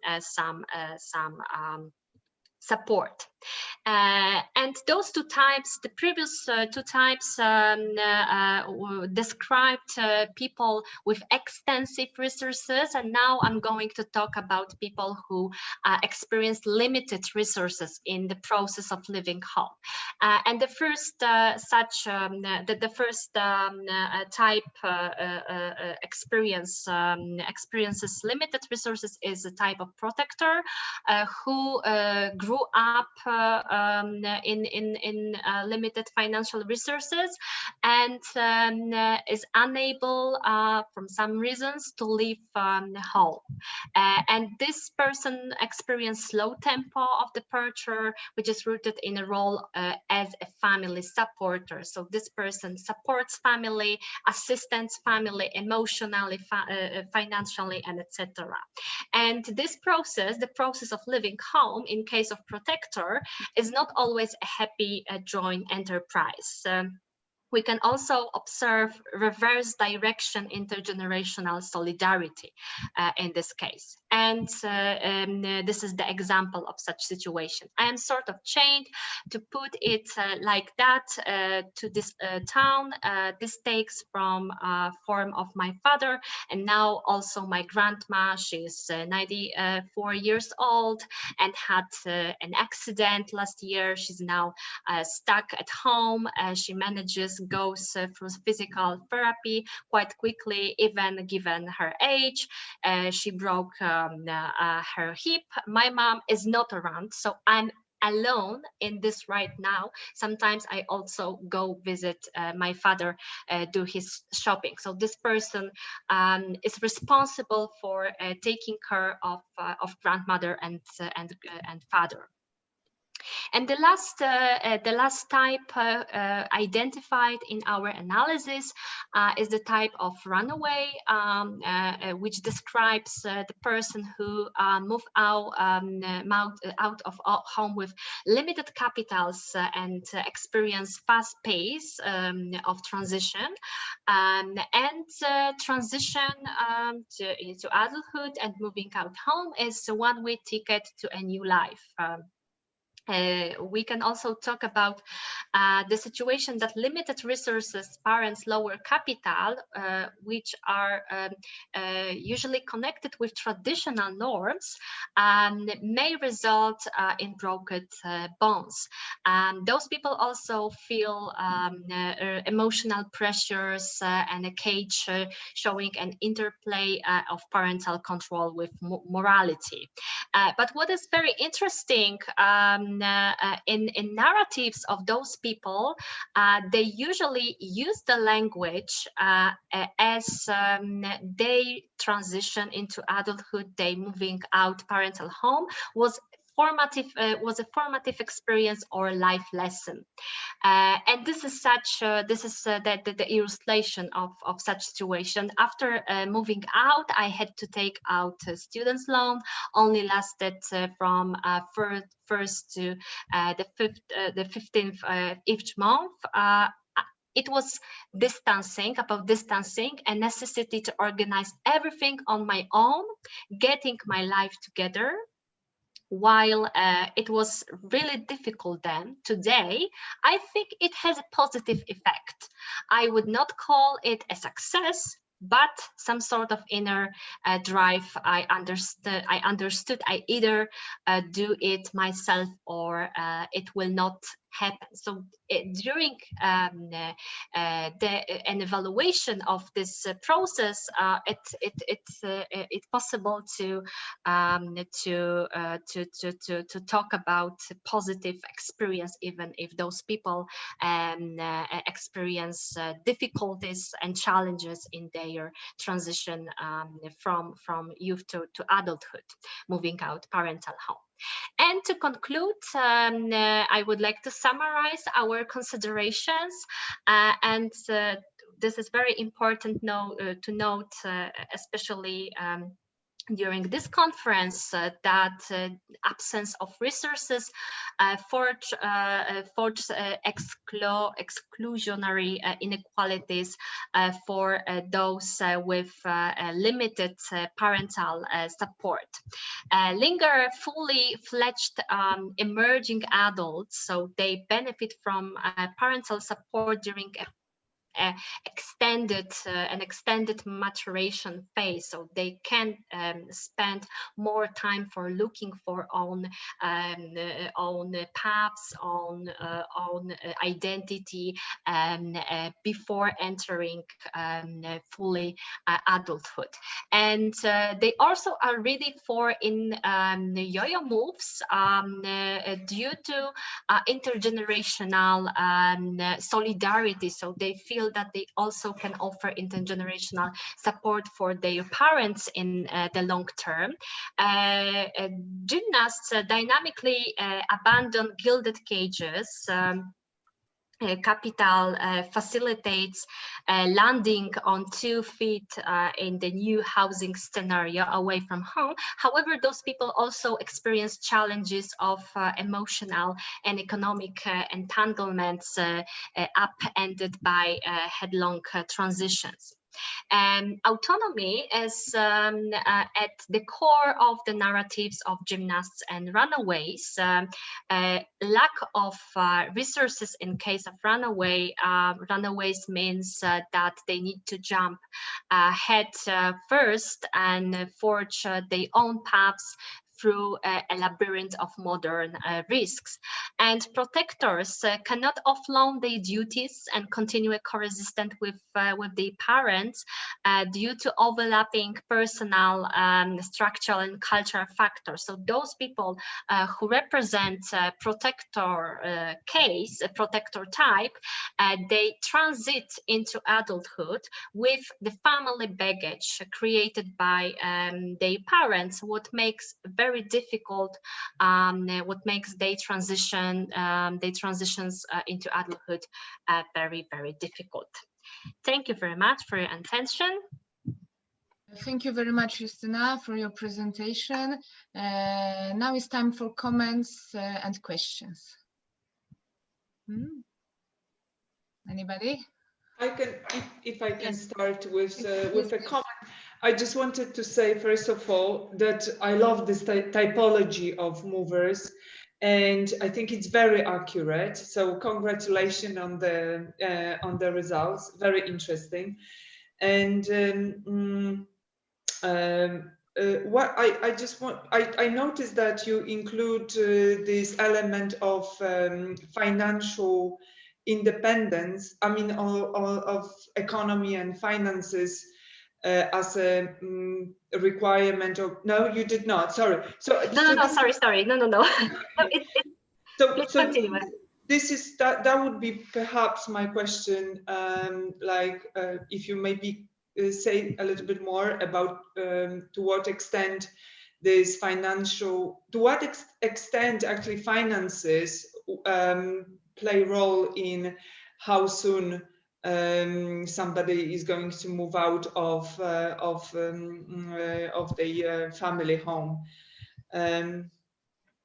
Yes, and just you're probably familiar with the term, I don't know, it's a need, but this is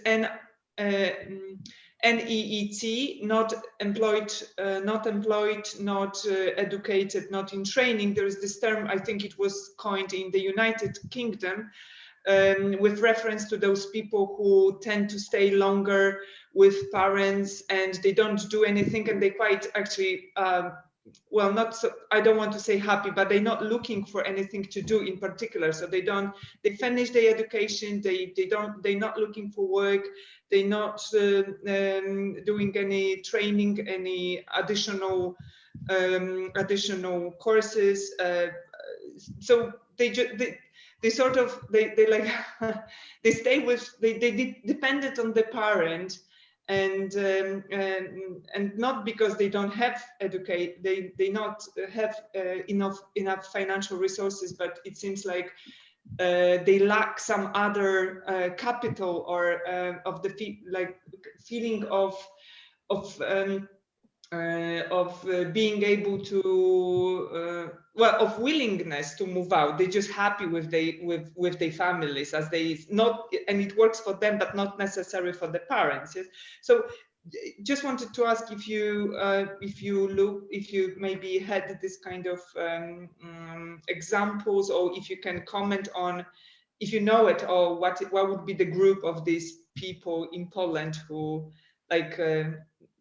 are not employed, not in education, and still living with the parents. And thank you very much for very interesting presentation. Thank you. I was also wondering, to add to Iwona's question, if there is if it's only matter of resources or money, but also if the parental styles related to the self-influency play a role in leaving home early or not, because we know about that helicopter parents who are kind of supporting, not really supporting fast independence of their children, and they are actually not encouraging children to leave home, and other parental styles maybe are more supportive in the personal autonomy or independence, less parental control, and leaving home is more obvious or expected. Okay, I can also I would also like to suggest a line of research. So I also like the typology. Unfortunately, I don't have the enough background to comment on it. I don't know if there are any additional types, but there is a kind of research which I think might be here. I think it might give you some additional room of analytical development. There is a researcher, Susie Scott, and she started researching the development of asexual identities. And now, I mean, she's having a very interesting intellectual career, but now she's looking at asexual identities which are non-becoming. So people who, so they had this identity, but at some point either they renounced it or something, so the identity doesn't, it's not fulfilled. So do you have some stories of non-becoming regarding this gymnast or runaways? Because the typology, I think, does is it always like this, that you start on one way and then so you start as a gymnast, you finish as a gymnast? I think you know where I'm getting at. But I think this her line of studies, like non-becoming a certain identity, I think it would be very complementary to your typology. Mm-hmm. Okay, Justina, now. Yeah, okay. I can answer if, should I answer? I don't know how we should divide or. Oh, okay. Hi, Paula. Yeah. Yeah. Would you like Paula to say something? I can, because I feel like you have done a great job presenting, so I can try to contribute a little bit. And yeah, thank you for all the wonderful questions. Yeah, so to the first one about capital and financial role, and so Giovanna's questions about what the role the money plays in moving out. Then, so first of all, we did kind of started with this U-shaped idea that the people, you know, with the lowest and the highest are going to have the higher propensity to leave for various reasons. But I think we ended up with seeing that the money does not explain everything, hence the second dimension, and that we really need to look at the relationships that those people have to sort of see the dynamic and interplay of how they indeed decide on a certain moment. So in our view, like the money is important, but it's more important for what happens after and whether they can count on the support or not. So when they leave home and then when they move out, they often think prospectively about what will happen. But it's not as much as a very straightforward relationship that, oh, if they take away my money, I'm not going to move out, or if they give me money, I will. So it was, I think, the necessity to add the second dimension. Then I really like the comment about the nesting process and those who teenies and whoever stay longer around the household of their parents, because we know that in Poland there are quite a lot of them, and there is like a big phenomenon. So for some reason we did not have that many of those. We had just a couple, but it might come down to how where the research was conducted. So basically we specifically focused less on cities. We had a smaller proportion of people who were from the cities, and we had a smaller proportion of men, which kind of explains that we ended up with fewer people who stayed and around their house living together with their families, with their parents. And we also had, you know, like this bigger proportion of women who pursued education, and they specifically didn't want to be living with their parents despite not having families. I think for the parenting styles, so the question of Justina, yes, we noticed this, but I think we see that helicopter parenting and this entire child-centric literature, so everything coming from Charlotte Faircloth, and then what Małgorzata Sikocka is researching in Poland. I think we are not there yet with this particular birth cohort. So we're talking about people who are a bit older, so their parents' modes of socialization and their parents' parenting styles are really not that helicoptery, if you know what I mean. So they are talking a lot about wanting their children to be independent.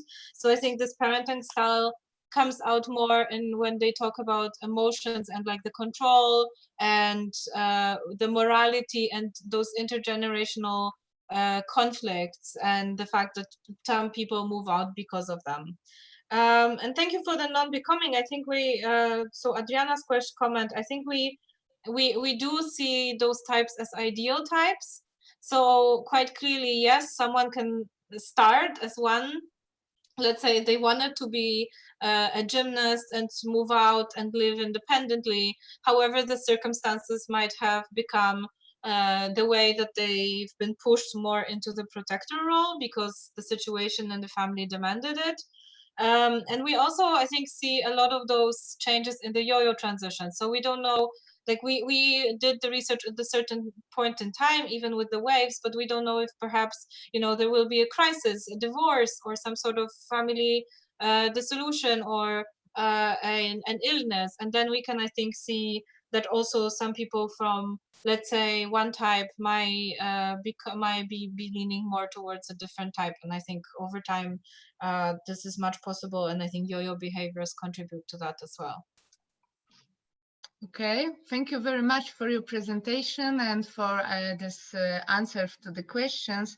And now we can move to the second presentation from this panel. Mateusz Halawa from Polish Academy of Sciences and Felix Tuszko, University of Warsaw, with a paper entitled Engineering Succession, Expecting and Managing End of Life and Durability of Wealth Among Poland's First Generation Capitalists. So stage is yours, Mateusz. Thank you. Unless told otherwise, I will assume that people can hear me, see me, and see my screen. Yes, okay. It's fine. Yes. Perfect. Thank you so much to organizers for putting this together under untypical circumstances. The paper, Felix Tuszko is obviously not here, and he cannot join us online, but this is very much a co-authored project. Where this project fits, I think, in the narrative of this very interesting workshop is it takes up some issues of inequality and stratification, and the degree to which within the social stratification there are transformations that perhaps increase this inequality, as we heard earlier in the day.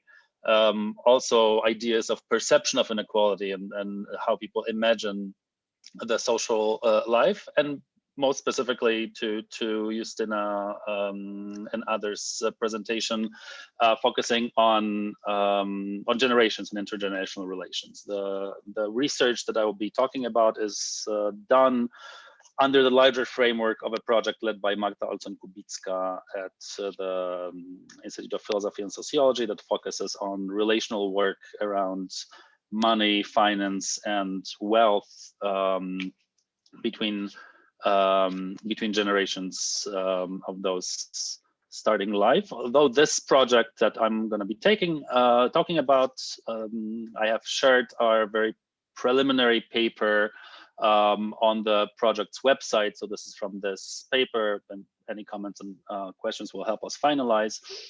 This project shifts from our usual concern with processes of middle classing or the middle class as a category that's both in a contested way objectively existing, but also imagined, and turning attention to something that I feel has not been researched extensively, at least in the qualitative ethnographic approach that I'm using, which is what we might call the Polish 1%, right? So the Polish ultra wealthy, the Polish generation of the Polish money elite, right? Of course, overlapping with the elite. And so this work, I'll try to speak for about 20 minutes and then leave sometimes for question.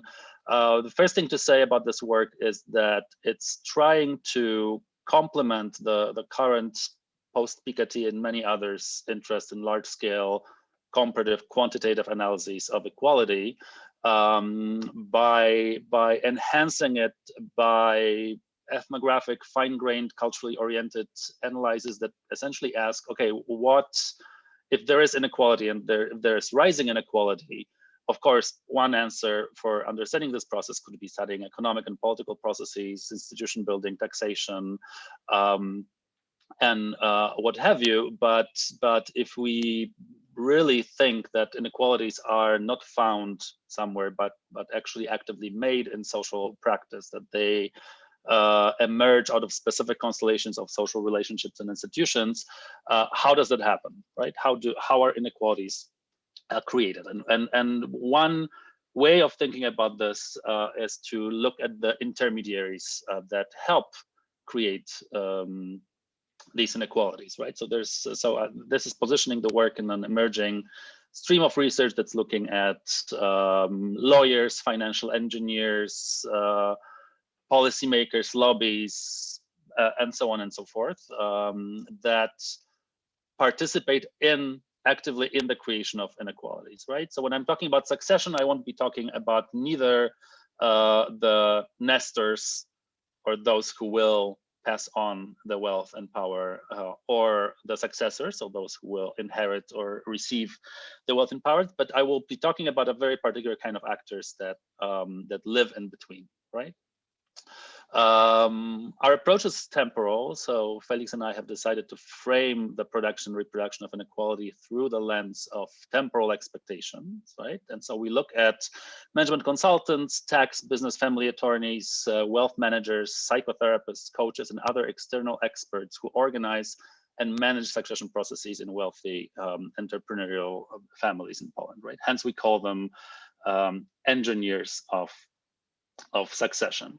And to just give you a sense of what this is, why are we talking about this now? Some tabloid covers from way before COVID, 1 year ago. Increasingly more and more coverage of scandals like these, right? So this happens in a company called Drutex, which is an, as the name does not suggest, actually, a mogul on a European, if not pan-national scale in the production of windows. In a nutshell, the conflict is that the founder of Drutex has been separated, although informally, with his first wife, started a new family with actually one of the managers of at Drutex, never formally divorced, and the struggle that ensued, the family struggle around betrayal, possibly divorce, future inheritance, 2 sets of children, one from first marriage who are already adult and working at Drutex, other children from the new relationship that are 3 and 4. All of this culminated in this giant crisis that had repercussions way beyond sort of tabloid gossip, right? What's interesting to us in this research is looking at how the intimate relations, when observed and when analyzed in among those who are the ultra wealthy, those who create the 1% of a population, how these cannot be really disentangled from the operations of capitalism. Of course, to any of you who binge watch or not binge watch HBO, you'll find that this resonates, of course, with a theme of a recent hit show called Succession, which is this sort of Shakespearean, although very well researched, look at the both economic and financial and legal and intimate dynamics that govern the passing of wealth. But what does it mean to study it in Poland? And so I wanted to show you these images. We're still with Drutex, I think, also because of the name. Drutex can be used as a sort of type ideal of a Polish post-socialist transformation enterprise that starts from a very small, quite informal, quite shabby situation in the sort of bottom left, right? Somebody starts a firm. It just so happens it's 1987. The market is opening up. There's marketization, commercialization, and so on and so forth. It's a small family. Then move forward 30 years later, on the right, you see the same company having this extensive property, having operations that are on national scale, and the number of people, although still very often connected by family ties, is of course expanding. Obviously, what you see on the picture on the top right is only the management, right? The picture does not include hundreds and hundreds of laborers who work in the Drutex factories. Suffice to say, the firm is one of the biggest employers in Zachodnie Pomorskie. The owning families has been consistently on Forbes 100 list, right? And so what does this bring to the analysis of the unintended and expecting inequalities and actually managing these expectations, right? 20 years ago, Jill Ayal, Ivan Sheleny, and Eleanor Townsley, and I owe this observation to Magdalena Serafin, have asked and answered a theoretical puzzle. Theirs was, how was it possible to create capitalism in post-communist societies without any capitalists, right? So in terms of thinking about social structures, how do you create capitalism when there's no bourgeoisie, essentially, right?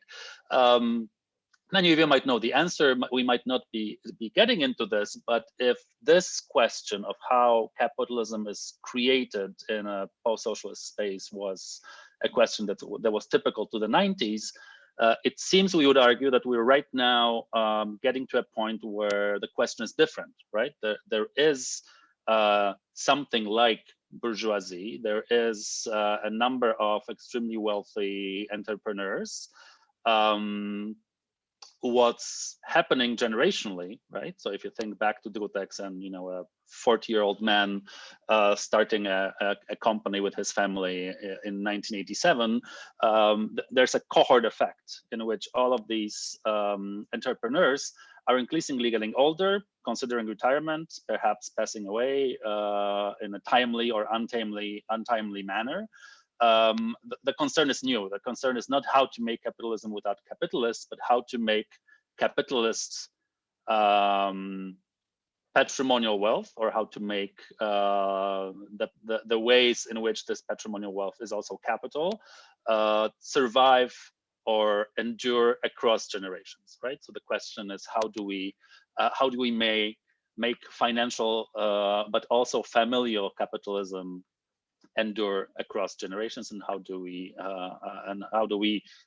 being the Forbes 100, obviously, asking this question, how do we make the thing endure, right? And here a very brief comment on how we imagine capitalism, especially in the post-socialist reality.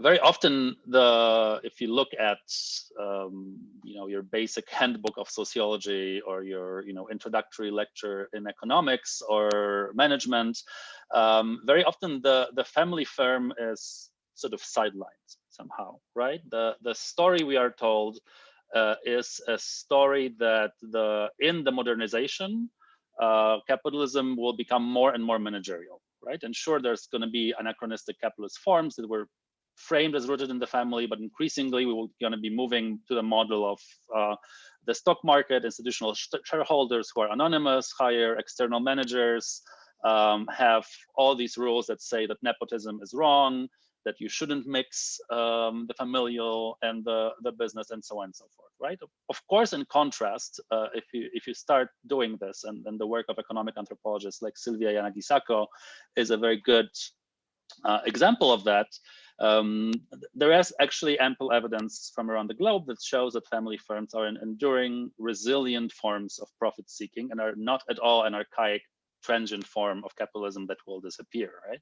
And you can do this exercise from country to country.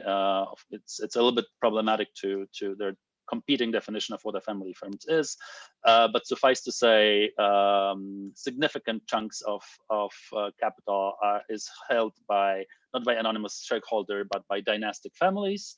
And if Piketty and his team and other who are studying inequalities are correct, this dynamic is actually on the increase, right? So we're actually observing something like the restoration of family dynastic or patrimonial capitalism, right? So we can do a short experiment that Felix and I did. We looked at Forbes 100 first, and then we've noticed something weird. It would seem, just from the title, for those who are not Polish speaking, it literally says 100 most wealthy Poles, so individuals also coded as male linguistically. Whereas if you start exploring this, actually the unit of analysis, even for Forbes, is very different, right? And I don't have this done for Forbes on me right now because COVID. So let's shift to the other magazine that's been doing this, which is the Frost 100 Wealthiest People. And in green, we have highlighted all the instances in which on the 100 richest Poles list, the unit, the richer Pole, is actually not an individual, right? So what it looks like is this, right? You have an individual, number 57, Edgar Łukasiewicz, but that's a 13-year-old at the moment of inheriting his father's wealth. We have Irena Eris I Henrik Orfinger, right? So we have married couples, and we have this mysterious and very unclear phrasing in which we say this person with family, or we don't even say an individual, we'll say just the Weihert family is among the 100 rich, right? So this is the crux of the research, right? The way we're doing this research and how we're trying to study, we're using ethnography to observe the rise of events, closed coaching programs, workshops, and legal processes run by whom we call engineers of succession, that are essentially trying to work with these families concerned with their future and expecting that their wealth might be dissipated or are taken over by wrong people in their sense. And we're observing and trying to observe and understand through interviews their practice. It also involves going to golf fields, because such is the ethnographic of the elite. And of course, conceptually, what the engineers of succession are trying to do. So imagine a psychotherapist that's been brought on board to settle a family struggle, or imagine a lawyer that's brought on board to change the structure of the firm from a single owner company into a holding company, or is trying to build a foundation in Luxembourg. Is they're trying to disentangle and reentangle, and all these images that you're seeing right now are images from the field. So there's a lot of compulsive drawing of Venn diagrams. What is family wealth? What is company's capital? How does ownership, management, and family interact in a generative or positive way, or in a complex way, right? So all these ways in which whom we call engineers of succession work. For lack of time, I will just show you some or two examples of engineers, or modes of engineering. One is the legal mode of engineering, in which we are actually trying to use formal institutions of the law in order to produce the durability. Katharina Pister has a brilliant book called The Codes of Capital, and one of the things she argues is that if you think about capital in the contemporary world, the law is actually one of the key things, or one of the key operations, or one of the key institutions that transforms stuff, money, into capital, because the law is able to protect and make durable wealth, right? So you have a whole new subset of lawyers and legal firms that have specified their work as catering to wealth understood not as held by a single mortal individual, but who are trying to establish something that in the Anglo-Saxon word we would know as trusts. In the civil law sphere of Europe would be, for example, family foundations, right? Another crop of these experts have nothing to do with law. They are very often trained in management, but deeply, deeply rooted in the sort of psychologized coaching and therapy and workshop and training culture. And they're essentially saying, well, it starts with a head, right? You shouldn't start with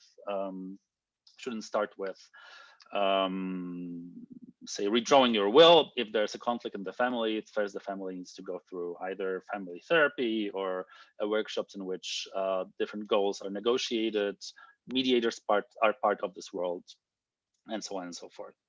And if you go to the paper, what we're trying to do is to reconstruct the practice of these engineers of succession, doing 4 things. First, looking at how succession is in Poland specifically, but also more generally throughout the region, how succession is framed as a problem, right? Obviously, for reasons of their own commerce and for reasons of their own benefit, the engineers of succession are really promoting this problem of succession, right? And according to their calculations, a quite well known number is the year 2028, when and many succession engineers will show you a graph. That's the year that there's expected to be peak successions, meaning that the first generation of Polish bourgeoisie will be dying out in the largest extent, right?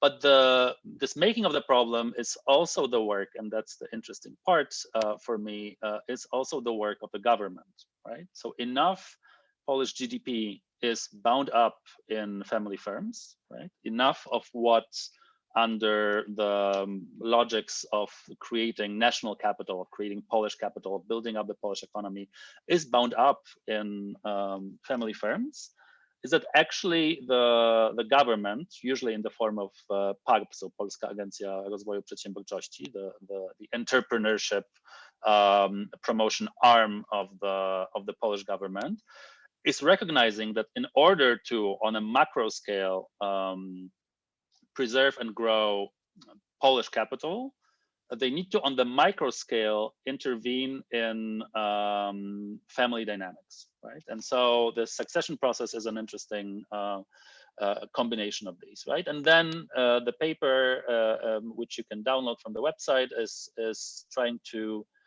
disentangle the psychological, right, in which different experts, I'm happy to talk about more in the question answer section, are trying to shift the attitude of the young people and trying to make the family work in a way that the passing of money and wealth is at all possible. In the third section, we're looking at those who say that if a successor is 30 years old or 35 years old, as it's often the case, it's already too late. And these are people who are trying to build up a very closely knit network of Polish bourgeoisie by means of cultivating heirs and heiresses in a much earlier stage, right? So we're talking about expensive private schools that are specifically aimed at making young people understand what it's like to manage a family company and so on and so forth. And the fourth section of the paper, which we called cleaning up or making architecture, or how lawyers called capital, is forked into 2 problems. One problem is a problem of how increasingly the wealthy families in Poland run up against the family law, right? So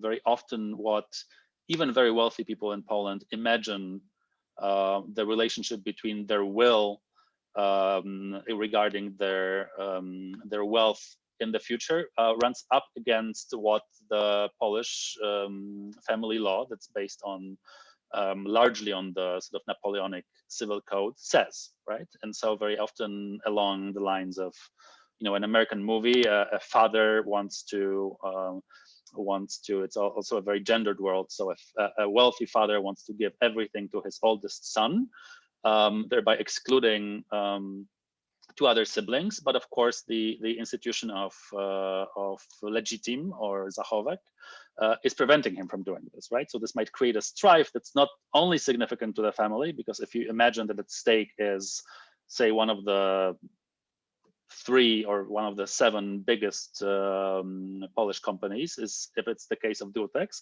this kind of strife that otherwise we would sort of psychologize and say this is a private affair of some family. It has nothing to do with the large picture of how the economy works. It actually may result in large-scale unemployment in the region or the halting of production and so on and so forth. And the second we are fork, running out of time. Okay, sorry. Yeah, so please jump to the conclusion, good. okay? I'll jump. That is the conclusion, in fact. Okay. And the second fork in which the lawyers are trying to go is to write new laws, right? And so we are. This is somebody calling on my door. Welcome to working from home. It is about. Sorry, I got distracted there. It is about writing new laws. So it's about trying to figure out whether the Polish system can accommodate something like I'm sorry, somebody's calling at my door and wouldn't stop. So I am assuming now it has to be an emergency on part of my neighbors. So let me stop here. And on the fact that we're looking at succession, and I'll be back with you in a minute. Okay. Okay. So please think about questions, quick questions to Mateusz when he'll be back. Unexpected consequences of running an online conference and staying at home. Okay. Yeah, that's maybe some short questions. Okay, and I'm back. You're back. I have survived. Good. Okay. So yep. Thank you very Questions much. and comments, please. Thank you so Thank much. you very much. Now it's time for comments and questions, please. Anybody? Okay, I have a question. So I don't know too much about succession, but so for me the way I looked at your paper and the presentation is that it's about preparation. Mm-hmm.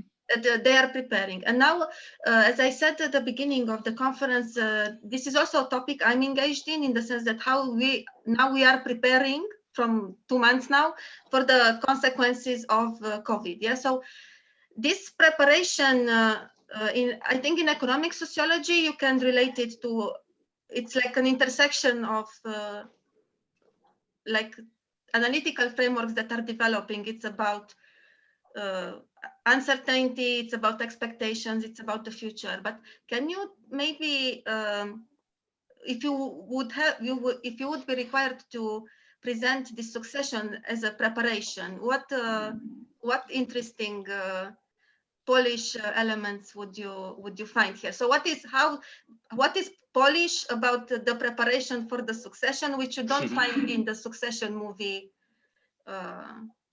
So how are Poles preparing? Because they are preparing for COVID. I think they are preparing if they have to. So this is what my there has to be a pressure to prepare, and then you prepare. And once there is no pressure or there is no internal engine, then you don't prepare anymore. So how would you, if you were to switch the angle? Yeah, sure. Thanks. That's a great question. Thank you. Yes, succession is very much about preparation. What the ways in which the people we observe are actually legitimizing the work and what they're selling is that they're saying that everybody is unprepared, right? And so it's not an accident that one of the lawyers I'm working with has earlier worked in insurance, right? So what they're saying is, and they very often use public events like the death of Piotr Kulas, for example, right? A young man who dies suddenly, and that's been on everybody's mind in these events, or events when somebody dies without a will. So preparedness in that sense isn't about extension of temporal horizon, right? So these are what's specific to the region. I wouldn't say just Poland, I would say to the region, is that these companies were started in 1987 from a garage, and then both the pace of work within the families, but also the pace of growth of the Polish economy was such that there was no space to sort of stand back and say, okay, what are we, right? And so a lot of the structures, for example, economic structures of these firms actually remember 1987 because they're based, on a single owner of a single company, right? And their scale is actually not matched at all by, the modern sort of advanced corporate structures that you have to preserve the wealth, right? And so the preparation becomes about stepping back from the day-to-day and extending the temporal horizon. That's the first thing, right? So it's thinking about, if you're thinking about your children, it's already too late. You need to be thinking about your grandchildren and your great-grandchildren, right? And the question is, how do you extend your control beyond your life into this future? And it also implies working with scenarios, right? So what the touchy subject is that there's a point at which these lawyers, therapists, and so on and so forth need to sit down with a family, draw out the genealogical tree, or what they call a genogram, that has both factographic information but also psychological information, right? They have to understand where there might be strife. They have to understand where there's conflict between siblings. They have to convince someone to come clean about an illegitimate child that they have from another relationship that might be a secret, but the secret needs to be built in, and so on and so forth. And then these scenarios are run in permutations that are unimaginable to people, right? So questions appear like, if a couple has a car crash and one person dies on the scene and another dies in the hospital, in these scenarios, there's actually two legal procedures for inheritance, right? Because there's a literal temporal succession of deaths, and even if they're separated by 7 hours, the Polish law needs to separate it out, right? So it's essentially about preparations, and I'll end on this. The practitioners from the legal side of this, essentially what their motto is that we need to prepare such that nothing goes to court, right? So it's very often a practice of trying to avoid litigating post hoc, avoid litigating after death, and actually using notaries, using economic structure, using psychological tools of mediation, and using sort of foreign modes of offshore wealth, like foundations in Luxembourg, is to arrange everything such that it becomes sort of foolproof system and foolproof structure that extends into the future. Okay, thank you. I have a question. Yes, please. Hi everyone. This is Sam calling from the UK. Matthias, thank you. That was fascinating. I just to say one thing, one sort of quick question, and then maybe a slightly more developed one. The first was, I have a colleague at the LSE here in London who's called Luna Glucksberg, who's kind of looking at some similar issues, and through the lens of a particular formation, or the idea of a family office. Mm-hmm. And I just wondered if that that kind of entity operates in the same way in the context that you're studying. And then I suppose the second question is kind of how these sort of issues interact with a kind of discourse of meritocracy, and whether there is any ways in which that frames some of the ways in which these kind of issues of succession are talked about, thought about by the practitioners that you're interested in. I mean, you talked about the HBO show Succession, which I love.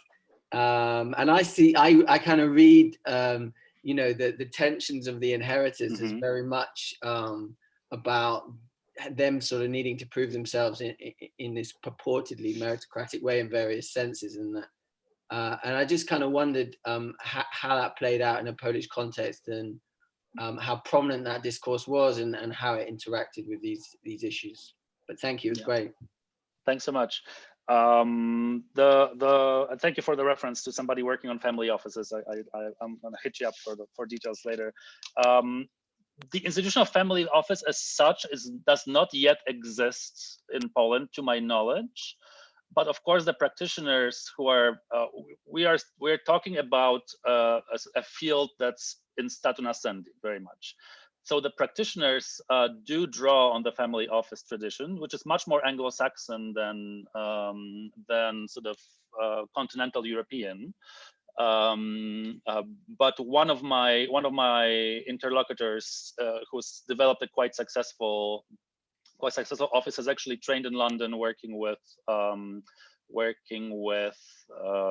I believe Dubai and Doha families, if I'm not wrong, running their or helping run their family offices. To a large extent, this the work of family office, so the work of managing sort of family's wealth, is done by private banking in Poland, which is a rising and new sort of chunk of banking that has not existed largely, 20 years back, and attorneys, right? But there is an expressed desire to create something like family office. But I would say that many of the families, even the very wealthy families, are still in the process of, because they're first generation entrepreneurial families, they're first generation bourgeois, they're still in the process of actually figuring out what under this bourgeois logic consists of family and what consists of firm. So they're almost earlier in the process than being ready to start a family office, because very often there's a murky and from a legal perspective risky blurred boundary between the house or the inheritable familial wealth and the company's capital, right? So I would imagine that the creation of the family office largely comes next.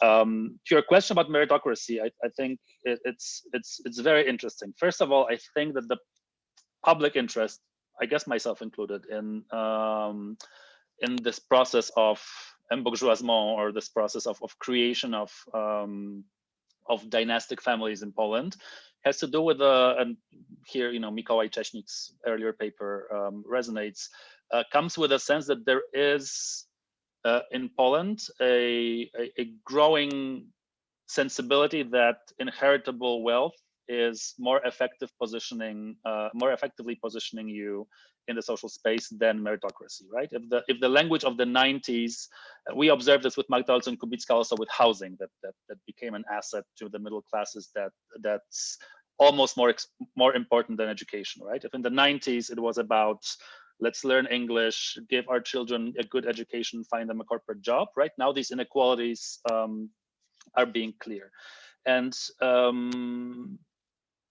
meritocracy also in this context, in this space, has to do with ideas of modernization, right? So there's a very interesting effect, a class effect that Bourdieu would call habitus clivé, in which very often the owners of the firms have had basic education, were recruited from popular classes, very low cultural capital, some social capital, but like in a very small sort of local networks of very often rural or small town elites.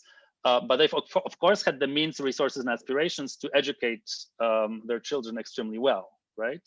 So you have these figures of children who have studied in London, studied in the US, and so on, and they're coming back. And the only problem is that these children are coming back and they're saying, well, this is a sausage factory. We're deeply, after our studies in London, we're deeply uninterested in a large-scale production of sausage, right? Like it's not something within our habitus, right? So the meritocracy part becomes partly about this discourse of globalization, right? That these and modernization. So there's a figure of a child who knows software as opposed to the families. There's a figure of a child who speaks English, and so I'm finishing. And so this meritocracy becomes about modernization. Yeah. And tell us who was at the door. Oh yes. Was that? Who was at the door? It was a very insistent delivery person who just would not leave the package on the door. Sorry about that. Okay, thank you very much. Thank you very much for your presentation. So now we have lunch break. Yes, I believe that we can, let's leave the room open. I will stop the recording so you can feel free to discuss. And we're back at 3:15. Yes, but you can feel free to use the room for discussion. Sam, can you hang around for a bit, please? Okay, see you later then. Okay, Yes, yeah, fine. Yeah, of course. Oh, okay, cool. Now, I just wanted to ask you for the name of the LSE person again. Yeah, so her name is Aluna Glucksberg. Aluna Glucksberg. Yeah, she's a fellow at the Inequalities Institute, which I'm a part of, and she's been working on this stuff for a while. Yeah, it's worth checking her work out. Yeah, she's an ethnographer. So she. Oh, great, fantastic! I haven't come across her. Great. Yeah, so she's kind of been, really sort of trying to understand, I suppose, in some ways, similar take in a way to Rachel Sherman, trying to really how these families tick from their kind of their way of looking at things. But yeah, this is good. This is fascinating. So this is a longer term project for you. Well, I mean, we have almost completed. We were able to almost complete the fieldwork before COVID, and actually now sort of finalizing, doing some online interviews with these experts. So it's a sort of drafty paper. I don't think we're going to do any more fieldwork. We did some analysis of trade publications of these sort of offices and foundations. So we have this as a working paper, and we're hoping to over the summer whip it into a submittable shape somewhere. Yeah. Oh, great. I'm all of my work is kind of moving towards this interest in elites, so it's good to get. No, it's really good to connect. Cultural stuff. Yeah. Nice to meet you. I'm going to run and get some lunch, but I'll. Same here. Nice to meet you, and speak to you soon. Yeah. Okay. All right. Bye. Thanks. Okay.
Hello? Hello.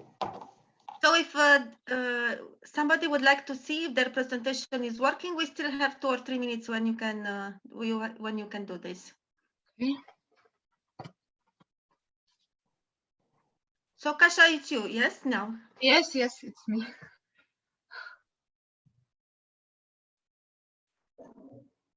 Okay.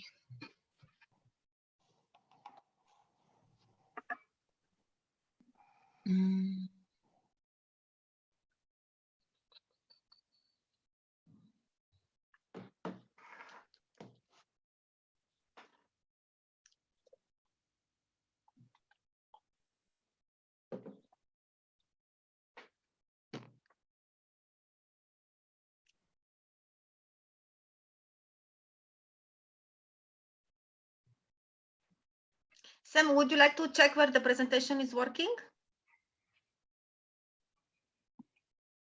Yes, I think Daniel is starting. Oh, okay. So he's going to do half, then I'll switch and share my screen. Okay. So that should work. Daniel, do you need to check? I'm going to make sure that it shows up the way I think it's supposed to. Hold on.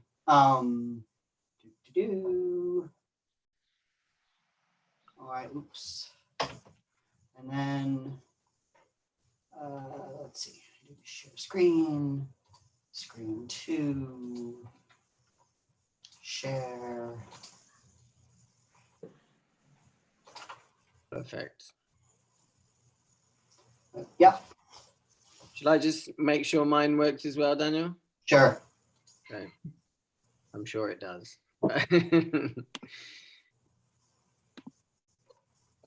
So I would just I have an announcement, and then Kasia will run the show. So one of the presenters from the session, which is following your session, his wife is giving birth. So it means that we have some more time. So don't worry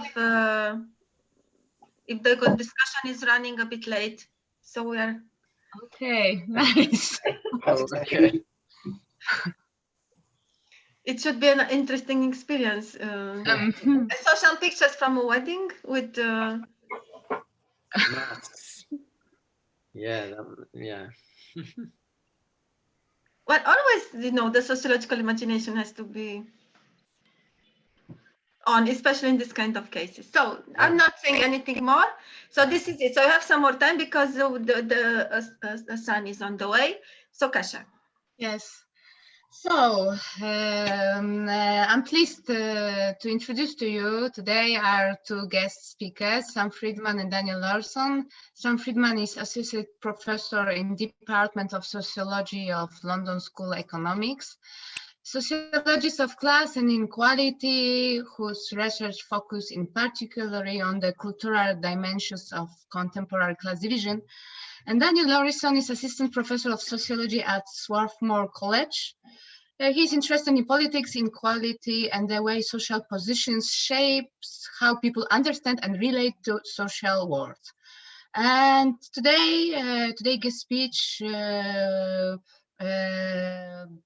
will be concentrated around the book published in 2019, The Class Ceiling, Why It Pays to Be Privileged, the book which examines social mobility into Britain's higher professional and managerial occupations. So Daniel and Sam, the stage is yours.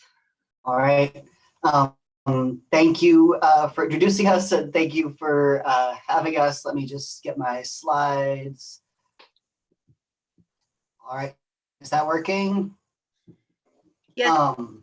Yes. Okay, so yeah, great. So thank you to the organizers for organizing this conference and for managing to take it online in what looks to be so far a very smooth and effective way. We're all learning about online connection more than we ever probably wanted to.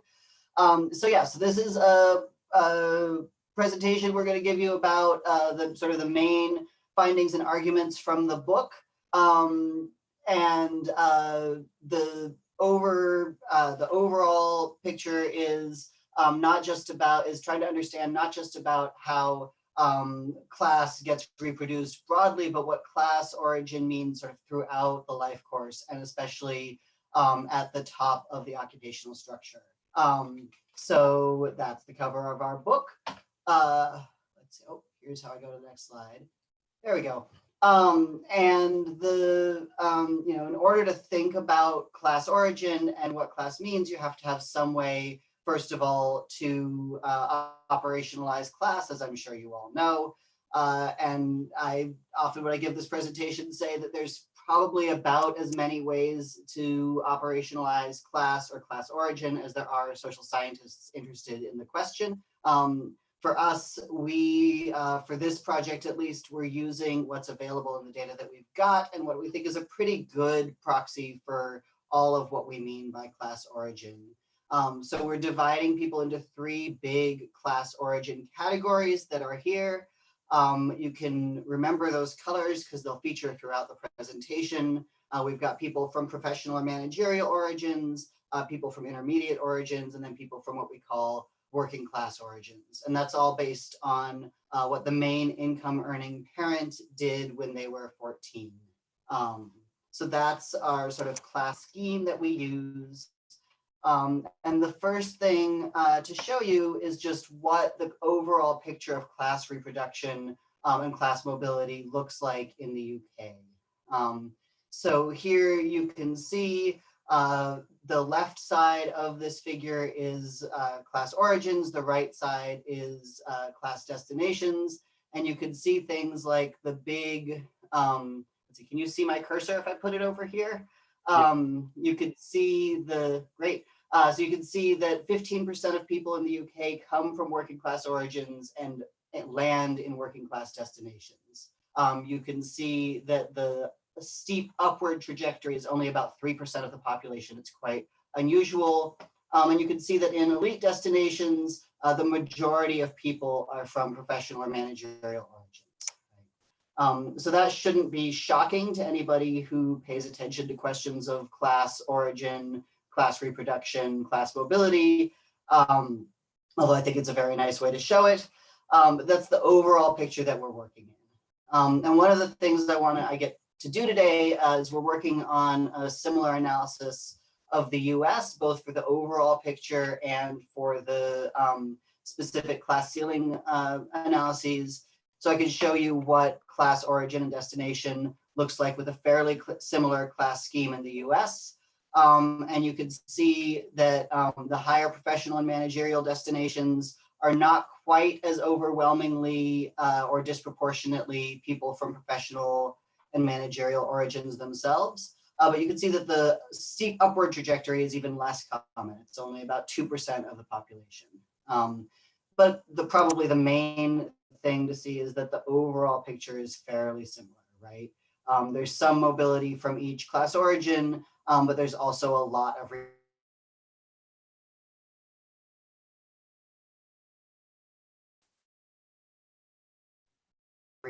reproduction. The thickest line is always. So what we're specifically interested in is what it looks like for people who land in these elite destinations.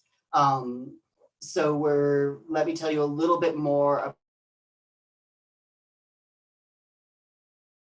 about what that and just to say a little bit more about sort of why we think this is interesting and important, you know, a lot of the ways that inequality gets justified have to do with the idea that anybody can make it, or that you know, there's sort of equality of opportunity.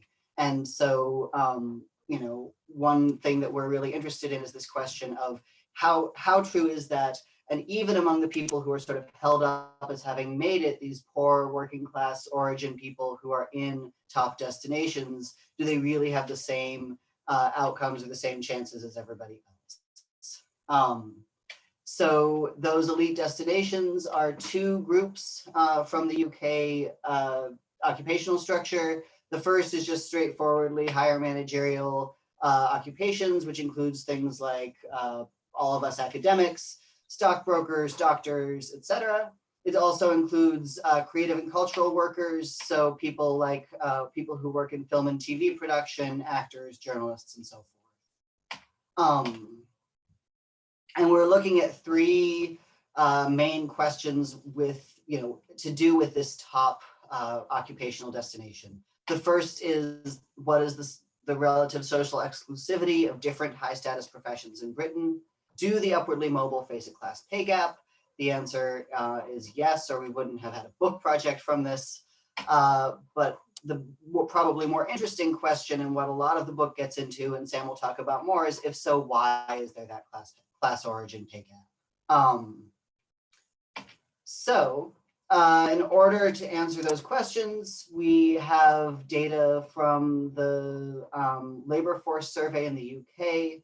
The data I showed you, and I'll show you a couple more things for the US, is the panel study of income dynamics. We're looking at everybody who is over 23 or over 22 and under 70, who has parental occupation data and who's not currently in school.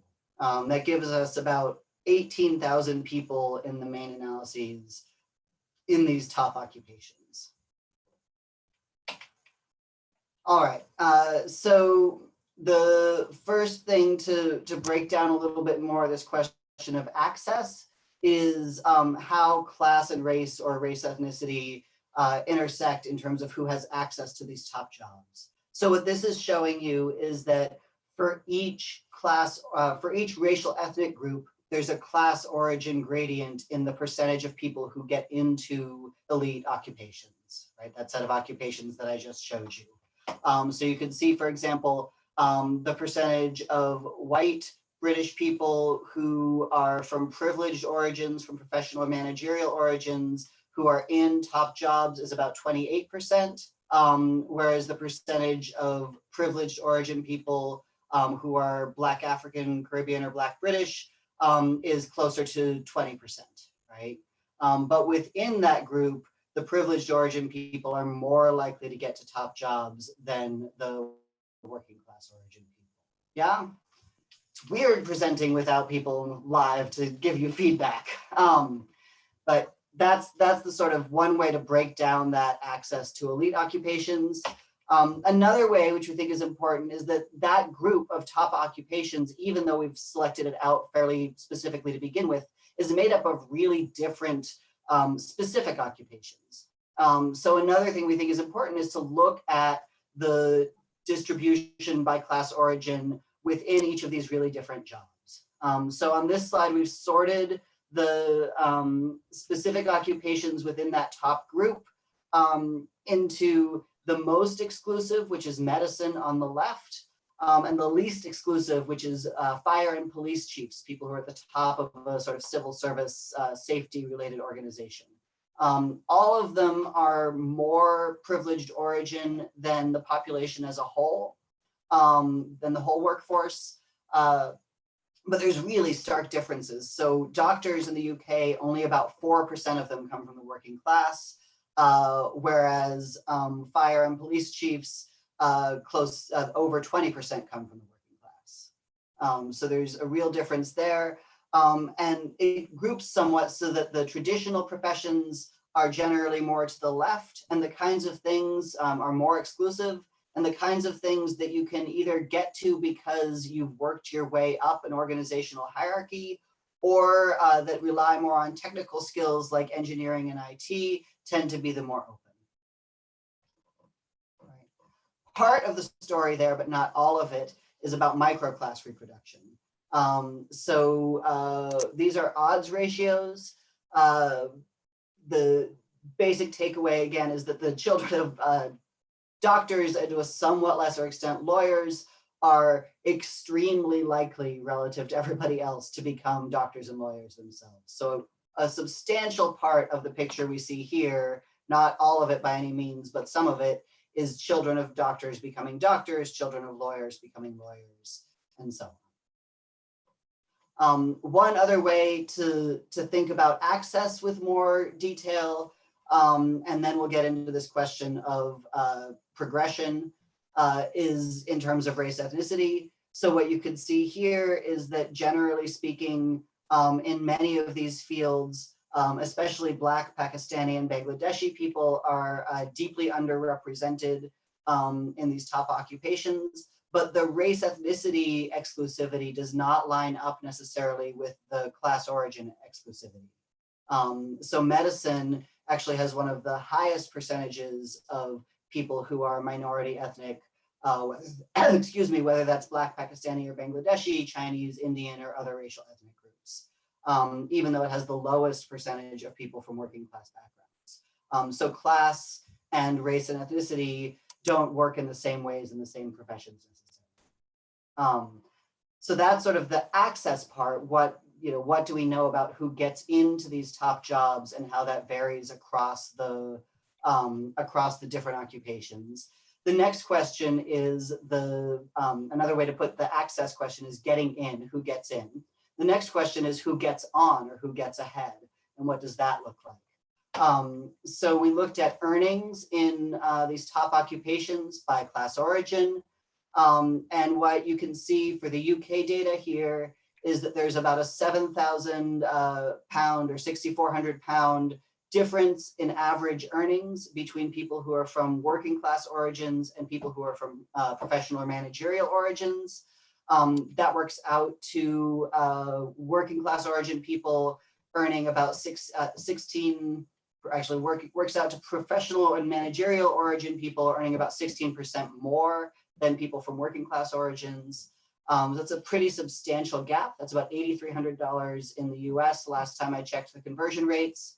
When we look at the US data, there's actually an even bigger class origin pay gap. So we're still fine-tuning these analyses, but it looks like there's about a $30,000 US dollar gap in average earnings. So that's privileged origin people making about 38% more than working class origin people in these top jobs. So a similar pattern, actually an even bigger difference. So we could talk a little bit more about what might be going on there if you like. Okay. So then let's break up that class origin pay gap a little bit and talk about what's going on there. First of all, and we take a lot of this style of analysis and a lot of the insights for how we're thinking about this from work on glass ceilings and on both gender pay gaps and racial ethnic disadvantages in top occupations. And one thing that you can see very clearly here probably is that the gender pay gap is in some ways even more substantial than the class origin pay gap. So women from all class origins are earning less than men from all class origins on average in these top jobs. And the total gap between working class origin women and professional origin men is close to 20,000 pounds. The professional origin men are making nearly, almost 1.5 times what a little more than 1.5 times actually what the professional origin, the professional origin men, got a little lost there with all the different categories. The professional origin men are making about 1.5 times what the working class origin women are earning. So there's a really substantial gender gap, and there's a class gender interaction where working class women are even more disadvantaged relative to privileged origin men than working class origin men are. All right. And the patterns are a bit more complicated when we look at race ethnicity, but the overall picture that there are both racial ethnic pay gaps and class origin pay gaps, and that there's a class origin gradient within every racial ethnic group for people in these top jobs is very clear. So the thing to take away, these are average earnings only for people in top jobs. People from working class origins within every racial ethnic group are earning less than their peers from the same racial ethnic group in these top jobs who are from professional or managerial origins, right? So that's another way to break that down. Those of you who do these kinds of analyses on a regular basis are probably thinking, okay, but what if we look at all this together? What is the sort of driving force here?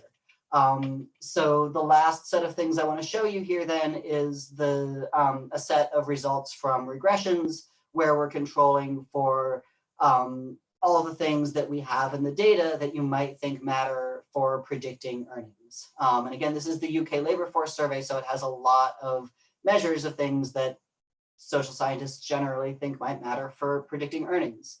So the first thing is that when we put in controls for things like gender, birth countries, whether people are immigrants and where in the UK they were born, disability, and especially age, what we see is that the class origin pay gap is even bigger than it looks initially. A lot of what's going on there is that older people are more likely to have working class origins, but they earn more for being a bit older, right? You earn more as you go through the life course. And so when we control for age, the gap actually looks bigger.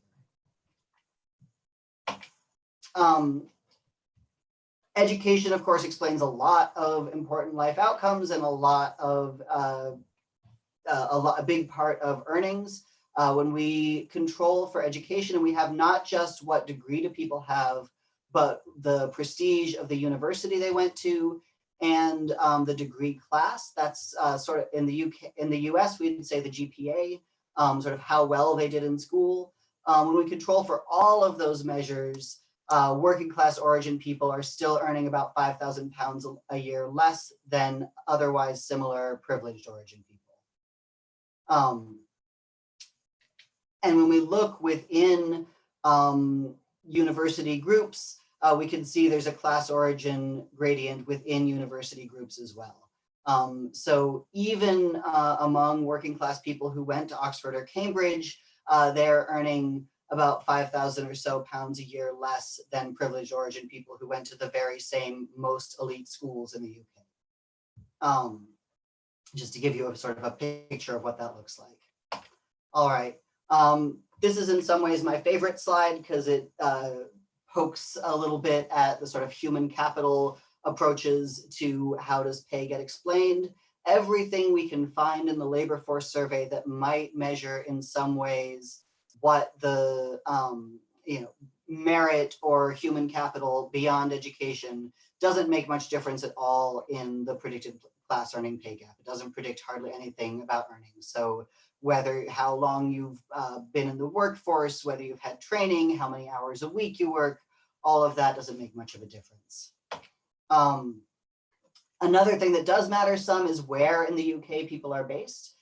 I'm sure most people know this. If you live and work in London, you earn an awful lot more. You also pay an awful lot more for most things. So a big part of the class origin pay gap that we see is about where people are based. And most of that is about London versus the rest of the country or the rest of the UK. And then the last thing that we looked at is sorting. So part of what's going on, I showed you how different all these occupations were in terms of access. They're also different in terms of pay. So people who are in, for example, public sector occupations tend to earn less than people who are in private sector occupations. And people who are in public sector occupations tend to be, are more likely to be working class. So you get, you explain part of the class origin pay gap by which occupations people are in, right? Finance is very, very, very highly paid, and also somewhat disproportionately people from professional origins. So when you look at where in these different occupations people are, which industries, which sectors, and also which firm sizes, a lot of, or some part of what's going on is that people in bigger firms are paid more. We think that's probably a proxy for sort of the status or the eliteness of the firm, although it's not perfect, of course. That sorting is another part of the story of why you see privileged origin people earning more than working class origin people. Nonetheless, when we control for all of these things, we still see a class origin pay gap of about 3,500 pounds. So working class origin people who are similar in all the ways that we can measure in the labor force survey to their privileged origin peers are earning less net of all these differences. So that's sort of the first half of the story. We can explain about half of the class origin pay gap using these measures from the labor force survey. we can see that a good part of what each of them, a good part of what's going on is each of these 5 sort of bits of this wheel, which I talked about as we went. So working in bigger firms, having a more prestigious education or just more education, working in better paid occupations, and working in London. These are all things that privileged origin people are more likely to do or have, and that result in higher pay, that explain about half of the difference in pay between privileged origin people and working class origin people. But we can't explain the rest of the class origin pay gap with the data that's available in this survey. So to tell you what we did about that, I am going to hand it over to Sam now. Let's see. I have to find stop screen share, where to go. Yeah, if you do that and I can get mine now. Right. There we go, stop share. All right.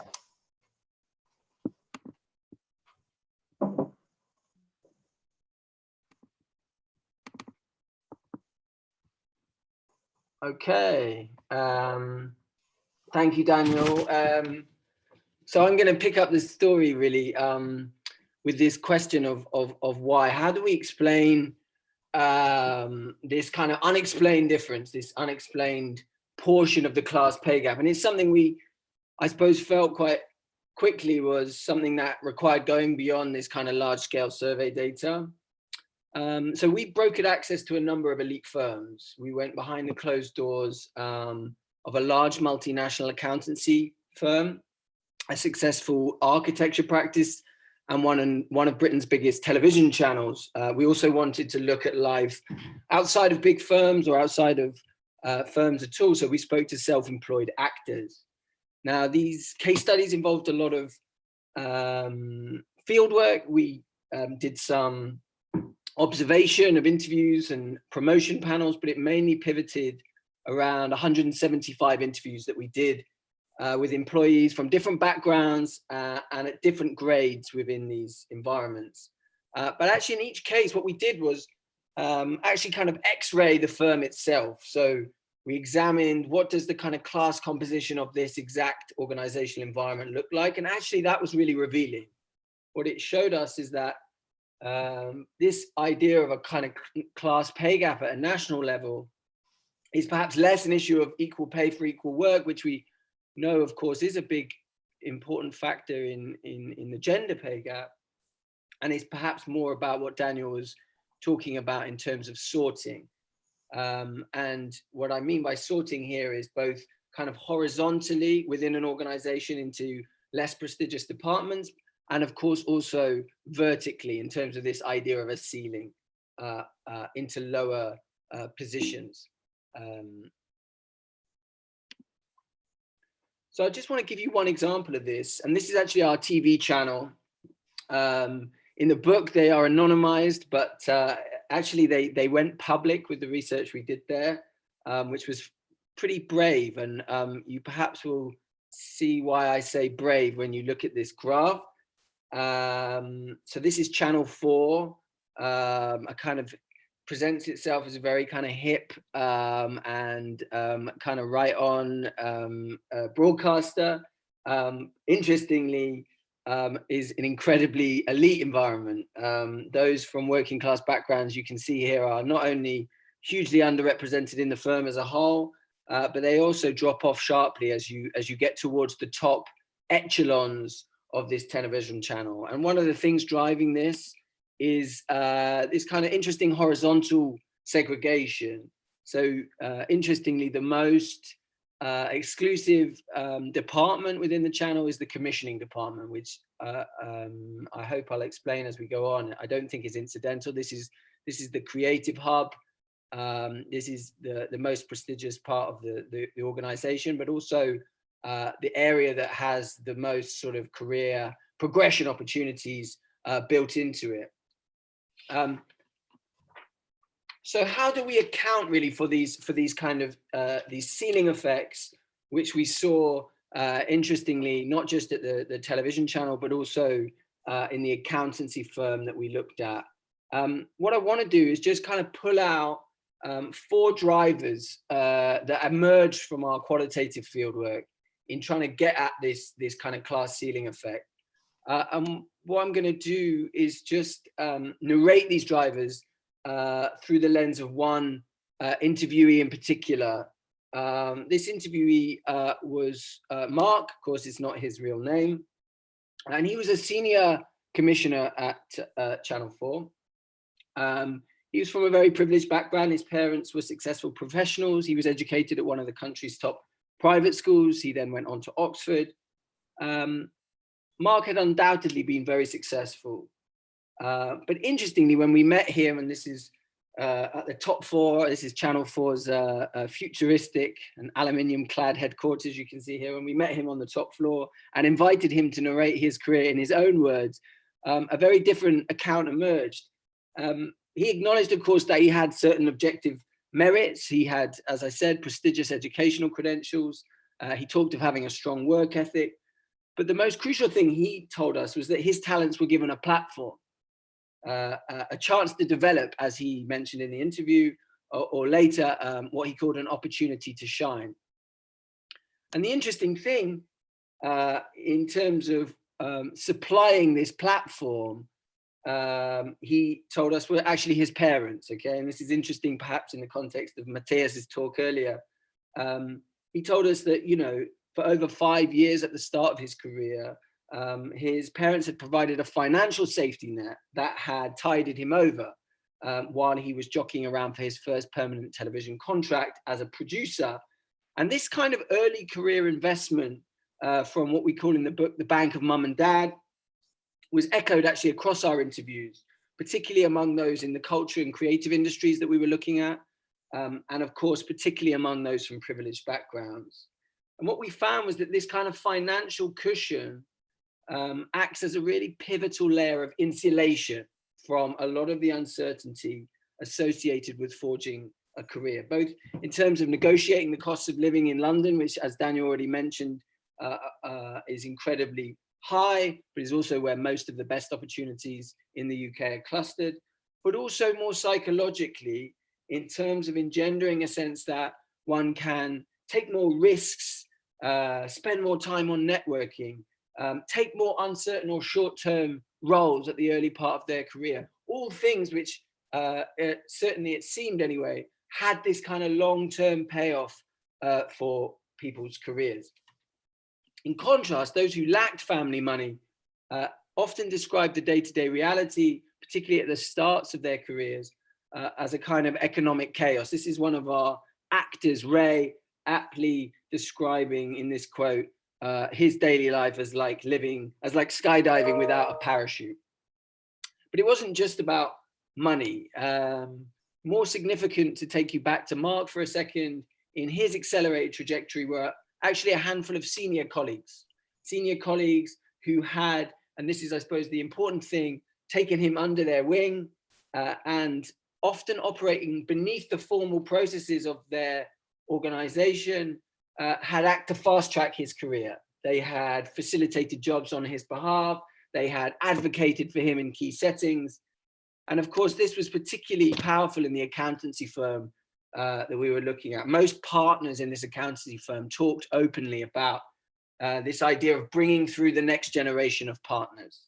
And this is, of course, largely presented as an innocent process of talent spotting.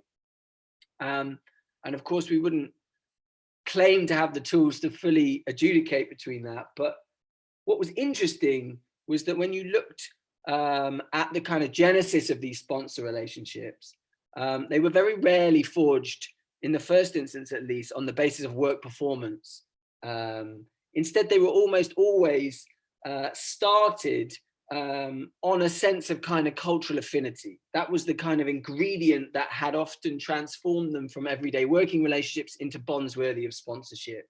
This sense that you are finding somebody who feels familiar, who you share humor, you share taste, you share interest, that you recognize, that you feel comfortable with. And as senior managers across our case studies were themselves overwhelmingly from privileged backgrounds, I showed you that slide at Channel 4 that showed you that strongly. What we're kind of arguing here is that this type of sponsorship in one's own image, this idea of homophily, acts as another form of advantage for the already privileged. So let me take you back to Mark again. Really interesting in his narration of his ascent was his ability, in his words, to fit in with the telly tribe, okay, the television tribe, particularly actually the upper echelons of television commissioning. And vital here, he noted, was a sense of how to kind of perform in the work environment. And he gave us an interesting example of this when he recalled a period where he had worked on the senior production team of a news program. So he says here, you know, every day we had this morning meeting where we decided what stories to do, and everyone pitched in on what our angle should be. And it was instantly recognizable to me, exactly like the common rooms I'd encountered at Oxford and at school. The rules were, it's good to be right, it's better to be funny.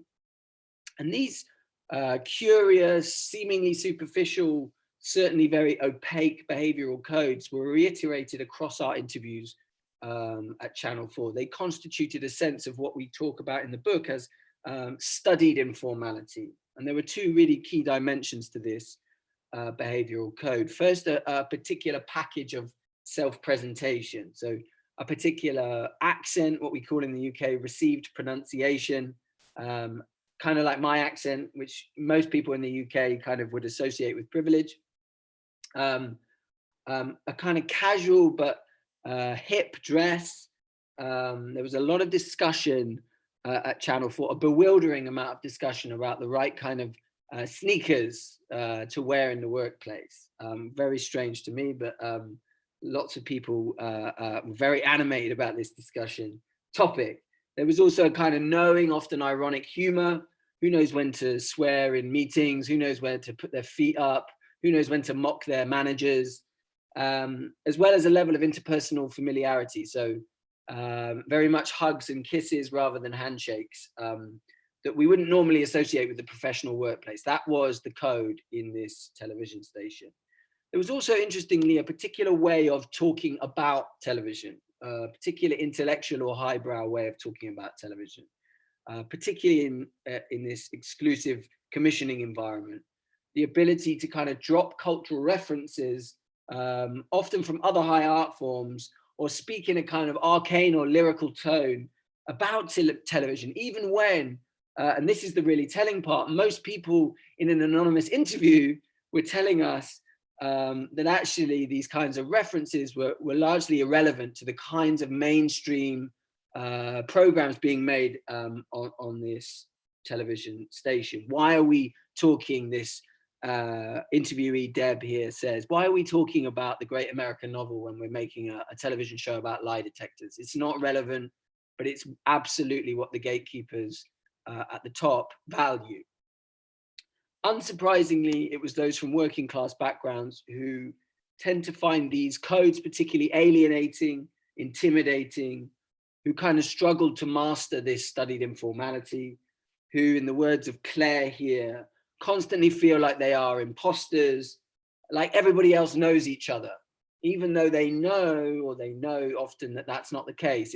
That's the feeling that's engendered by not mastering or feeling like you're able to master these codes. And of course, these might seem superficial, but we argue it across two chapters in the book, actually, that in many ways that these are the most important kind of single drivers of the class ceiling effect. And why is that?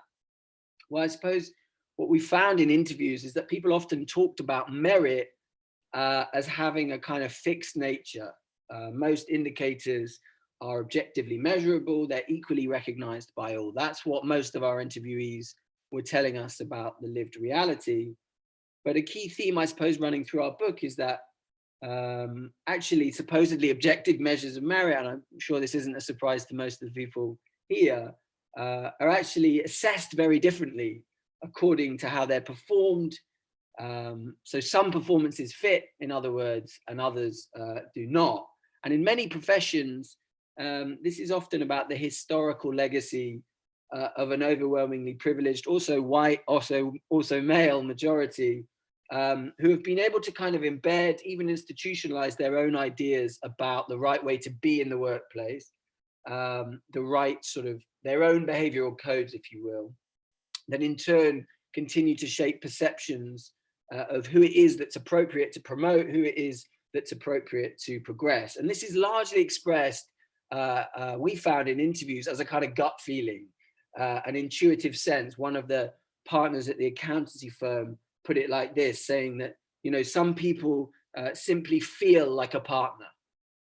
And our main point, I suppose, is that in most cases, these behavioral codes are fairly arbitrary. Okay, they can't, or we would argue, don't appear to be reliably pegged to any credible measures of work performance, ability, or intelligence, even if we want to define that. And further, what we were finding, I think this goes back to Daniel's point on some of the differences in access in different professions, is that these behavioral codes seem to be particularly important in certain work environments. So we've talked about television commissioning. This was very much the same in the advisory section of the accountancy business. And what we kind of surmised as the kind of similarity between these two environments is that performance is perhaps especially hard to evaluate in these settings. Notions of merit are particularly uncertain, particularly contestable. The final product, if you will, is very hard to foretell. And therefore the knowledge and the expertise of the professional is kind of inherently ambiguous. So presenting or performing the right image then when you're advising a client or you're pitching a television program idea becomes integral as a kind of act of persuasion, a proxy for a competence that you can't reliably or definitively demonstrate in that moment.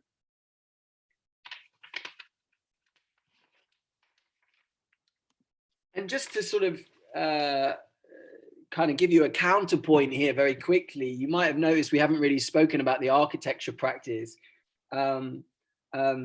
which we call Coopers here. And that's because we didn't really find a class ceiling there. The firm was massively gendered, which I think is really important to know. None of the partners, 13 of them, none of them were women. But interestingly, men from working class backgrounds, there was a few of them right at the very top, and there just didn't seem, it's a much smaller firm, so harder to kind of tell much from the numbers, but certainly didn't seem like there was this strong class ceiling effect. So how might we explain this? Well, what was interesting is to think about this idea of a behavioral code. And it seemed to us anyway that the types of behaviors and skills that were valued by the gatekeepers at the top of this firm were quite different. We've kind of explained the importance of what Bourdieu would call embodied cultural capital in television commissioning, in financial accountancy, advisory. The ethos of this Cooper's organization couldn't have been more different. That we were continually told here that this was a pragmatic architecture firm, not a design-led architecture firm. This was about infrastructure and very much this idea that people, the clients, as well as people working in the firm, could kind of see through the bullshit, as one of the partners put it to us, of kind of embodiment masquerading as merit. Instead, there was this strong emphasis on technical competence, on project delivery. And you saw this in the kind of what the kind of younger early career staff were looking up to in those at the top. Here, there was this sense of developing a technical niche as the way to prove your worth, and this kind of reverence for specialist skills that you can see from the quote here from one of the earlier, younger staff. So how does this relate to class? Well, we're certainly, I think, more tentative about our arguments here for kind of reasons that I mentioned about the size of the firm and you know, how gendered the firm was. But it seemed to us anyway that there were arguably lower barriers to the acquisition of what we might call technical capital, if we follow Bourdieu. It's arguably less heritable than embodied cultural capital and can be perhaps more transparently learned, amassed, and evaluated in the labor market. Of course, this isn't to say that technical expertise doesn't have a performed dimension, and I think this is probably where gender becomes very powerful. But it seemed to us that actually not just in this architecture practice, but in some of the other departments in the other case study firms, tax at the accountancy firm, strategy at Channel 4, there appeared to be smaller class pay gaps, smaller class ceiling effects, especially for men, which made us kind of think about this idea of technical capital having a distinctive effect. We've talked about the kind of barriers that hold the upwardly mobile back. What about those people themselves? What about their lived experience, their actions, decisions, aspirations? We did find some evidence that these people often commit what we call kind of acts of self-elimination in elite occupations. This manifested in various ways, but just to give you kind of one example of that as an illustration, we often found people who had kind of got to the top, got to the kind of executive setting, but then found themselves kind of unwilling or unable to push for the very top in their careers.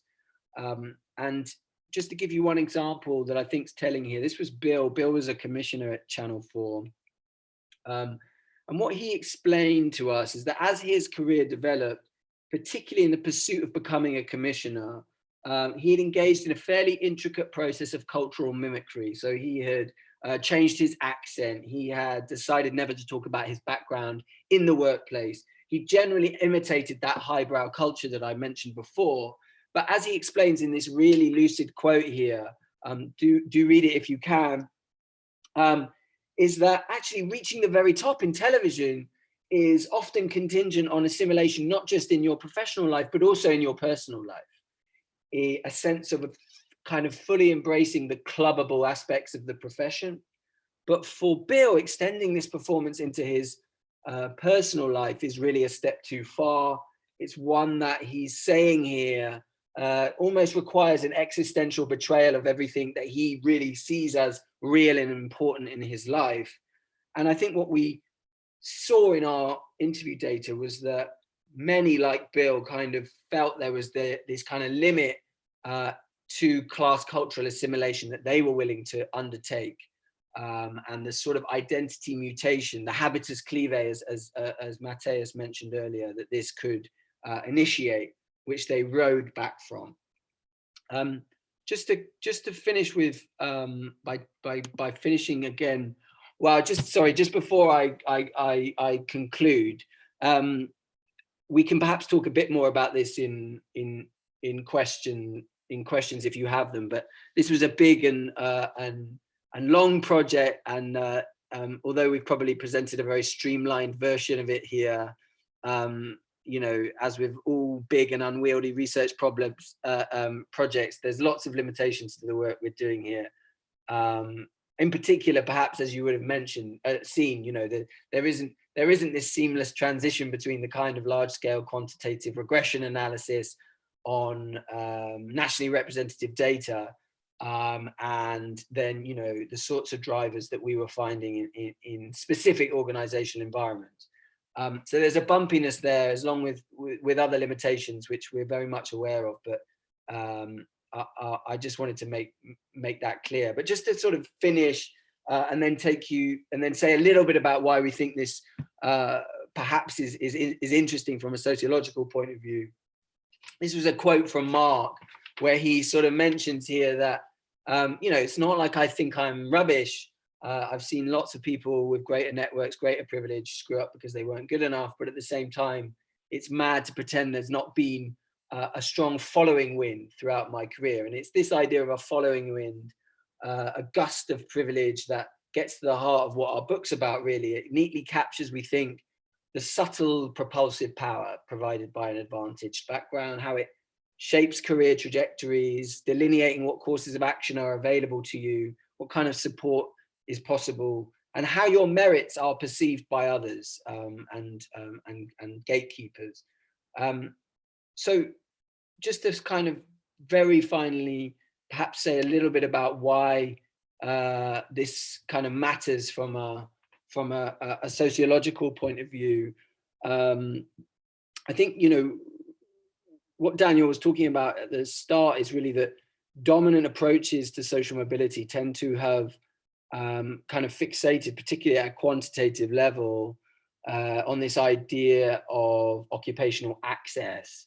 And sometimes the presumption implicitly in that work is then that once people are in, you know, the baggage of origin kind of ceases to have any sort of impact. I'm not necessarily saying those researchers think that in reality, but it's often an implication that can be read through that work. And I suppose what we feel we're able to capture here is what Annette Leroux would call the long shadow of class origin, and how powerful it is throughout the life course, and particularly throughout people's career trajectories. And then I think at the same time, seeing actually when you kind of do a deep dive into different types of elite occupational environments, you see that the kind of stratifying power of a privileged background appears to matter more in some environments than others. And that's where I think we would go with this idea of the importance of how merit is defined, and particularly how, where there is a kind of particular uncertainty in the knowledge required in a particular occupational environment, that's when the kind of baggage of the embodied baggage of class origin perhaps comes to the fore as a kind of proxy for a competence that you can't actually demonstrate in that moment. And then just finally, I think, you know, we're not in any way trying to say here that this is a return of class as the master variable. But, you know, we see that there are some really interesting intersections here between class and gender, class and race, that perhaps haven't been shown in some of the other work on the gender pay gap and the ethnicity pay gap, that we think are really important to flag up here. So thank you very much for listening. It's, as Daniel says, it's strange to talk this long in your own living room with nobody listening. But thank you for staying with us, and we look forward to your questions. Thank you very much for your very interesting talk. And now is time for questions, comments. Yes, please. I have 3 questions.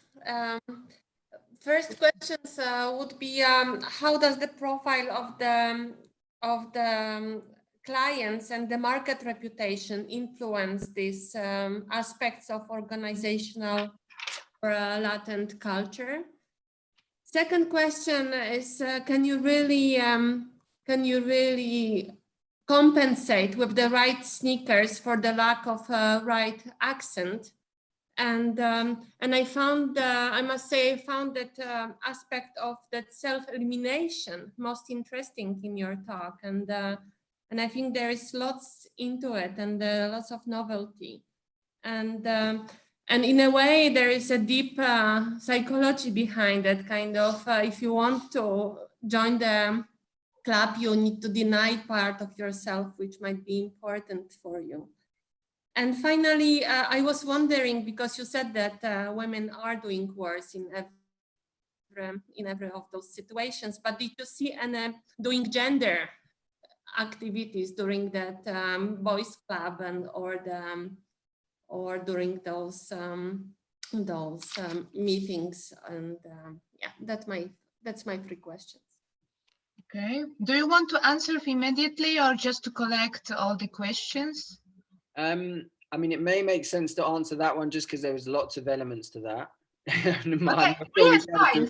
Go on. I'm not sure if we'd be able to remember all of them. Okay. Daniel, do you want to? Is there anything you want to pick up on there? I'd say I can answer sort of 2 parts of that. I'll let Sam talk more about the last question from there. But I think I think your insight about who are the clients and who are the, you know, what is the profile of the firm is part of what's going on. We're fairly sure it's part of what's going on, but we don't have the data to pin it down completely, because we only looked at 4 case studies, 1 firm from each of 3 sectors, and then the actors overall. I think there's hints of that in if you look at industry and if you look at firm size in the survey data. And we also just heard anecdotally when we talk to people in these sort of elite occupations, one of the things they're concerned about and that they talk about, and you can see this a little bit in terms of the division of work within accountancy, is, you know, I need people to be able to speak to my posh clients. And so if my posh clients aren't comfortable with this working class person, then my bottom line is threatened. I would come back to that and say people have made the exact same argument with regard to gender and with regard to race, and we don't think it's a legitimate reason to exclude women or Black and brown people from positions of power in those cases. So I think you could make the same comeback for class as well, but it's certainly part of what's going on.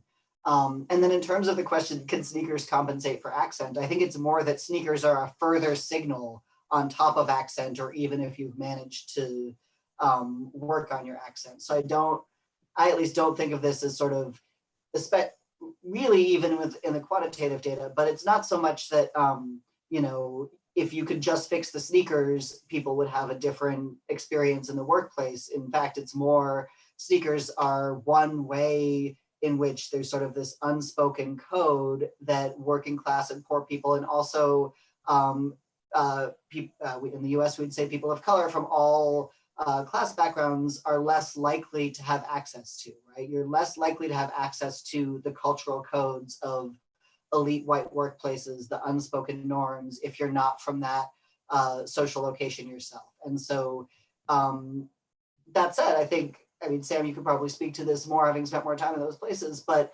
you know, if you do figure out the right sneakers, that's one less point against you, right? It's not so much that it can compensate, but it's one less detriment.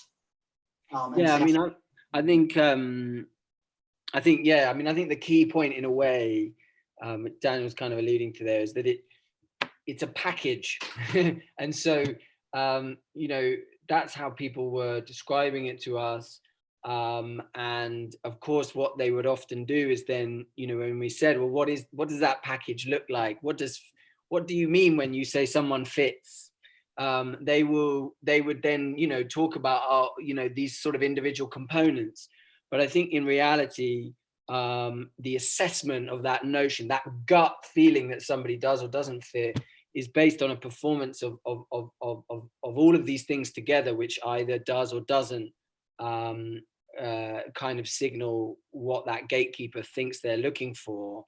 And I think, you know, interestingly, the thing about sneakers and all of these elements is that, you know, you can think that there's a particular way of doing it, but it's often you know, it's not just the exact trainers, it's how you wear them, it's how you accessory, you know, it's all of that, and it's all of that specificity that I think is obviously really hard to capture using these sorts of methods, but seem to come through, I think, when you start to see the quotes in the book. That's what people are gesturing towards. And I think that that connects in a way to this self-elimination idea, which is often this sense that however hard you try to assimilate, there's always this sense that you think you're making mistakes, you know, cultural mistakes that lead to this sense of imposter syndrome, as well as this complicating factor of the assimilation taking you away from the identity that often is incredibly important to who you are, that flows from your origins, and that connects you to your family, connects you to the place you are from. And so it's that push and pull that I think is really, really tough to disentangle. And yeah, I mean, I think definitely we were seeing, you know, in terms of trying to understand that double disadvantage that women from working class backgrounds were facing, I think you both got a sense that there was more scrutiny placed on the embodiment fit of women from working class backgrounds, particularly around dress. Whereas I think, you know, often the kind of how tight the notion of fit needed to be was perhaps a little bit looser often for men. And you see this often even just in the kind of cultural tropes we have around upward mobility, that there is this kind of, in Britain anyway, and I don't know if it's the same in Poland, but this kind of fairly romantic portrait of the plucky working class boy done good, who probably does look and sound a bit different, but is kind of the difference is romanticized a little bit. And that, I think, signals some of the difference that we as a society allow them to embody and still reward them. Whereas the tropes we tend to have culturally among women from working class backgrounds are much more stigmatizing. They're much more associated with kind of pretentiousness or social climbing. And I think, you know, that sort of plays into what I think we were seeing in the quantitative data of this idea of a double disadvantage. Well, I also think that the women have to face kind of contradictory expectations, and it's just simply impossible for them to meet both. And, yeah, always wrong somewhere. Yeah. I mean, Bev Skeggs has written really beautifully about this in relation to the sense that, you know, especially when going home to one's origin, that by being upwardly socially mobile in the eyes of her family, and particularly her mother, you know, she has got above her station, and she's actually failed in her responsibilities as a woman, as a mother, as a, you know, so I think you're absolutely. I think I would just add the never mind, I lost what I was saying. Okay. Next question. There's one in the chat there. Yeah, Rui asked a question. There's one, yeah. So maybe you can answer Rui's questions first, and then I have some question. And yeah, Rui, you have to unmute your microphone because we cannot hear you. I mean, we can certainly try and answer. Oh, sorry. No, go. Yeah, it's on the chat. Yeah. But I would like to just make a little introduction because you're talking about a little romantic way to approach that I think that is a little in your discussion. I will say that the rhetoric of meritocracy, this idea, the hard working, if you work hard, you are going to achieve something. This is something that Barack Obama tried to demystify in the American dream in the USA. Therefore, I would like to ask, if I understood your study, I could say that there is no such easy distinction between the person you were born and the person you become.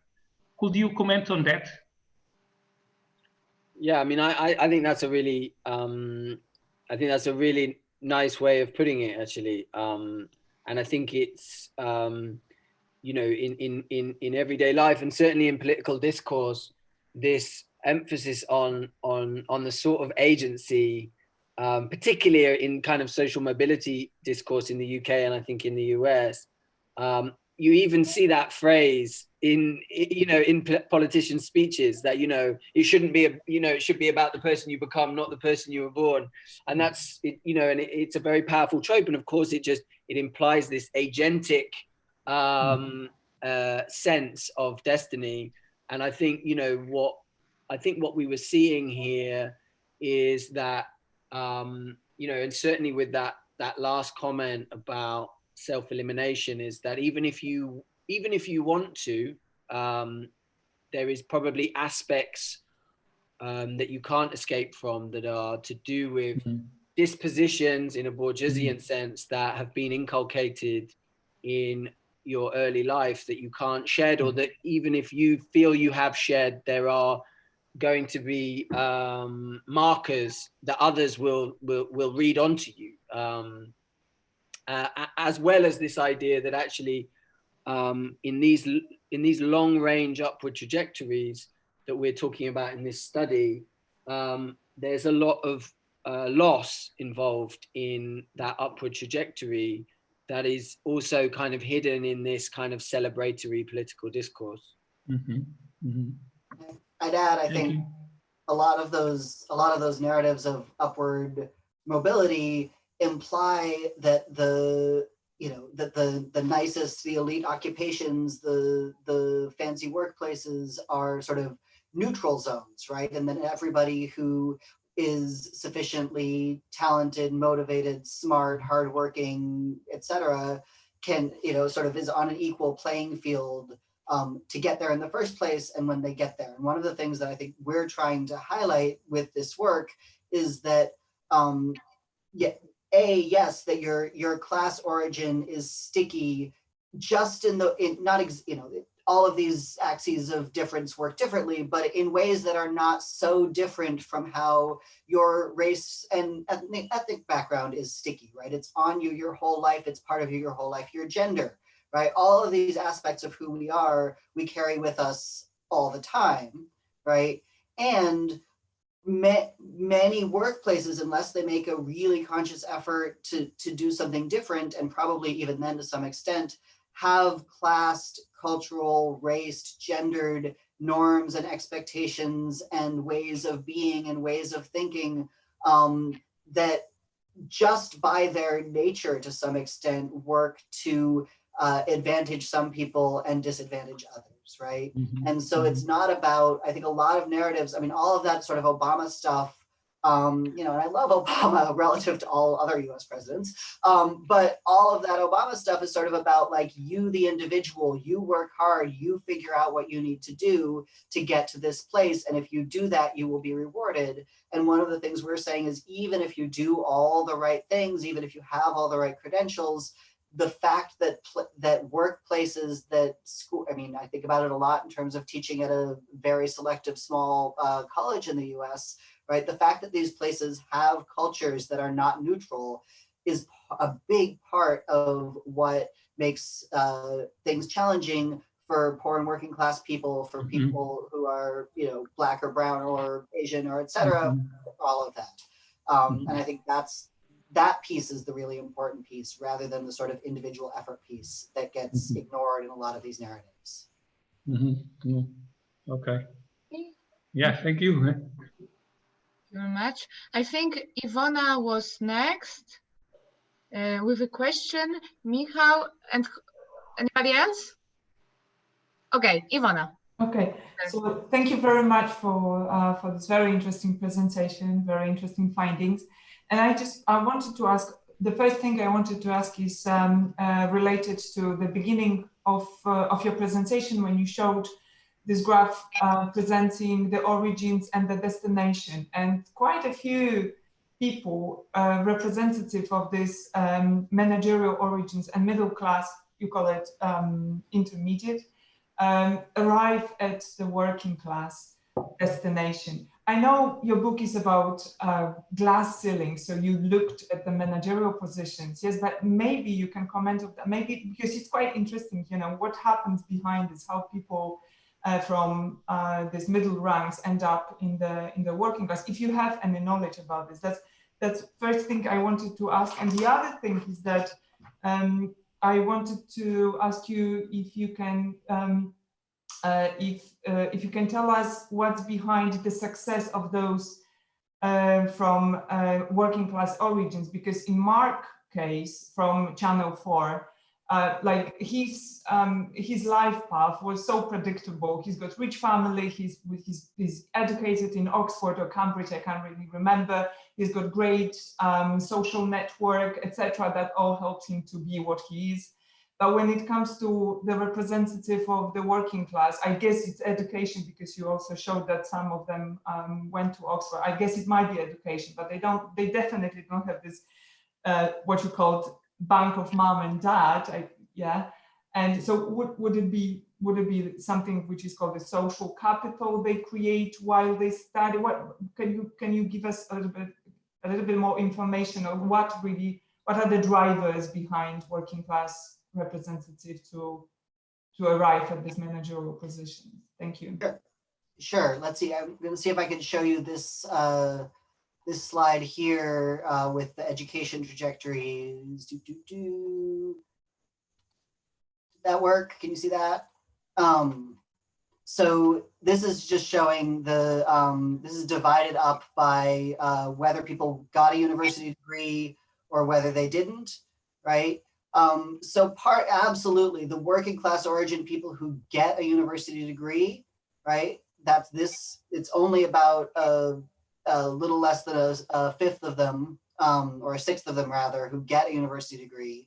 But if they do, they're more likely than not to end up in one of these top occupational destinations, right? So absolutely, education is a big part of the story of who gets into these places.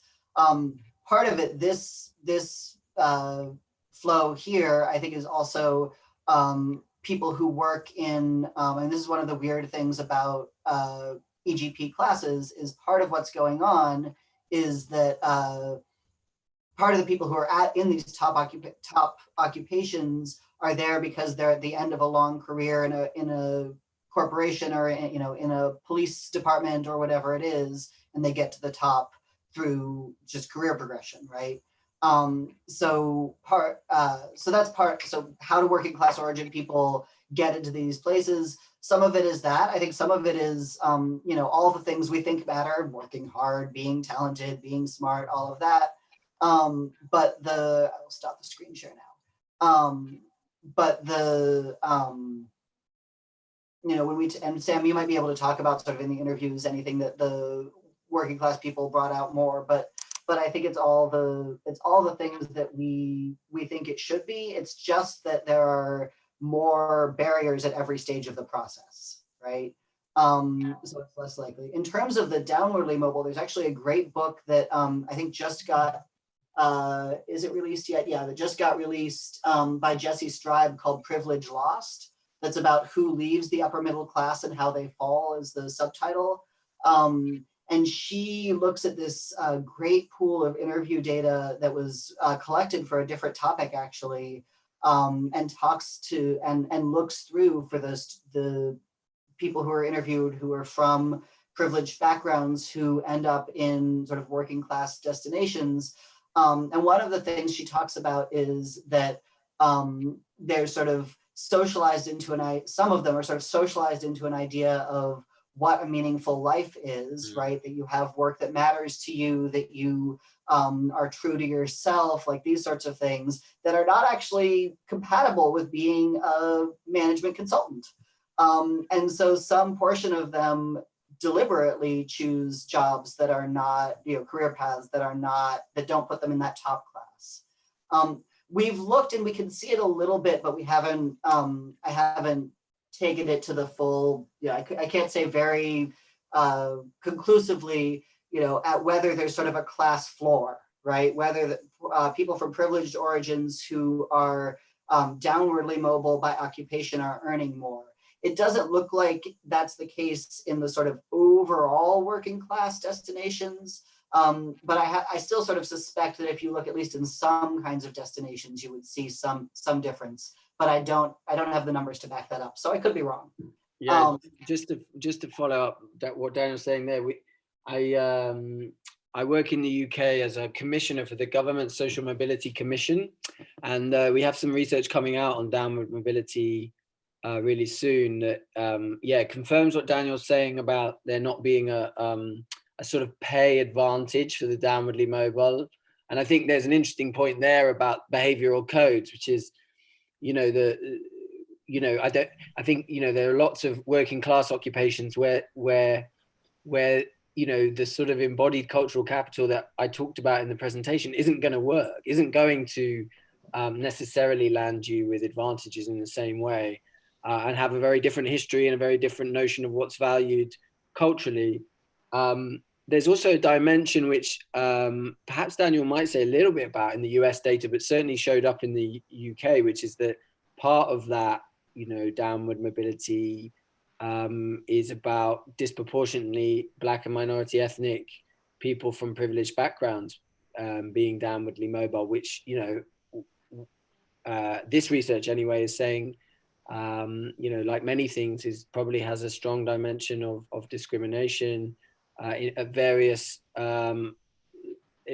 points in the life course that are explaining that overrepresentation of downward mobility, as well as a kind of other element, which is a kind of multi-generational aspect here. So there is some other interesting research that shows that, you know, your sort of class destination is partly shaped by not just your parents' class position, but generations before that. You know, how deeply embedded is the privilege that you're from? You know, this again speaks to the succession element that we spoke about earlier, but there's definitely an element where people from successive generations of privilege tend to have better occupational destination outcomes than people whose parents were upwardly mobile themselves.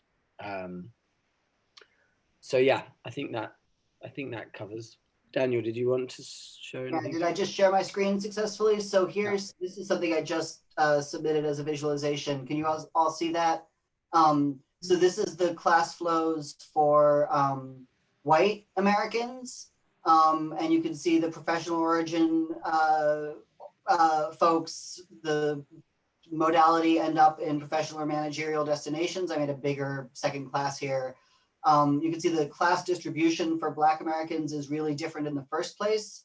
And actually the most common destination for Black people from professional managerial origins is into working class jobs. So Sam's absolutely right that, you know, especially I think in the US, race is a huge factor in downward mobility.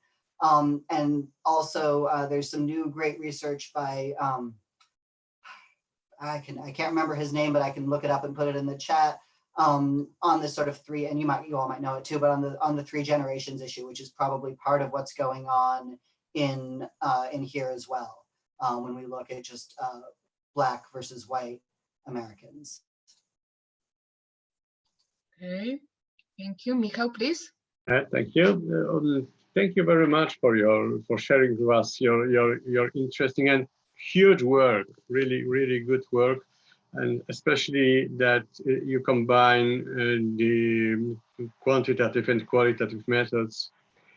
My question is relates to the question of power relations, especially in these quantitative interviews. To what extent the people reflected the kind of dependency and other type of power relations as a necessary context of their individual careers.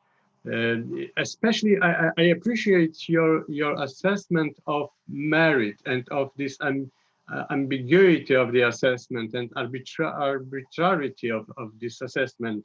So if not that much merit, to what extent loyalty counts, and to what extent it is present in people's pictures that they draw about their own careers, especially in these cases of uprising moves. Interesting. So just so I think I understand it, so you mean in terms of the, like, how they narrate the relationship with whichever gatekeeper they're kind of talking about, the manager or the person doing the promotion. Yeah, and their loyalty to the boss, to the conformism, and they are following the rules as much as they can. I think it's a really interesting theme, which I have to say didn't come out a huge amount, this idea of loyalty. Perhaps a kind of allied theme, which doesn't feature hugely in the book, but I think is there and is actually coming out more in some follow-up work I'm now doing at the UK Civil Service, which is kind of about how strategic one is in terms of the workplace, and how kind of willing they are to be strategic in their relationships with gatekeepers. So, you know, in a way, it's kind of less about showing loyalty to that person as kind of ingratiating yourself to that gatekeeper.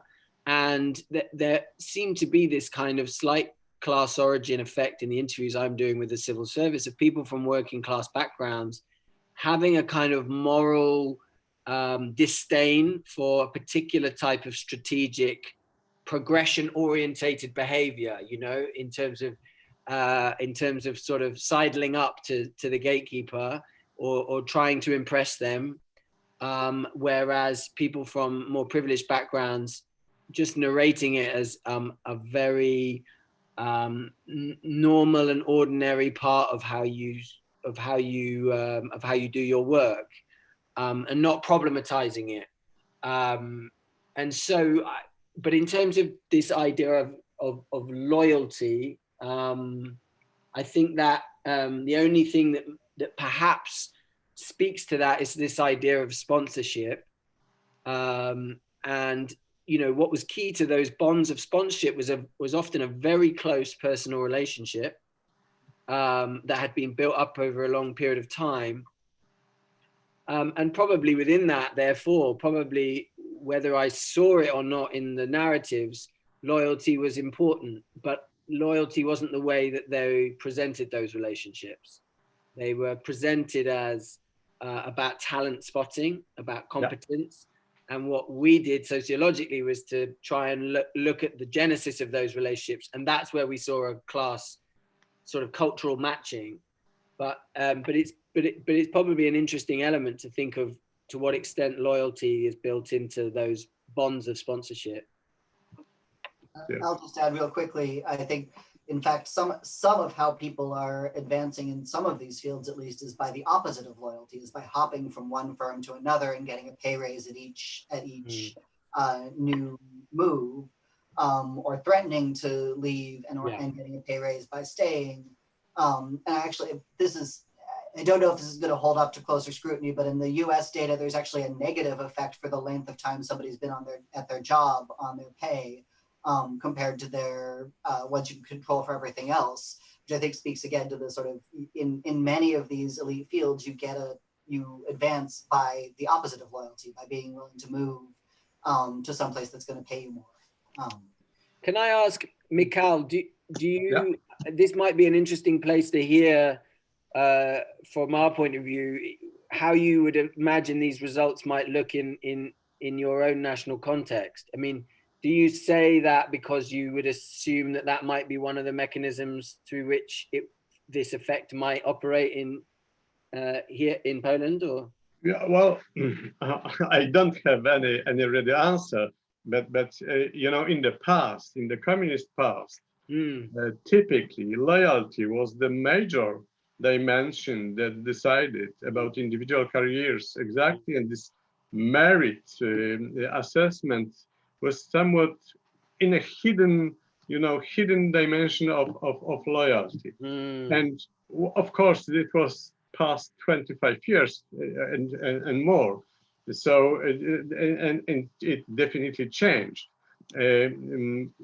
However, culturally, it might still reflect some specific workplaces, especially in public sphere, but also to some extent in certain types of businesses. That's why I provoked this discussion about loyalty. But of course, I understand that in the market ambience, you can also break the loyalty by changing the firm. But as long as you are in, you have to be loyal. And sometimes, as I see some behavior of multinationals, typically capitalist multinationals, I see that loyalty within the firm plays apparently pretty important role. And it's not necessarily merit, which is is decisive type of assessment. So that's why I'm asking about this interplay. However, of course, this is not so stable in Poland like it is in the firm economies. Yeah. It's under the change. Yeah, fascinating. Thank you. That's my individual answer. You know, perhaps other people have different opinions. Okay, thank you very much. Last round of questions, Adriana, please. Okay, I also have, thank you very much for your presentation. I have two quite quick questions. The first one is,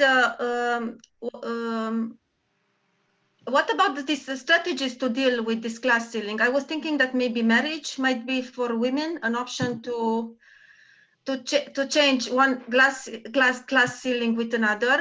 I mean, this is what I can imagine that in our region is a workable option, and in this sense, this is something that women, I think, might access much more easily. And the second is, how do you imagine the class ceiling works in other contexts, for example, sports or arts or music? I believe the phenomenon looks a bit differently and maybe also in another direction, but there might be also some similar patterns. I know this is not your study, but I can imagine, I mean, I believe that you have some intuition about some different trajectories, different patterns. Okay, and that's it. Thank you. Thank you. Daniel, do you have some thoughts? I mean, I think we could say about cultural industries, certainly we have studies that are just looking at cultural industries, and there's very similar, the overall patterns are very similar, at least for the UK. I'm thinking of Seamus Khan's book Privilege, which sort of talks about there's a, you know, in the at least in the US private school that he's studying, there's this sort of interesting juxtaposition where the kids of color at that school get sort of points for being cool in a way that does advantage them in some ways. That there's often sort of, you know, these interplays where class doesn't work the same for every group. And so I can sort of imagine putting that together with our work, that there's some contexts where some particular combination of class and racial attributes or class and gender attributes are going to work differently than we see them working in the sort of elite occupations broadly that we've looked at. And sport might absolutely be part of that. Some parts of the US entertainment industry I could imagine would work similarly, potentially, but I don't have the data to say very much about it. The other thing I'll say about the marriage question is just so, you know, we talk about this in the book, but I'm from a weird but broadly working class background in the US, and you know, my partner is from a also weird class but broadly much more cultural capital that I've got background, and she's in charge of like, what do I wear to conferences, right?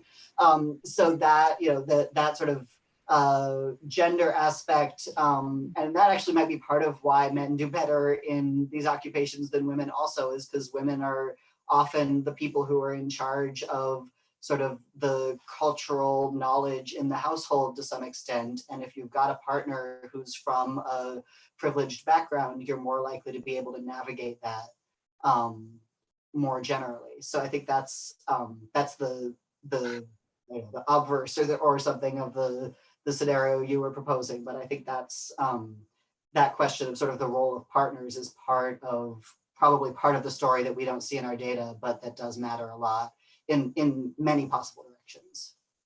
Yeah, I'll just very quickly add. Yeah, I mean, I think the key element in why I would feel very confident that whatever kind of cultural occupation we were to look at, we would find broadly similar effects, is just that those labor markets are particularly precarious and uncertain. And as a result, I think this sort of propulsive power of parental economic capital is just huge in scaffolding careers. And I think, you know, it's often unspoken in those careers as what's kind of lubricating. But you know, when we were talking to actors, you know, it was just hugely important.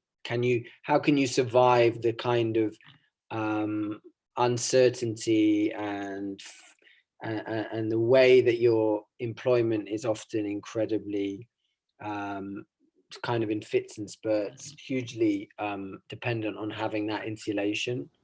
And I think, yeah, I mean, we didn't really look at the partner and the kind of homogamy question, but I think you know, there's lots of work on that. and I think it shows that women do, there is still a kind of a class marriage market. Although interestingly, I think possibly that then, as a kind of caricature or stereotype, feeds into the stigma that the women that we were talking about in this study. So even if they weren't, women who had married up, that then feeds into this sense that women are doing things with a kind of naked social climbing in mind, that then contributes to a stigma. So I think it's kind of interesting in both of those ways as part of the story here. And the only other thing I'd add to the sort of overall question of like, is it different in different industries or how does that work, is I think it's important to remember that for all of this, there are exceptions, right? It's not the case that there's no working class origin people earning more than any privileged origin people in our data or in our interviews. And similarly, I think we could often think of high profile people who are very successful in their fields who really are from poorer working class backgrounds and are doing great. What's important for us is the extra barriers that those people have faced, and the overall patterns are pretty clear. But I think sometimes we take an overall pattern and then we think that it applies to every single individual case. Hopefully most of us as social scientists remember not to do that, but as a sort of, as we're wrapping up as a note, there are absolutely working class people in the labor force survey data and that we interviewed who are deeply successful, who are really happy, who are earning as much as or more than anybody else in our data, et cetera. So it's not the case that every person from a disadvantaged background is screwed in their career. Okay, thank you very much. I think we meet the end of the discussion. At this point, I would like to thank Daniel and Sam for accepting our invitation to give this wonderful speech to us, and I would like to thank all of you for this vivid discussion. And I believe we have now a short break, right, Adriana? Am I right? Yes. So, Adriana, how long the break will take? Have a short break and start a bit later on because one of the presenter from the next panel is not coming. So can I still ask one question then? Okay. Go on. Sorry, but I'm really wondering because many of those companies hire headhunters, and headhunters do check for merit and for experience and for personality traits, but in no job description there is a cultural background or the class origin or gender or race. So where does that mismatch happen, and on which level it kind of the inequality is it's created? Yeah, I think this is an absolutely fascinating question. It's something empirically that I would really like to look at. Because you're right, particularly at the senior levels, even universities, right, when they are recruiting top professors, they will use a firm to do the headhunting to at least get down to the few candidates. And so those people play incredibly powerful gatekeeping or intermediary role here. And I think the interesting point in terms of how this works is particularly this idea of fit and how that travels and how that's interpreted. So, and just to give you one example, there's a documentary I was involved in here in the UK that kind of took as its form the book that me and Daniel wrote, but kind of filled it in with real life stories. And actually one of the people they spoke to was a headhunter for one of these big corporate firms, and she very much confirmed in a way both of these elements. One is that she often gets a steer from the firm that they want somebody who fits, and they'll use the word fit, and then there'll be a very vague kind of conversation, which then the headhunter themselves has to use their dispositions, their sociological antennae, to fill in the gaps and make judgments as a result of that, of who does and doesn't fit.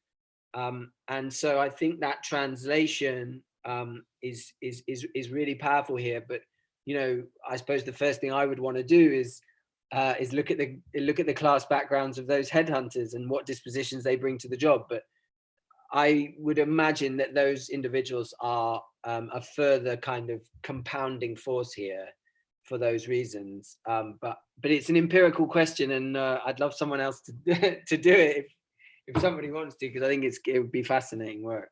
I mean, I think the other thing that's going on there is that, if class matters for how likely you are to get to each level in your career, then the pool of people that the headhunters can select among is already highly class, the working class origin people have been selected out in various ways. So they're looking for merit, but the people who've had the opportunity to perform that merit are, disproportionately privileged origin people in the first place, the people who've been recognized by their peers as being really good at their jobs, who might be thinking that what the peers might be thinking, I am recognizing Sam's merit, and Sam has lots of merit, but part of what's going on is that Sam also just seems like a good guy who fits here, right? So that's not the part that gets said out loud necessarily, but it's part of the sort of, this is somebody you'd want at your firm dynamic. Okay. Well, I think now we reach the end. Everybody's satisfied. Okay, Adriana, are we making a break or just going directly to the next panel? I think we can have a break, because anyway, the other session, the debate will start at 6:15. So I think we can 10 minutes. 10 minutes break. I need to make a call, and yeah, so 10 minutes. Shall we start at 5 or? Okay. It's 5. So it is very short. You can upload the presentation. So yeah. So let's check the presentations.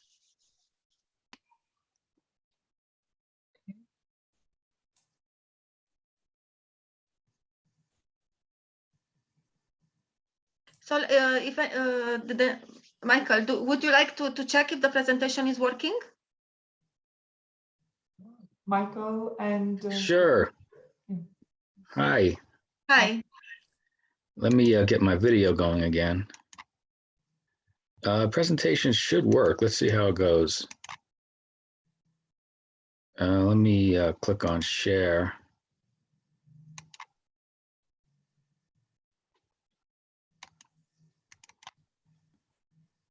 Can you see that? Yeah. Yeah. Yeah. Okay. Excellent. And if you happen to have extra time, I could use 30 minutes for the presentation, then have Q&A if you happen to have the available time. So one of the presenters from the COVID debate, Yeah. because we will also be presenting, she told me that she's having a defense. So she might be a few minutes late. So I think it's okay if we start the debate on, let's say, 6:20, 6:25. So you can have a bit extra time. Not too much, so there's not, maybe the colleagues have some plans, but I think. No, I appreciate it. Yeah, any extra time is great. The slide deck is, is designed for an hour, but I can cut it to 30 pretty easy. It's a lot of topics here. If it starts at 5, it should be fine. Great. I'll see you then. Okay. And Haisu, would you like to see if the presentation is working? So sure, we thanks. Two presentations now, yeah? Yes, in 10 minutes. Okay. So because Ivona is running. Let me stop sharing. Here we go. Here we go. Oh, great. Let me try to share the screen and see if it works.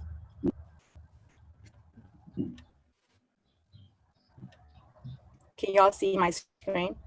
Yep, we can. Yep. So it all works. So it should be fine. Let's have a 15 minutes break now. Well, it's less than. Okay. See you guys soon. Yeah. See you at 5.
Okay. So shall we wait because for another 5 minutes? I think we can 2 minutes now. How did we? 2 minutes because you sent me this message to start at 5. But then we established that at 5. Okay.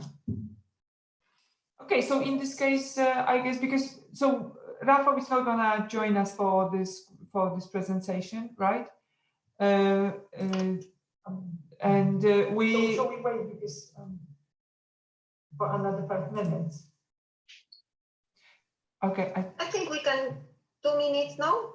How did we? 2 minutes because you sent me this message to start at 5. But then we established that at 5. Okay, so in this case, I guess because Rafa is not gonna join us for this presentation, right? A recording is going on, Ivona. You have your phone on? Okay, I don't know what's happening. There. No? How is it on? Your phone.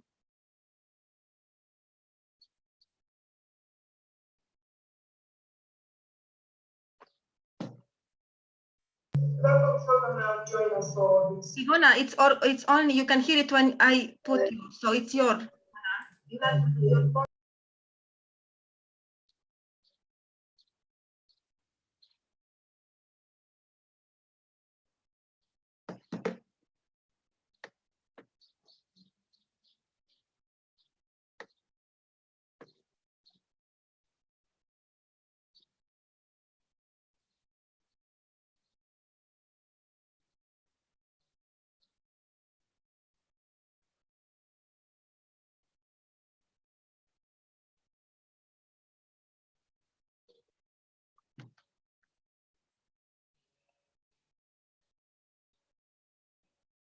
Let's try again because there was some technical problem. Like I could hear myself and you. So I guess this time it's okay. I log off and log on again. So hopefully it helped.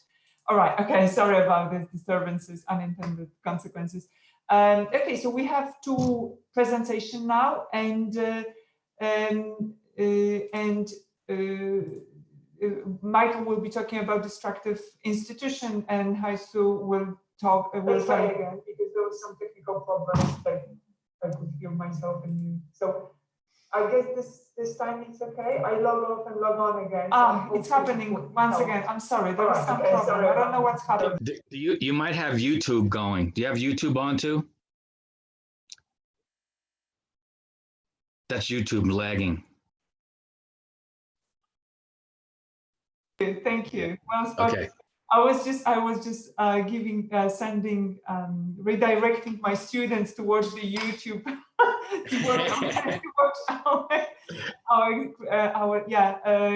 workshop online as a task, and forgot about this, completely left it open. Thank you very much for your help. So now it should be okay. My pleasure. So Michael, let's start with you, and because there are only 2 presentations. So shall we say you're gonna have 25 minutes for 20-25 for your presentation? And okay. So we will have at least 10 minutes for questions and answer session. Absolutely, absolutely. Okay, great. Okay, let me get it going. Okay, great. Thanks, folks, and I really appreciate Adriana and the whole team there at Warsaw University of Warsaw for inviting me here. Per my abstract, which has the original intent of this kind of has changed, and as you can see, we have a lot of topics to cover. What I've been working on this for about a year on what I call destructive institutions. It didn't start that way. It started in a couple different directions, but basically, quite frankly, just looking at the world and looking at the way things were going, especially in America. I was trying to basically deep dive. I'm a systems engineer, analyst, worked in information technologies and communication technologies for about 40 years, and decided to turn my efforts into institutional analysis using system-based approaches. And so basically I developed this framework and then look at these seven applications here. And the original 4 applications you can see on the top there: slavery, climate change, mass shootings in America, and opioid crisis. And then the other, I had a little extra time in March and I did the other 3 as well, added them on. Just want to make note that all the work here is under Creative Commons copyright license 4.0 by, and so it makes it easy for other researchers who would like to do some follow-on work with this or take it in any direction you might want to go.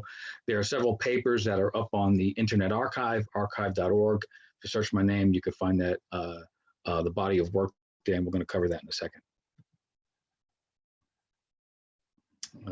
Okay, hang on. Let's try it. I'm gonna have to use my mouse. There we go. Okay, so just as a foundation to this, and what you'll see in the preface of all the working papers is the declaration, two clauses from the Declaration of Independence, or you might call the American Manifesto. Basically, what I'm leveraging is leveraging the concept of unalienable rights in the first clause there, and that's what governments are instituted for, is to secure those rights. And basically, as you might figure out, destructive institutions are not securing those rights, either for profit or in governmental sense. And then the second clause there, I like to leverage as well, is that change is difficult, and even if people are suffering, they're willing to kind of live with that rather than go through changes, unless you're forced through a pandemic, as we see right now, which might cause some. That's for another panel at this point, but I'll get into some of that as well. Presentation outline. I'll talk about the framework up front, and then I'll get into some new definitions that I have here, and then get into the application descriptions and talk about the elimination. How might you eliminate some of these destructive institutions? So I'm not deep diving into any particular topic of climate crisis, et cetera. It's more of looking across them all and looking at the commonality of them. So if you take a look at the purpose of the body of work, one is systems based. It is trying to look at the commonality of destructive institutions, whether governmental or non-governmental. That would be for profit or for political power that you might see in totalitarian states as an extreme. And then by having that commonality, you can look at systematic root causes as well, because that's common as well here. So any of the discussion that I'm looking at here in terms of elimination of these destructive institutions, I'm looking at the common causes. I'm not going specifically into any one of these destructive institutions and saying specifically, here's what to do, here's what to do, here's what to do. I'm looking at them across the board. And the first paper had the framework, and then 4 applications, as I mentioned, and you can see them there. And then the next 3 applications were in separate papers. And again, all posted up. If you go in the back of this presentation, there's a link directly to the Internet Archive for those papers. Continue on with the purpose here of the body of work. The common framework approach and applications being separate and distinct, connected through a contract. This concept is basically analogous to cloud computing. That's what you see in cloud computing. So you have a cloud, and then you have an application interface coming off of it. And then if you meet that interface, you pull in all the resources of the cloud. Same thing here. Except the difference is this is not top-down design. This is more of a bottom-up, spontaneous order that you'll be seeing. It's just, these destructive institutions, as you'll see, the commonality is based on the fact that humans kind of work in certain ways, and you can see certain affinities in functions and the way they come together. And so, keep that in mind, that this does have that framework contract to different application approach. Now the contract varies. The contract structure is the same. Clauses are the same. The difference goes in how they manifest themselves. Mass shootings manifest differently from climate crisis. Okay, so the paper outline is here for the framework. I'm just kind of showing this as kind of generally what the content is. I just want to focus almost in the top right corner there, the independence of destructive institutions from political and economic philosophies and systems. So, you know, at the extreme case, you know, you have, you know, totalitarian communism, totalitarian fascism, and they all fit under this umbrella as well. And then obviously on the economic side, you can easily have socialist systems that are destructive, and you can have capitalist systems that are destructive. Difference is, I think capitalism kind of lends itself, especially with the neoliberalism that we've seen here in the last couple of decades, with the push for low regulation, it makes it easier for these to exist. Because you know, low regulation is a way of getting to almost like a designed-in failure, right? You're designing these failures in to the system. The other thing I did here was, again, this is qualitative work, and it's really more theoretical side. So I didn't go out and, you know, gather you know, specific data on this and do a quantitative analysis. So I created in a separate paper, supplement number 1, which is uploaded as well. I created a cross-check for conspiratorial influences, and so there's 15 characteristics that I cross-checked against, like, you know, beliefs, unprovable, et cetera, and took a look at that, and then went one by one and saying, well, where does this work fit against that? And basically, in every one of these cases, you can see that the work is, I think, pretty solid. But I'll leave that for your judgment as well. And the connectivity of the functions is not mystical. It's not some big leap, like leaping from, you know, 5G wireless to COVID, right? Not some kind of leap like that, or JFK or something else, or UFOs. It's observable. You can look at this. You can measure it. Some of the aspects. I did not go out and do measurements, but I'd like to see if, you know, somebody wants to do some follow-up research on this. I think it'd be great. So here's some linkages to some key social sciences concepts. And again, just, you know, I mean, when I started this off as a systems engineer. I didn't go into the social sciences piece of this. And so I looked at the social sciences kind of after I was moving along in it, and then started looking at some of the relationships. And so, you know, this is kind of like the greatest hits of dysfunctional, you know, societies here. And these all have a relationship to this framework and to the way destructive institutions function. So this is the, just to put context on destructive institutions, where they fit in kind of a span of institutions. At the very bottom here, you have risk managed institutions like automobiles, trains, blah, blah, blah. And it's mostly reasonably regulated, right? So, you know, you're not trying to deliberately go out there and cause, you know, or cause, death for money, right? You're not doing that. Now, as you start moving up, you start getting to harmful institutions, you know, tobacco, you know, alcohol, unhealthy foods, et cetera. And so now you're getting to partial regionally regulated, it's warning labels and personal choices. And then as you go up, damaging institutions. And in America, you know, unlike many other countries, the medical insurance and service delivery is pretty dysfunctional. The marketplace is fundamentally dysfunctional. And it's almost like legalized, you know, extortion, quite frankly. Then, you know, you have financial system too big to fail, et cetera. And then you move up and you have the worst case scenario of these destructive institutions. And as I mentioned before, you know, in the neoliberalism environment, you know, pushing for, you know, no regulation in these areas leads to basically destruction. It's pretty much that simple. Now, in the bottom left there, just want to make it clear, I'm not looking at trade-offs, you know, of any good aspects of these institutions and where there might be some, you know, trading off the damages. So I'm not looking at that at all. This is strictly, you know, are you meeting the criteria of these damages of being a destructive institution? So here's a new definitions hierarchy. You know, and these all these items here are new definitions defined in the framework document. So destructive institution, or you can call it destructive institution for profit, or destructive governments, democratic or totalitarian, et cetera. The destructive institution is composed of a destructive institution core and a complex of amoral power. These are fully defined. We're going to go through a couple of those. The destructive institution core is in the foreground. That we like, let's say in climate in a fossil fuel institution, which we're all part of if you're buying gasoline. That's in the foreground. The industry is in the foreground. The complex of amoral power, which is the interaction of the power of government, the power of money, and the power of communications or influence, that's working in the background.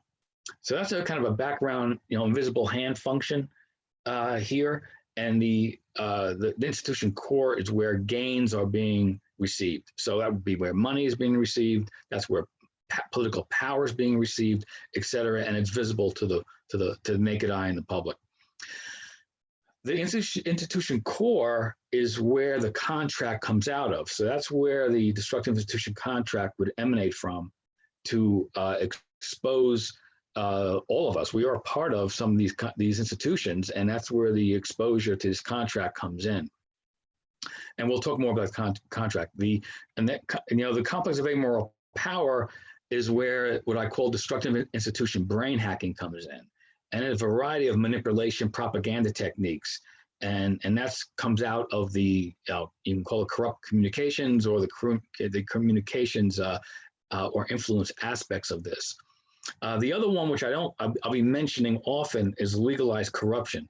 Now, I didn't define it here, but maybe in the next version of this, all these documents are working papers, by the way.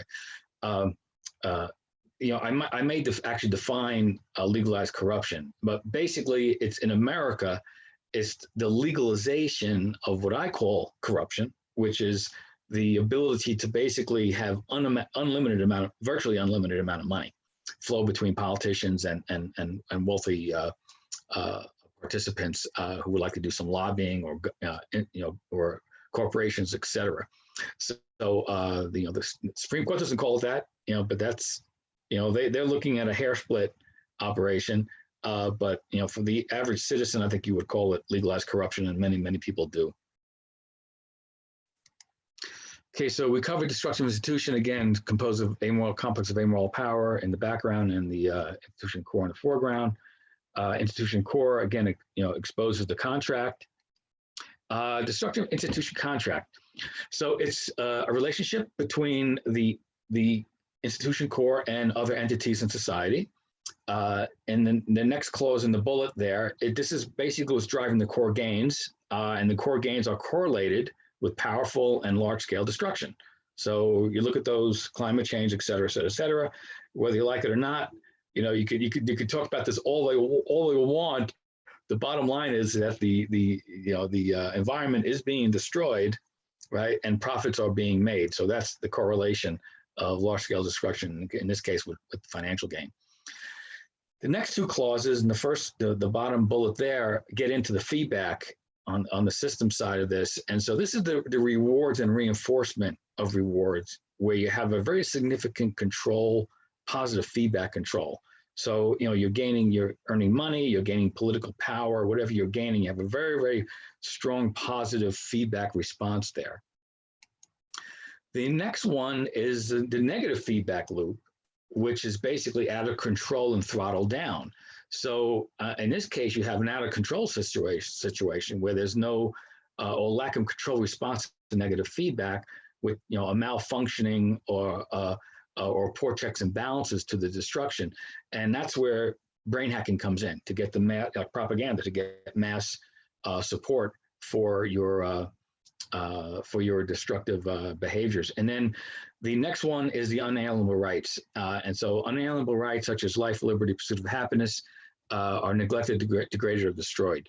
And typically when I want to identify a destructive institution, I start there. And then I start looking for the feedback channels. Is negative feedback throttled down? Is positive feedback enhanced? Is it large scale destruction, et cetera? But basically looking at unalienable rights first. And you look at all the applications we're looking at in this body of work to date, they are all unalienable rights are all unquestionably being neglected, degraded, or destroyed. And then the last one is basically the relationship is unrepairable to make it right in an ethical society. In other words, you have to get rid of these things. These don't have any place in an ethical society. Complex of amoral power. I just want to talk a little bit more about that. I'll show a diagram of that. It's the relationship between the power of money, the power of government, and the power of communication influence. that results in amoral or corrupt money flows, government enforcement actions, communication influences. And this is the primary source of brain hacking out of that complex, or out of the destructive institution. Brain hacking, this is the institutional, it's either amoral or corrupt, quite frankly, play into the various mental mechanisms that you can have out there. Everything from talking about deep state conspiracies to, ignore the corruption before your eyes, a variety of things, right? But, bottom line is, you're solidifying, the goal is to solidify supporters such that they have low to no empathy to the destruction and human impacts. And therefore you disable checks and balances. So this is a key mechanism in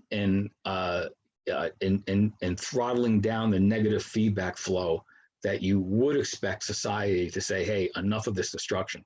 Okay, and if you take a look at Haisu's presentation, which is next, from a destructive institution perspective, that's a deep dive into brain hacking regarding the coal miners in China there. So it's a very good piece of work. I looked over that work already. So we're going to get some diagrams now. So you're going to be seeing these symbols over again. You're going to see the power symbol, the money symbol, and the communication symbol here. And this shows you the complex of amoral power and the relationship between them, that amoral mutual self-preservation and growth that they're looking for. I'm showing on the side there, you see the linkages to social sciences concepts. I'm not going to get into that. If you take a look at the paper on the framework, you're going to see some significant description of that. And I really would love some feedback on that. I know your folks here are much more in tune with that from your research backgrounds. The one I will bring up is spontaneous order. There's a natural or intrinsic affinity between these entities here, these functions in society. So I don't care whether you're feudal system, communist, capitalist, whatever they are, right? There's a natural affinity for these functions in society. And so they play well, they play much better together than they do apart. Complex of amoral power can easily transition to systematic corruption with understood damages or collateral damages. And these are sometimes seen as unintended consequences in society. You say, well, how'd that happen? Well, not to get into conspiracy theories here again, but reality is that if you have this complex of amoral power, which is observable in America, okay, it's explicitly observable, and especially more on the right-wing side, but definitely on the left-wing side as well. Unintended consequences prop up out of this, whether it's climate-related or mass shootings, whatever they might be, they're cropping up. Corruption has a multiplier effect by spawning and sustaining harms and damages, and specifically legalized corruption is much worse than society realizes. It gets gotten used to it, which is a real problem, I think, for society. And you really get a metastasis here of harms, damages, and destruction. So this is showing the complex of amoral power for a destructive institution for profit that's gone corrupt. And this is, I think, would describe America regarding legalized corruption and the nonstop brain hacking going on in the crazy media that we see. And so basically you see destructive institution core at the top, which is money oriented, and it's divvying out its money and reward to the other entities. And then you have the corrupt government power. I'm calling it, again, legalized corruption here. Just keep it clear. That's what I'm calling it. And providing enabling laws and regulations to allow destruction to occur and the corrupt communications to occur. And then the corrupt communications is working on brain hacking. And then you can have the downstream brain hacking and downstream support by the government, et cetera, et cetera, et cetera. And then you can see some of the linkages to social sciences here as well. Okay, so destructive governments, I'll show you a diagram on that in a second. It's very similar. The difference is the government is the dominant force here. And you can see this in totalitarian states, dictatorships, or democratic states, regarding refugees, for example. Democratic states are the ones that are trashing refugees right now, for the most part. And then you can also have supporting enterprises work with these destructive governments. So this is how that looks, and the difference is the government's on top in this case, and that's where the contract's coming out of. And very similar to the last one, except rather than it being for profit, this is really more for political power. And then you have the supporting institutions on the left and corrupt communications on the other side. But very, very similar in terms of they're using their functions to work together. Okay, so the first one I took a look at, the first application I looked at was chattel slavery. And this is how I developed the contract in general. Chattel slavery, property slavery, right? And I used in America the 1860s when the Confederate States of America were created, where the complex of amoral power, they had a lot of money. Millionaires were being made on cotton picking, and they were using slaves to the max in that. And that was a key part of that major capitalist system there. And so the strain became too much. They seceded, the Civil War started, ultimately to eliminate the contract of slavery, you had to eliminate the complex of amoral power. And you will see that, like, for example, in the American Revolution, to eliminate the destructive institution contract of tyranny from Britain, the amoral complex had to be disrupted or destroyed in that case, at least in the 13 states in North America. And so you'll see this come up later as kind of a principle, but you'll see that over and over again. Like Nazis is another good one, right? If you want to get rid of the destructive institution contracts coming out of Nazi world, you had to disrupt the amoral power there, complex. I just want to cover very quickly myths. There's a lot of myths in America about slavery, that it was somehow good treatment and blah, blah, blah. It's very similar to the brain hacking you'll see across the board, right? A lot of denial, a lot of rationalizations, sometimes called the lost cause of the Confederacy in America. And it was unquestionably destruction of unalienable rights, no question about it. This is the diagram, and you're going to be seeing this diagram, kind of similar diagrams now, and you'll see the complex of amoral power symbols being used. That's in the background. So I'm showing that, so now I'm showing the foreground more, but they're still in the background. I know I got to be cognizant of my time here. The key difference here is the slaves are part of the core. So that's, this chattel, their property. So, they're equivalent to a machine, a cotton gin at the time. They're equivalent to a horse or cattle or a cart, effectively, right? Whatever tool is needed for production, they're part of it. So they're part of the core. You can read the side here. They're, golden rule, seriously impacted by the people perpetrating this destruction. So you get blowback on yourself. And then the brain hacking after the war, unfortunately, propagated to the blacks up until today. Regarding racism, went through Jim Crow, lynchings, the whole 9 yards. I'm still having some serious problems in that in America. So here's a general model for destructive institutions for profit. So as opposed to the last one, slavery, the slaves were in the core. That's no longer the case. So now the targets of destruction are external.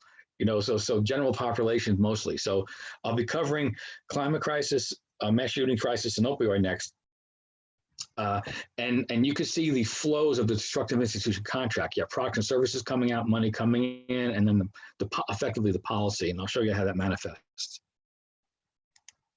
So climate crisis. So you have a cascading destruction of life support systems, which cascade to destruction of unalienable rights here. And the complex of amoral power using legalized corruption, money flows, and destructive institution brain hacking, denial of science, et cetera, you see very, very prominent in America and around the world. So this would be the diagram for that. And you can see the fossil fuel services on the bottom going to general population, and then you can see the flow up to destroying the climate and the ecosystem, and then we get blowback, right? So we are part of this institution, right? Buying gas, it is part of the system we live in, and then we're stoking the destruction of our own life support systems on the blowback side of this. And then you can see on the side some of the on the left side some of the results of the climate crisis. I won't go through them in the interest of time. You can look at them yourself. And then I also describe the contract here, what's happening. Underlying every one of these is legalized corruption and destructive institution brain hacking is the enabling and supporting factors here. So mass shootings, poor regulation virtually ensures that guns will find their way into wrong hands. And then that forces good guys to buy guns. Again, very similar to climate change, legalized corruption flows, money flows, and then you have destructive institution brain hacking. It's really sad. I mean, America has a strong gun culture, but so do other countries like, Switzerland, Israel, etc. And they don't have the problem we have. It's just due to the very extremely poor regulation that we have in our country. So here's that flow, very similar to the previous one. So I'll not cover it in the interest of time. I know that we're running a little short here. Opioid crisis. Opioids were promoted as normal pain management, professional doctor continuing education, and last year a multi-state lawsuit cropped up to try to bring them back into control, but forget it. Destruction's done, and now you have addicted people hitting the black market looking for their fixes. Very similar flow here. I'll not cover that in the interest of time.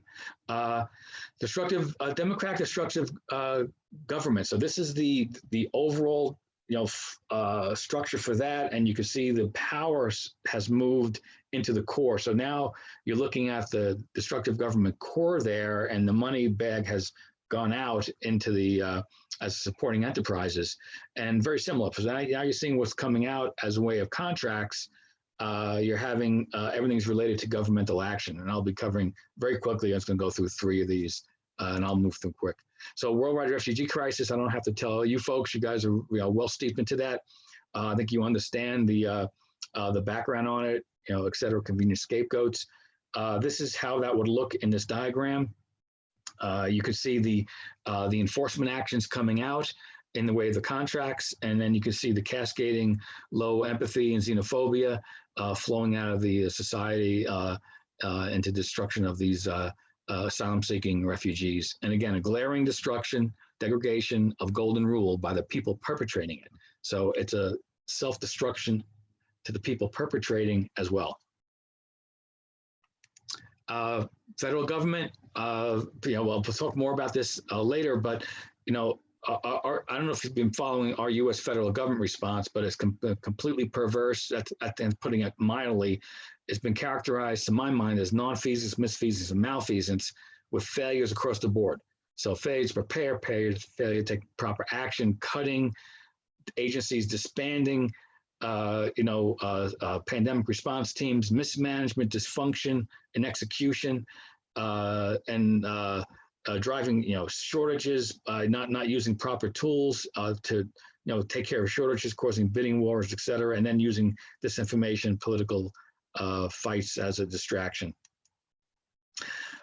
This is the model there. You can see how kind of it worked. You have corporations in the middle of this at the bottom, causing shortages, and the states are vying against each other for masks and ventilators and everything else going on there. It's a pretty chaotic situation. Meanwhile, we get disinformation flowing out of the federal government. It's a pretty sad situation to see.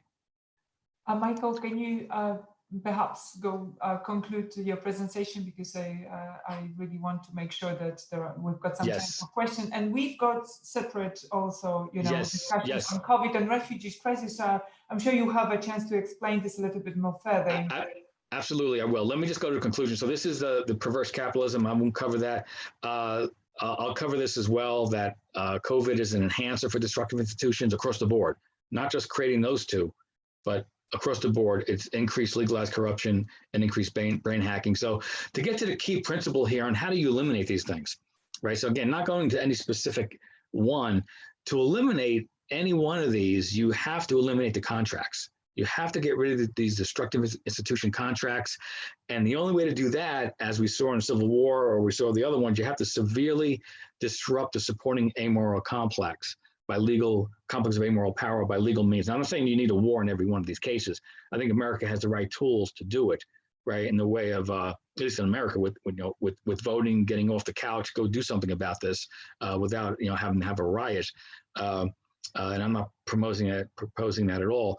But if you want to get rid of the complex of amoral power, you have to hit them where it hurts. That's legalized corruption and destructive institution brain hacking. So you have to severely disrupt that or eliminate by legal means. So I'll end it here. I thank you very much. Thank you, Michael. That was very intense, and I'm sure. I mean, this presentation would require. I would love to hear much more because it's so dense. Lots of information packed in one presentation. And I hope you'll have a chance to maybe in our discussion in our group to tell us a little bit more. But right now, let's go to questions. Anyone? Are there any questions? You just unmute yourself and start asking. Hi, Michael. Hi, Thank Sue, you for your presentation. Thank you. There's definitely a lot to digest, but I have a clarifying question about your slide 9. On that slide, you rated all the industries on different levels by harm and damages they do. I'm just wondering, like, how you rate all of these industries, and particularly, like, I think I saw on the very top, you were talking about like the climate crisis, or fossil fuel. Those topics are poorly regulated, and some are not reasonably regulated. So I just want to know more about, you know, how you rate these and how you rating them, how regulated they are. Yeah, so this will be a very good area for further study. I came up with this more so because, again, I was focusing on the worst of the worst, destructive institutions. And then I said, well, you know, you got to look at this in context. And so I started looking at other ones that are dialing it down a little bit. And quite frankly, I think you can come up with different contracts for each one of these types, right? I just did destructive institution contracts. You can come up with other institutional contracts. I think we can do that. So this was qualitative, strictly, just qualitative. I did not do any quantitative analysis here. I made some hard calls on whether or not medical, quite frankly, I mean, I almost wanted to call medical all of pharmaceutical dysfunctional. I mean, almost destructive. Because in America, as you know, Sue, you could look around, you know, I mean, you know, insulin as an example, right? You know, it's been around for how many years? And meanwhile, the cost skyrocketed, or we get somebody buying, like we saw in the paper, guy went to jail, buying a pharmaceutical company, you know, jacks up the price 10,000, right? Just because he could, right? You want to live, cough it up, right? It's really a legalized extortion is what's going on here. So bottom line is it was kind of qualitative based on judgment. It wasn't based on anything quantitative. And I think that would be a good area of study, by the way. Thank you. Thank you. Any more questions? I can address a question. I mean, actually, it's a continuation of what we already talked with Michael on email, because it seems to me this is why Giovanna said it's a bit. There is a lot to no. Haisu actually said she's a lot to digest. So I think. There are some quite, I think, strong concepts that are used here, like a moral power, destructive institution, and I think, I mean, in Europe at least, I think the sociological discourse, I think now it's much more politically correct and prudent. So we discuss more about ignorance, which is produced at the level of the society, the need to raise awareness, path dependency, complexity. So we use, I think, we would make maybe the same paper and address the same problems, but we would be maybe not so direct in pointing to the power relations. Or even if we were talking about power, I think we would do this more as like relational power between people, and also we would bring in concepts like as uncertainty, complexity. Can you a bit maybe relate to this? Why is this dissonance? I think because also usually when I'm talking with researchers from the United States, they have a completely different discourse than in Europe. So they are much more open in attacking this power in this Weberian sense, or not Weberian, but the power coming from the elite, or which lacks legitimacy. So maybe you can tell us more about. Yeah. But there is a slide that you say that your concept of destruction institutions doesn't include any positive effects. So why this lack of? I mean, why this? Why are you still targeting the target? Yeah, I think it's the reason I say I think it's independent of political system. So I mean I think it's independent whether or not you're a communist system can go bad, a capitalist system can go bad. Capitalist system under strain might go fascist, right? A communist system under strain might go totalitarian, right? And so I think it's just kind of a baked in human nature with this complex of amoral power and the notion that, hey, we're here to, either exert our power as a government or we're here to, to make money, and please don't stand in our way. And I think that's what kind of neoliberalism is in that regard. Now, as far as the directness, yeah, I mean, I'm not holding back any punches here. I mean, I'm looking when I took a look at some of the kind of the world state of affairs when I started this about a year ago. I said, let me just start modeling it, right? What am I seeing here? And so I was just very direct with this. I wasn't looking at any of the, the subtleties and nuances of worrying about, offending someone, in the political class or whatever. I'm just looking at this straight up and saying, hey, what am I seeing here? And I'm seeing destruction, right? That's what I'm seeing. And so how do I characterize that? So I came away of trying to characterize it. Now, I think you could do some quantitative work here, quite frankly. And I think, as you mentioned, I mean, Adriana, you have, ignorance very much related to brain hacking, right? You have some of the power, scenarios that you have in Europe, where you might put in maybe a more subtle way, right? But it's very much related to complex of amoral power, right? And how that operates and how money, power, and communications flow. So I think and again, this is done in a Creative Commons 4.0. So if anyone wants to go take and do some further work on this in any way, shape, or form, any direction you want to go, it's already written permission to do that with copyright license on this, right? The whole body of work.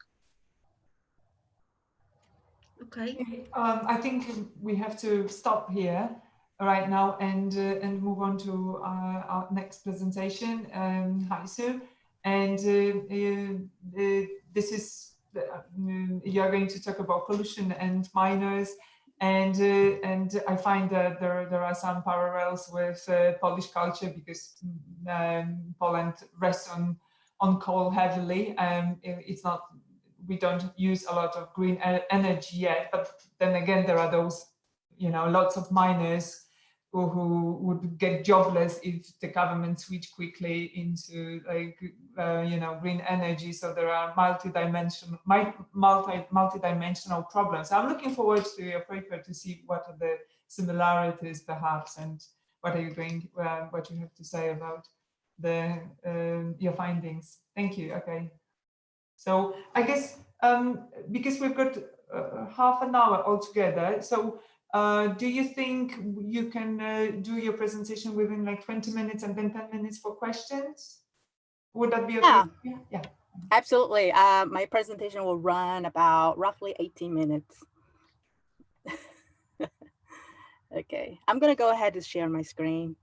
All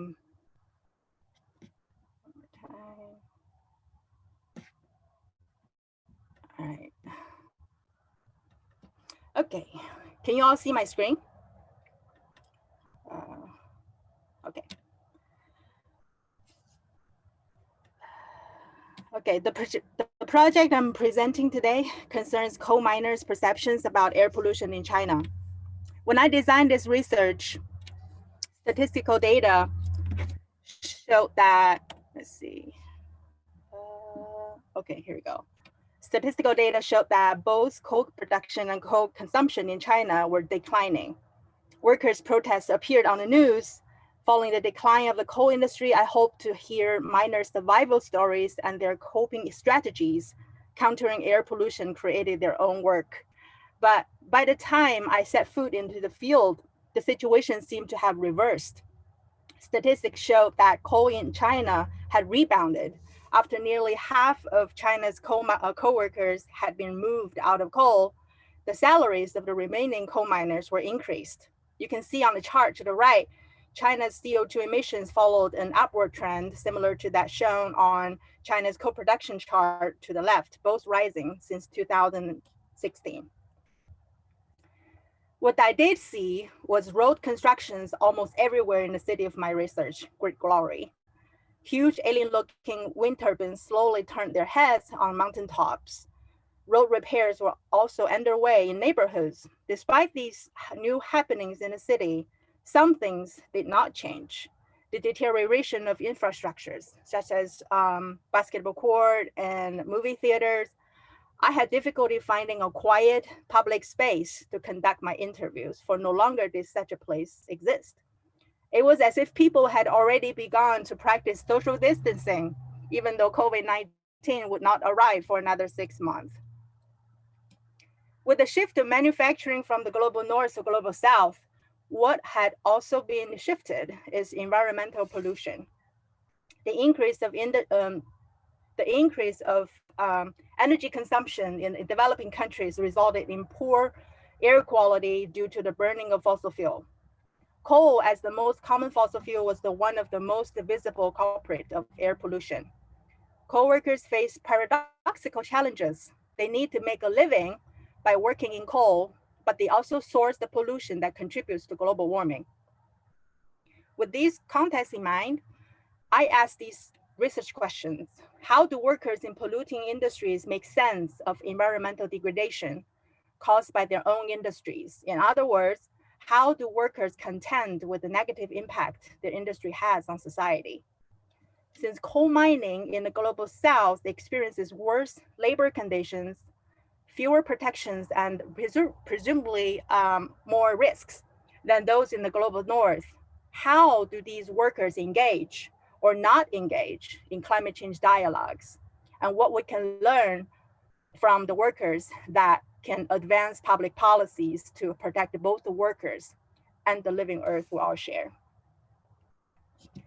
I used the ontological security theory as my framework to explain my findings.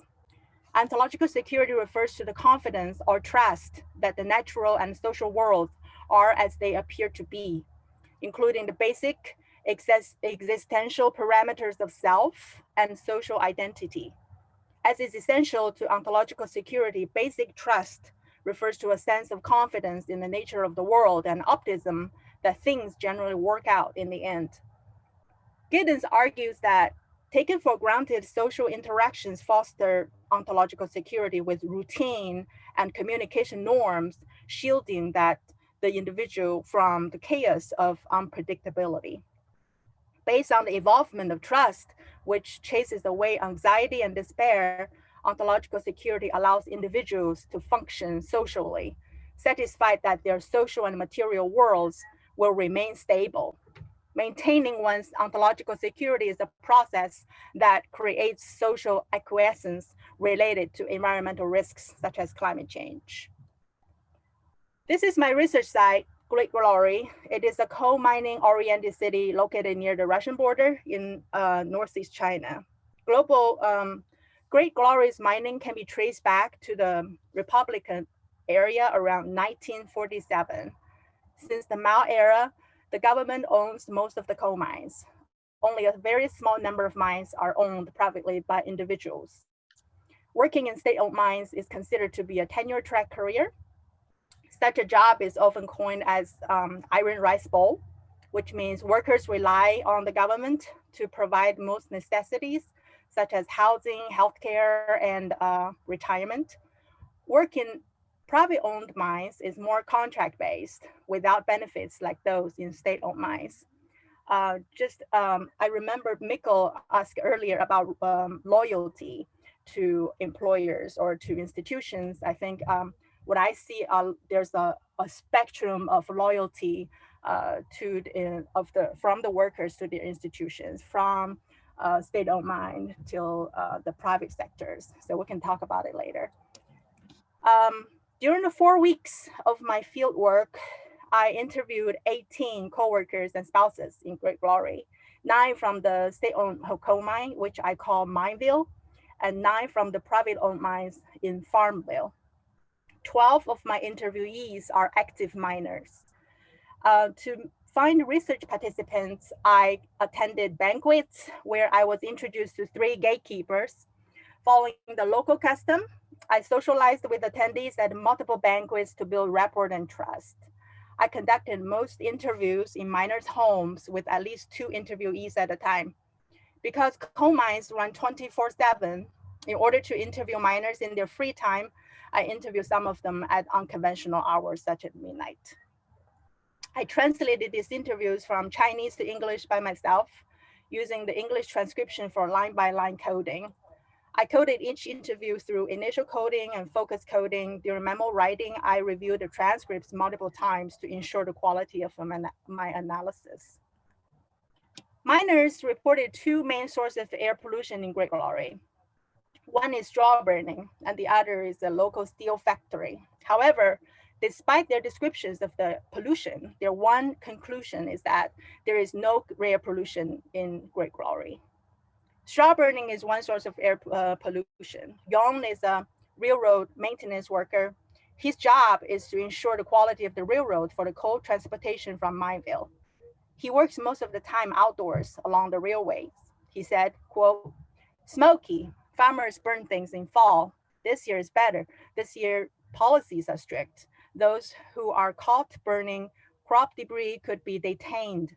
A few years ago, during fall, you couldn't imagine how bad the air was. It was difficult to breathe. Farmers burn garbage and crop debris to clean up their field. The air makes me cough, not good for health," end quote. About catching and detaining farmers who violate the burning policy, Tsai, a miner from Mineville, pointed to me a public banner and its poetic rhythm in Chinese. One plume of smoke from the field costs 15 days in jail.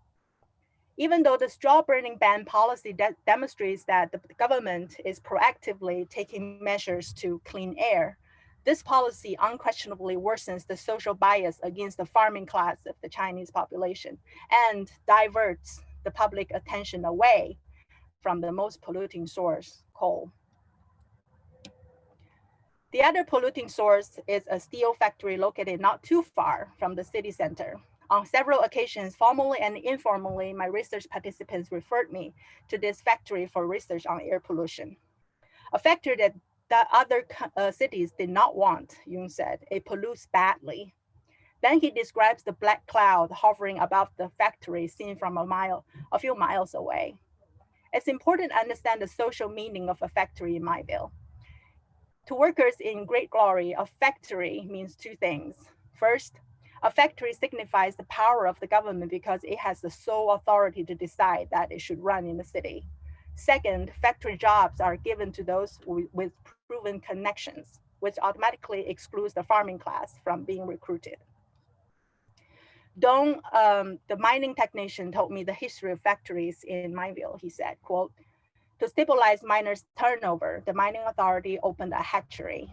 At the beginning, they hatched some chickens, then some ducks. Then the hatchery did not run well. The hatchery was really just a place that offered jobs for miner spouses. After the hatchery was closed, the mining authority opened a clothing factory."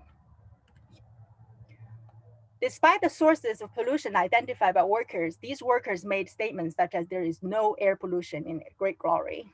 This conclusion is puzzling, yet it is not difficult to see the power relations behind the workers' reports on the sources of pollution. Who bans straw burning and creates bias against the farming class of the Chinese population, and who approves of the polluting factory in Great Glory? Bo is a miner from Mineville for 13 years. He distributed explosive materials at about 500 meters below the ground level. Unfortunately, shortly after our interview at his home, he died underground before he could emerge from the mine. This is one of the last things he said, quote, "The government will find solutions for us. I'm not concerned. Why would I be concerned about air pollution? The government definitely will take care of the public. Like one works for 10 years already. All of a sudden he's losing his job. The government will definitely have a solution, right? After solutions are offered, I can choose to follow or not. I can then go to find jobs on my own," end quote. In Great Glory, mining operations are mainly divided into two categories, state-owned and private-owned mines. Workers recruited to work in these mines, such as Mineville, are mostly non-farming class. Since they do not have access to land, they depend upon working in the mine for a living. In Farmville, all mines are privately owned, the majority of which offers no health or retirement insurance. Most miners in Farmville belong to the farming class, meaning that farming is their primary occupation from which they receive job benefits that are specifically accessible to the farming population.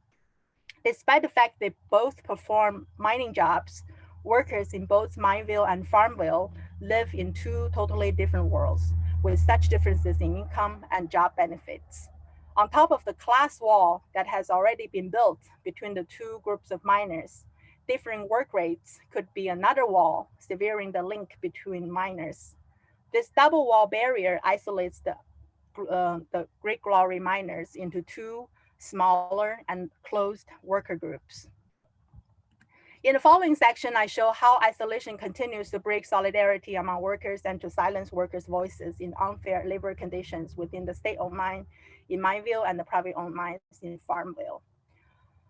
Among all coal mining jobs, extracting and tunneling miners are the backbone of mining. Because they perform the most dangerous tasks, they receive the highest pay.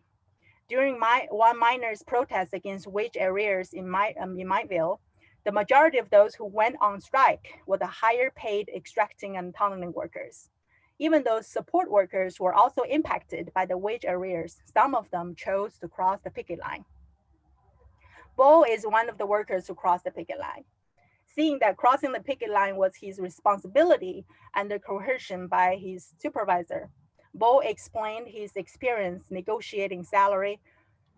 For years, Bo had been paid less than his peers who did the same job with the same years of work experience. After repeated failure, Bo gave up. He said, "Talking doesn't much. Almost all of us have talked about this with our supervisors. The supervisor said he couldn't do anything. He didn't give anyone a raise. It's all about complaining to the supervisor, venting some dissatisfaction to him. What else can you do? We don't have other solutions. Negotiating salary doesn't work.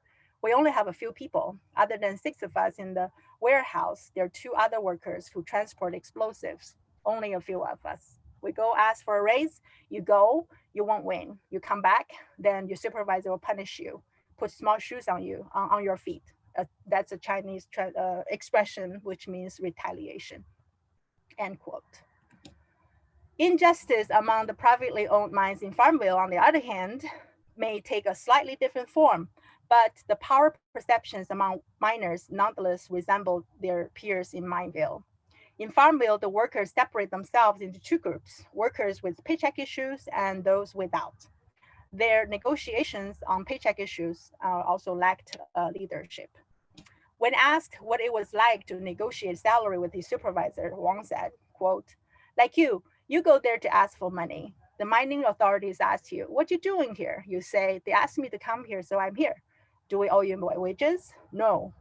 People like you will weaken the power of the workers who stand up for their wages. A lot of people play like that," end quote. According to Wang, the presence of workers who did not have paycheck issues in the salary negotiation were seen as weakening the bargaining power of the workers who have paycheck issues. It also reflects the lack of leadership among workers, and this lack of leadership allowed mining authorities to gradually train the workers to adopt and conform to their logical division in their salary negotiations. Here's another quote from Lang. He described his experience asking for a raise, and he said, quote, "The mining boss said, you come to ask for a raise. If I accept it, others will come for a raise. The whole mine will be in chaos." As a boss, he thinks of what benefits the company. That's a big company. We can't see anything about it, end quote. From Lang's quote, we can tell that he used the rhetoric of the authorities that he was not going to get a raise because other workers were not asking. It is possible that he was made to feel that his other co-workers who did not have paycheck issues would serve as a barrier for the mine to fulfill the raise request. This also reflects the frustration workers felt during the workers' lack of leadership.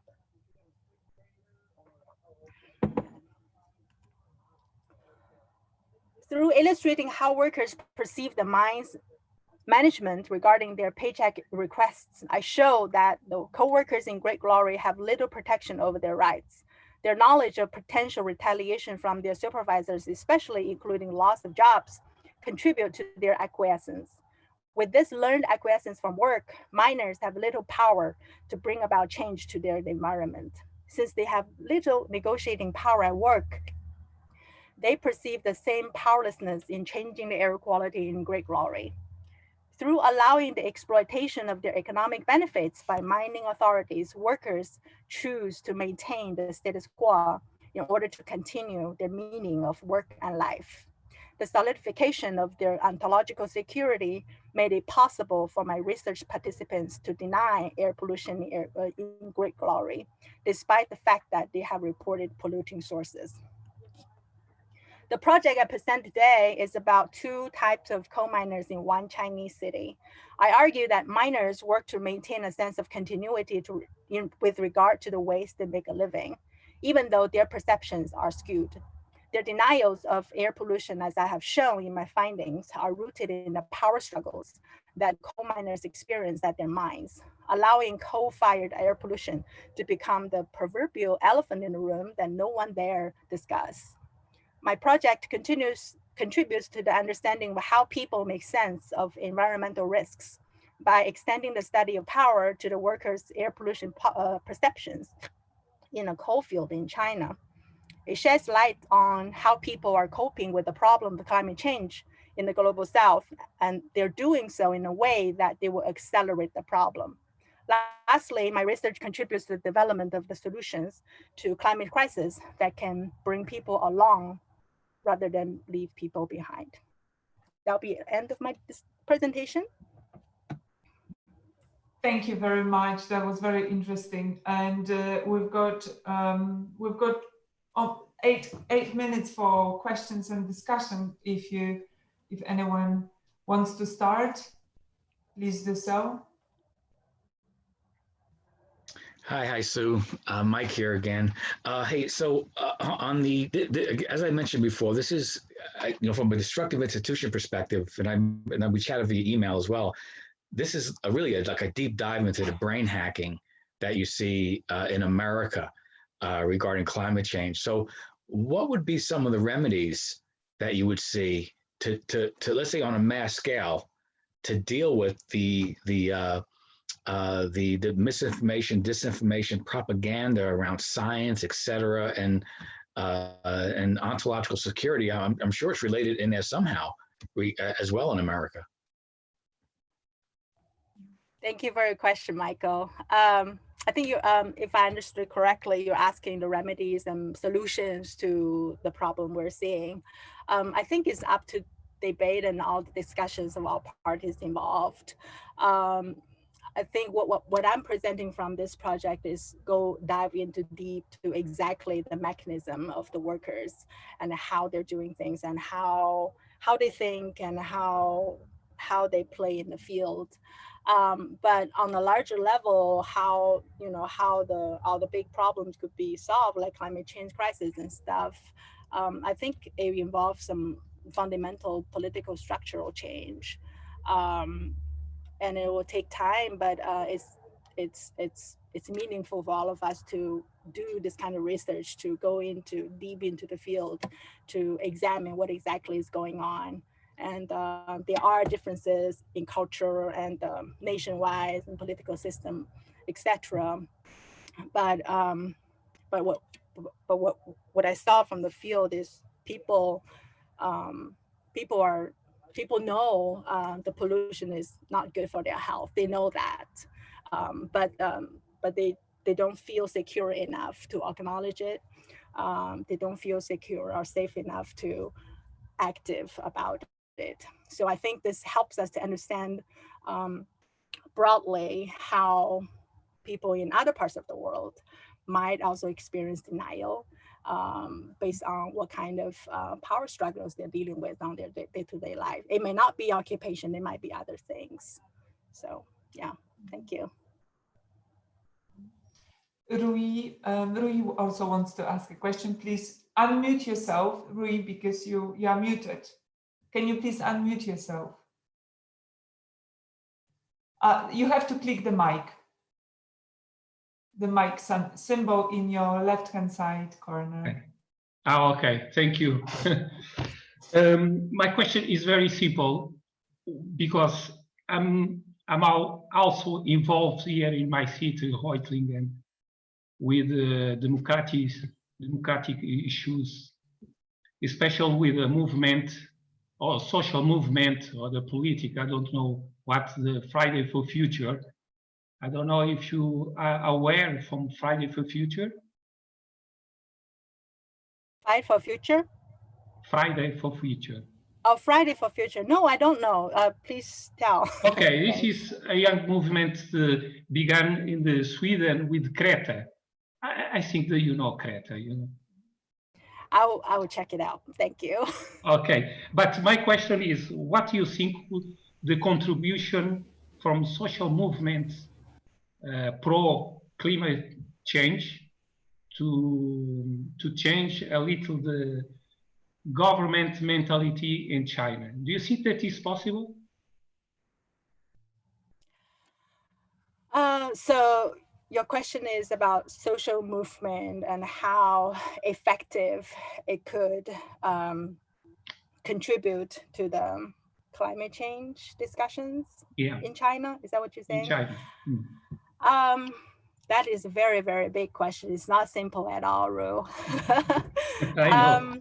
Yeah, so I would say under the current political climate, it's very tough and challenging to conduct any social movements and organizing such movements. And think there's a lack of organizing, like what I found in the field, like workers do not feel safe enough or secure enough to stand up for themselves for their own rights at work, because there's a lack of leadership from labor union.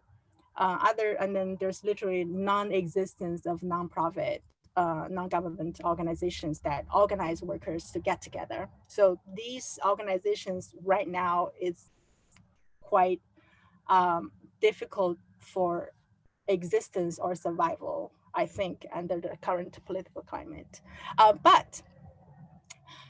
But there is a hope.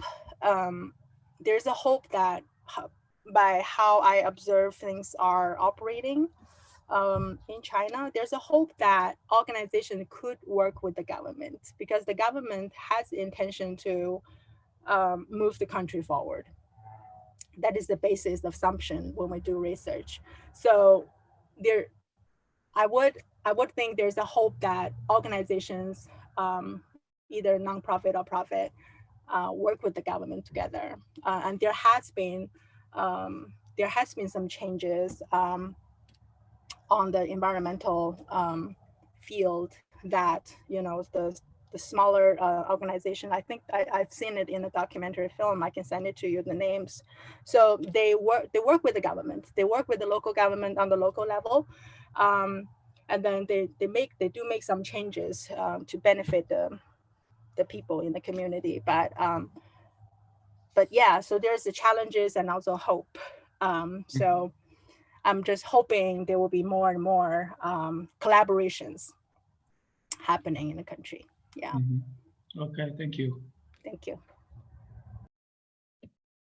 I have a question. Yes, please. Go on. Good evening. Thank you.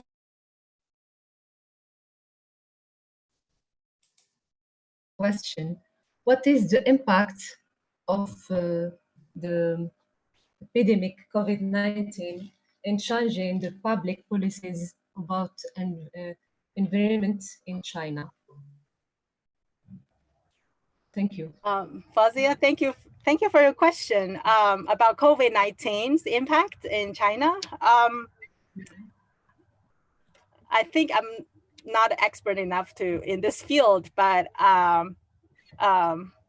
maybe we can discuss it in another discussion. But I'm living in the United States right now, so I'm not physically in China. So what I see and hear, or what I know about how things operate out there are from media, from my communications with my friends and families. I can share some of my opinions about COVID-19 in our COVID-19 section, I think, for Sa, if it's okay. Yeah. I'm hearing an alarm going off in my home. Yeah, can you? Oh, it's okay, it stopped. Okay, so maybe then I can, because your research talks about voice, and this actually it's about the impossibility of voice. And for sociologists, this rings a bell. It's Hirschman research on voice, exit, voice, and loyalty. And this is just a suggestion regarding, but I think here it fits very well. That there is an impossibility of voice. Also, I think there is exit is also, you can understand exit in terms of would be looking for a job or a professional conversion. I think this is also out of the question. So then the third option would be loyalty. This means that even though your organization is failing, but the only option you have is to be loyal. And then I think that this collaboration, these exercises of collaboration, because it's not an emerging collaboration, there are just some attempts in this direction, but it's not yet certain what it will come out. This would be an exercise on the terrain on loyalty, I guess. So I think there is no voice, but I think this possible collaboration, because this is what Hirschman was also showing, that the impossibility of voice might act as a factor which is strengthening other local initiatives. That voice is good, but sometimes voice as an available strategy also is not very optimal if it comes to the development of other strategies, for example, loyalty. And it is just, so the Hirschmanian concept was launched in late 70s, but it was very developed and it migrated. He was looking at projects of economic development, but the application is very, it had a spillover effect also to other domains. So I think it would be very, very interesting in terms of suggesting some possible lines of development. Thank you, Adriana. Could you repeat that person's name? Hirschman. Do you mind type it on the chat? Thanks. Yeah, you just write exit, voice, and loyalty, and you will. Okay. Exit, voice, and loyalty. Yes. Thank you. But I'm sending it right away. Yeah. Okay, so I see that it's almost 6:15, and also I noticed that Rafał meanwhile has joined us. Hi, and I'm so sorry that we couldn't fit you in today, but we discussed meanwhile with Adriana briefly that we'll try to reschedule tomorrow program a little bit so that you have a chance to present your paper fully. Okay, thank you very much. Yeah, and to ask if that's okay with you. Yeah, yes. Okay, so shall we take like maybe 2-3 minutes break for, I don't know, coffee, tea, and then move on to our last final panel, Adriana? Yes, this is a good, three presenters are here, and Hit Kabot, she should join us, but she's having a defense. So I wrote her that we will start 6:20, 6:25. This allows us to have a coffee, or it depends on the time frame. Mm-hmm. I will not impose the coffee. It might be something else. Drink. Normally, if it wasn't for COVID-19, we would go for a round of drink after our session and keep discussing and exchanging views, which is always great. But unfortunately, this year we cannot have this great end of the evening. Everyone has to share drink. If you want, we can have a drink on our own and thinking about fantastic presentation today. So 5 minutes break for whoever feels like doing, and then we start 6:20. Yes, let's say 6:22 because I let her know about 2025. Okay. Thank you.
Okay, so I just sent the Zoom link to Heath, so I think we can start, or at least to make this general. Sorry. Let's just see if we all hear each other. So, Adrian, do you hear us? Yes. Okay. Michael? Yes. Rui? Yes. Okay, so let's, I think we can start. Heath will, she's already getting on board. So in order not to prolong, because this was already a long day, but I think it was worth it. So I would like to thank you very much for, first of all, I would like to thank you for joining.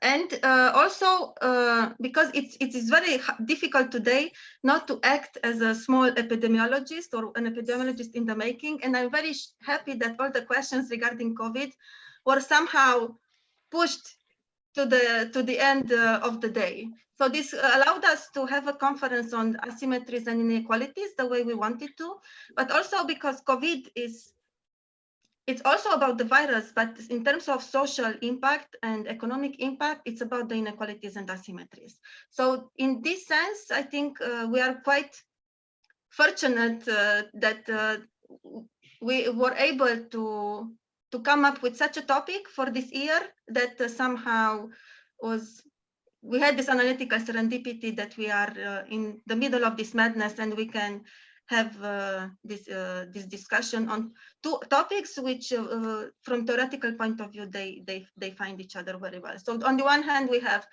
unexpected events, contemporary crises, and now pandemics, and on the other hand we have the stubborn problem of inequality and asymmetries.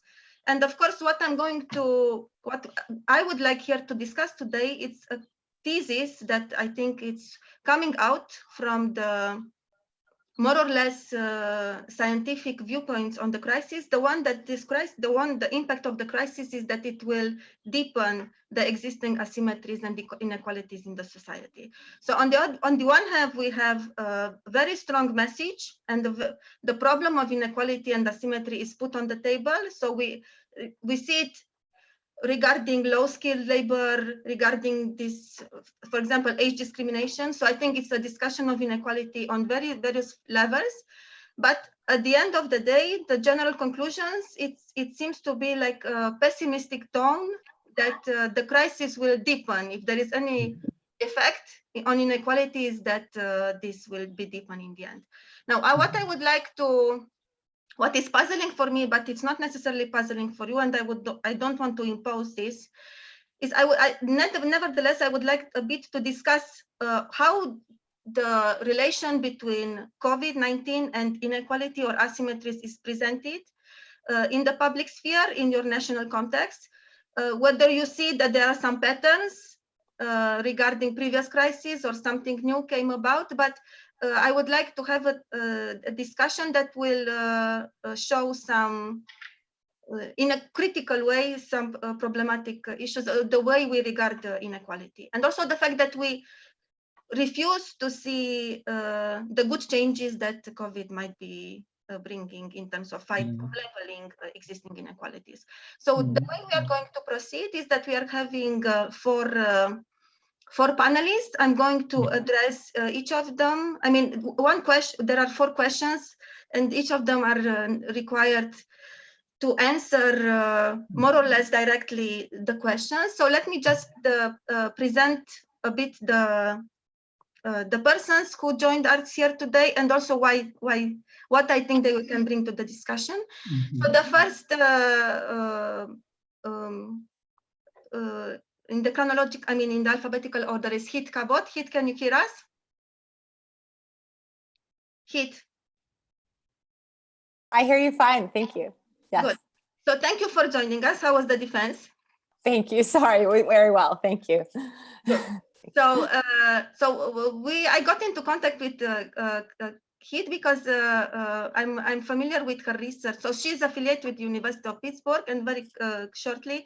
So as she will probably say, she's more of an expert on the refugee crisis, and she had a critical tone regarding the manner in which the production of knowledge and the fact that the refugee crisis attracted so much interest from the academia was in the same time reproducing some existing inequalities in the academic field. Okay, let's say that between the center and the periphery. And so she's publishing, she has a very critical tone. So she's in the same time publishing on, let's say, unexpected events and crises, but also looking at the manner in which the academic field is approaching them. Now, the next presenter is Adriana Mica. You can hear us? You can hear us, Adrian? Adrian. Yes. Okay, Sorry. so Adrian, she's a member of the, she's a deputy in the Romanian parliament, but he's from, this is not the only reason why he's here. Actually, he's like multitasking between the field of history and also social activism. So he's also known why he's related to the topic of the asymmetry, also because he's very close, let's say, to the systemic power in our society. And this is an interesting point of view, but also because he has a very nice projects regarding the leveling of social exclusion. And he's also very close to the Roma community, and he's interested, not only interested, but bringing some very concrete projects in the area of urbanism, and also with ramifications regarding ecological issues and social inequality, and also labor. So again, labor and low-skilled labor, which is a topic related to COVID-19. Now, the other two speakers, I mean, the next two speakers, they are known to you. So it's Michael Fargano, who just presented a paper on destructive institutions.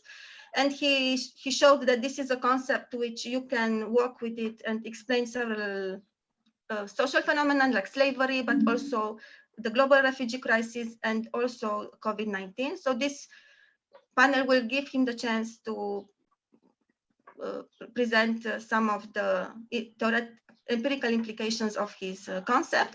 And then we have Marquez Rui, who is, he's a representative.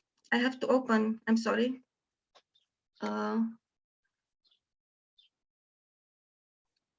So he's currently working at the Reutlingen Council as international expert on immigration policies. And he's at the same time head management of a project called Democracy Cafe, which is financed by Federal Minister of Family Affairs. So he is also, like Adrian, involved much more in public policy, everyday public policy, and street level bureaucracy regarding the bringing the ideal of a democratic society and marginalization of extremism, phenomena like populism and racism, to make it much more real. Mm-hmm. So I would like maybe after this longer introduction, I would just ask the first question. So let's get back to the issue of COVID-19 and inequality. So what do you consider to be the main characteristics of the COVID-19 inequality rhetoric in your country, domain of interest, or national context? So first, I would like to, in the alphabetical order. So Hit, Adrian, Michael, and then Rui. Mm-hmm. And of course, if somebody wants to jump in from the public, we are an inclusive panel. How short should we keep our responses? I think you have you should have the inner. I mean, I trust your. I don't know. Okay, so I guess I'm first. Okay, thank you very much for the invitation, and hi everyone. I guess two disclaimers. So Adriana mentioned that I have a critical approach to thinking about crisis. I would say that just one of the things I critique is how crises always generate floods of new experts. And I'm very uncomfortable with presenting myself as an expert because I'm not an expert on COVID-19. I'm someone who thinks critically about crisis and specifically in the context of migration and borders. So I guess the second caveat is I know Adriana asked us to respond directly to the questions, and I'm really struggling to do that. And so I just thought maybe it would be useful when I'm thinking about, since this question was about asymmetry, I just wanted to reflect more broadly, if this is okay, on the peculiar kind of crisis, or I think the term was a cobweb of crises you used, or a set of nested crises that COVID-19 presents us with. And, you know, in comparison with the work I've done on migration and the way it's been codified as a crisis, I think COVID-19 troubles frameworks of time and space in particular that usually tend to accompany the categorization of events as crises.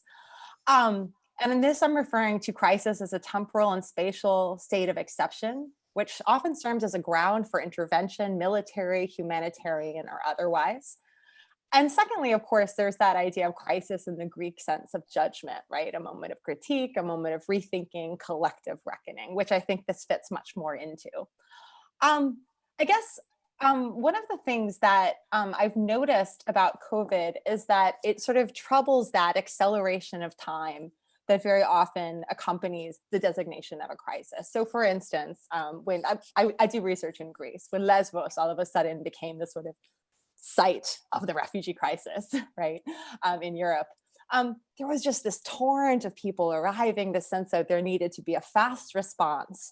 And a lot of these responses are very, sometimes they're very knee-jerk. Oftentimes the responses to events that are designated as crises are emergency, are very temporary. They're not dealing with long-term solutions, right? But COVID, interestingly, it has actually been accompanied by a slowing down. Certainly, deaths are rising every day. We don't know what's happening politically. There's all sorts of fast moving things out there. But the shift in the pace of life, economy, even I think in the panel description, traffic, this kind of slowing down is a different kind of temporality, I think, than we're accustomed to when we're thinking about crisis. And so I think part of this is that unlike, certain ways in which crisis functions as a kind of discursive or intellectual formulation, is that it also tends to elide or eclipse like deeper, slow violence, right? So structural, existing inequalities with this sort of crisis on the top of things, right? Okay. When we know that actually, for instance, if in the US context, Hurricane Katrina was a wonderful example of this, right? Something that was framed as a natural disaster, but actually massively affected different populations owing to long-standing, deep histories of inequality, right? What's interesting to me, at least in the US context, is that COVID is really like forcing a reckoning with long-term forms of slow violence and structural inequality. For instance, issues of decarceration. Okay, so there have been like significant moves towards decarceration, both I'm just thinking California, New York. It's not sufficient, but there's kind of a recognition that we are not going to be able to deal with the challenges of COVID-19 without actually addressing these long-term deeper inequalities. And I guess the other thing I wanted to point to, and then I'll be quiet, is that the sort of spatial politics of crisis look very different in the COVID-19 world. Oftentimes we think of crises as sort of being geographically out of time and space, bounded, or as someone working in the global north, but also who studies or does research on the peripheries of the global north, right, Greece. Usually crises are sort of discursively or imaginatively ascribed to the elsewhere, right? Whereas actually there's no elsewhere in the COVID-19 world. And in fact, in many cases, it's been inverted. I'm sure other people have talked about this, but the fact that New York is the epicenter, despite the fact that despite all of Donald Trump's attempts to ascribe or resituate crisis discursively in China, the White House is an epicenter now. So there's a way in which the sort of COVID-19 leaks beyond all sorts of the sort of ascribed ways in which crisis geographies oftentimes work. So I guess I just kind of wanted to frame that I think this is actually a very peculiar set of nested crises that troubles and I think very nicely invites reflection on longer term inequalities and asymmetries, as opposed to the usual work that crisis does of bandaging them over or distracting from them. With that, I'll be quiet. And I'm sorry for a little bit more macro in my response. No, your internal clock, the alarm is working. So Adi, thank you very much, Adi. Yeah. This one, I think it was a good introduction.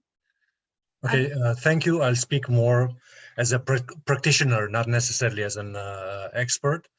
And I'll refer to your question in two ways concerning the rhetorics, okay, but also concerning my field as an MP in the Labor Commission and Social Protection Commission, okay.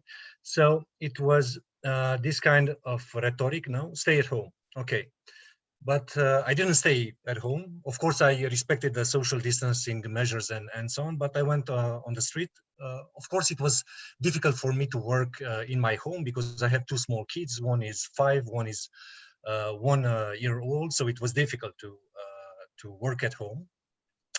So I went to my office. So what I saw, construction workers, and it was impossible, of course, to maintain social distancing because they had to carry heavy stuff, of course, and they didn't have this distance of 1.5 meters. This is one example.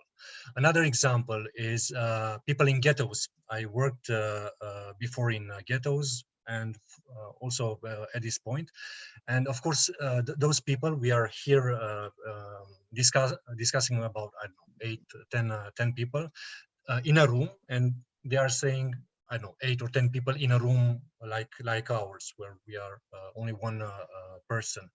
Or what I'm trying to show is it's a certain hypocrisy, because this kind of measures, stay at home, it's for middle class or upper middle class, not for people who are trying to survive. And there are some examples in Romania, and we saw this terrible organization of migrant workers that were going with charters in Germany or in Great Britain, agricultural workers who were flooding the Cluj airport. I'm from Cluj, the second largest city in Romania, and they were flooding the airport because it was a bad organization of the migration of workers. But in the same time, for others, people was this kind of stay-at-home message. And concerning my field, it's something quite interesting regarding inequalities, because I proposed a law last week. We have a labor market of 6 million people, more or less, in 20 million countries, okay? And at this point, we have unemployed, stopped contracts, technical unemployment, but also people that came from Western countries to Romania, back a few 100,000 people. We have more or less between 1.5 and 2 million people who are not working at this point in Romania. So between a quarter and a third of the labor market. So what I proposed is to have a higher unemployment benefit. At this point is less than 100 euros per month. So I propose to double it, but also to double other kind of social protection measures. Like in Romanian, it's called venitul minim garantat, the minimum income, which is about 40 euros per person, yeah, per month. So I said to double it. It's not much, but at least to double it.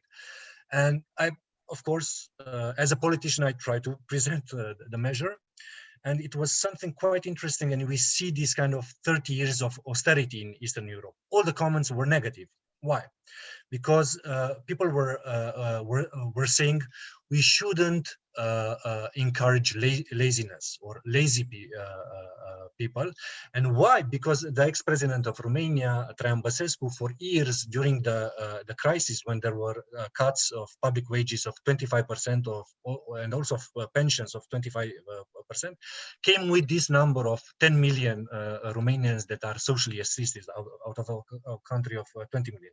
And all the right-wing intellectuals, not necessarily approved, some approved, but the others went fine with this kind of right-wing austerity rhetoric. And we can see these kind of results at this point, even though we'll have hundreds of thousands of people possibly looking for unemployment benefits. Still, we see this kind of victims of austerity rhetorics. And also another problem of these social benefits is that the poverty is racialized. It's only concerning Roma people, not us Romanians or Hungarians or stuff like this. And I think this is a huge problem and a quest for left-wing people as myself to try to explain why these solidarity measures are quite important in a country where we have 30 years of neoliberal policies and of right-wing intellectuals who are more, let's say, visible than left-wing intellectuals. But in the same time, we see the so-called left-wing in Romania for years in power, but in the same time backing not backing progressive taxation, but flat tax. So what we try to show in this legislative proposal, where we increase these social benefits, that we can cover them with progressive taxation. And of course, this was another thing that was attacked in comments. So this would be two examples at a rhetorical level: stay at home, but also an example of a particular legislative proposal that was attacked. But what I think that meantime, in the following months, it will be easier to explain this kind of social measures. Why? Because we also see at a European level calls for a Green New Deal, for a new Marshall Plan, and this kind of rhetoric, I think, will somehow colonize Romanian politics and intellectuals as well. Okay, thank you. So we can say that COVID opened a window of opportunity for making quicker steps regarding the leveling of equality, because the problem was so visible. So because there were really some striking images coming from Romania. So now, Michael, would you like to enter, or Rui? Yeah, let me just give a kind of a general overview. I mean, I think what I heard from Adriana there was very similar to the U.S. Okay, the difference is the same people who were saying, "Hey, don't be lazy, and we need to have flat taxes, and we need to have lower taxes for the wealthy," are the same people asking for bailouts.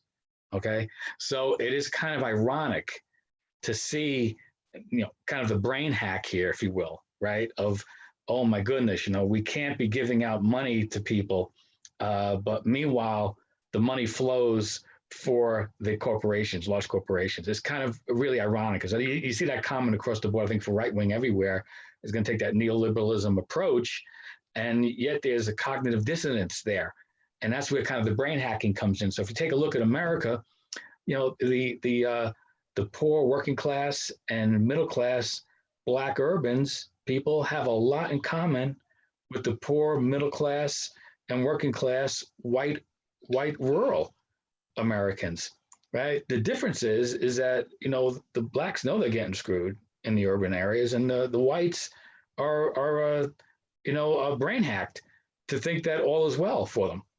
So it's kind of a bizarre connection. So now you're seeing, I think, as Heath mentioned, was New York City was a hot spot, and DC is a hot spot, but now you're starting to see those areas flow down or flatten, And now you're starting to see COVID come in heavy in the rural areas. So it's going to be interesting to see how they fight that brain hack with, where it's right on you. You're going to have people dying and sick, and rural areas don't have the hospital capacity. That's one of the issues, right? America is really quite dysfunctional in the way it manages its healthcare system, both from a market perspective and also from a resourcing perspective. And the rural areas, they're going to get hit hard.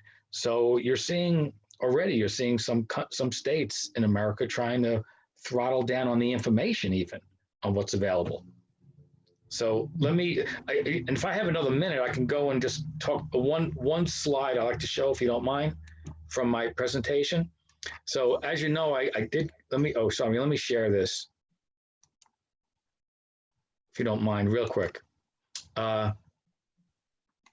So as you know, I look at the world through the view of destructive institutions, but I'm actually a happy guy, so don't let that get you down.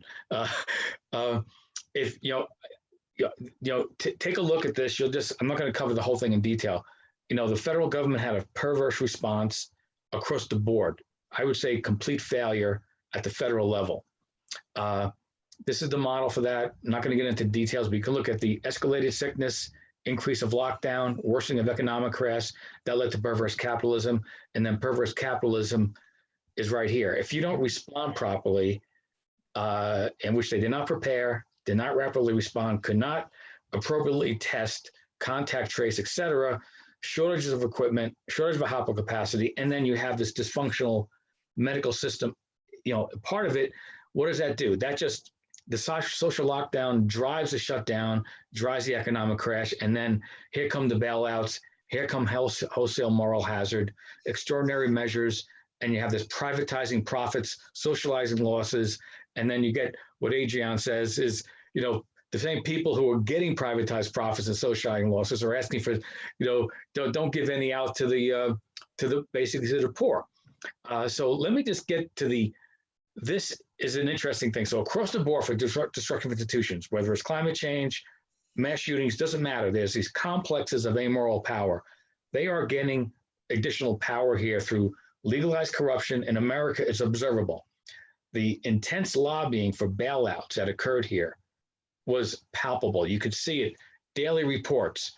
And when they were, getting ready to write a $2 trillion bill, in 2 weeks, $2 trillion plus another $6 trillion from the Federal Reserve, right? That went out like water. It just went out, and then you have, the president signing it with a signing order that says, well, we're not going to provide oversight on this with having inspector generals involved. Like, come on, this is just, blatant, open corruption in a sense, and opaque, total opacity here. So you have intensive verbal lobbying. Then you have destructive brain hacking, misinformation, disinformation, political fights. You'll still have people who are out there thinking that somehow, it's an open the country versus close the country issue, and don't talk about what is needed to open versus close the country. Right. In other words, the testing and the contact tracing, et cetera. So basically what you wind up seeing here is you wind up seeing a situation where the government is failing the everyday people. People went into this. I mean, I think maybe half the country, really stark, half the country in the US maybe can handle $1,000 emergency. Right. I mean, so, you're talking about a situation where people have to show up. These are all people, service workers. They have to show up. Meanwhile, the complexes of amoral power, people who have the money, never mind the professionals. I'm talking about, people can work home like us, not a problem. I'm talking about, real money interests here who are driving the bailouts and who are driving the amoral power and who are driving the dysfunction in government. They're getting what they need out of this and getting more. In the sense. So, the iron law of oligarchy prevails.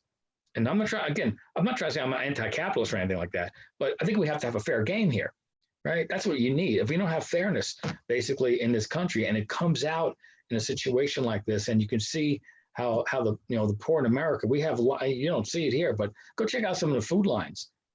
in stadiums, cars snaking through, large stadium parking lots looking for food. This is America right now. It's a pretty sad situation.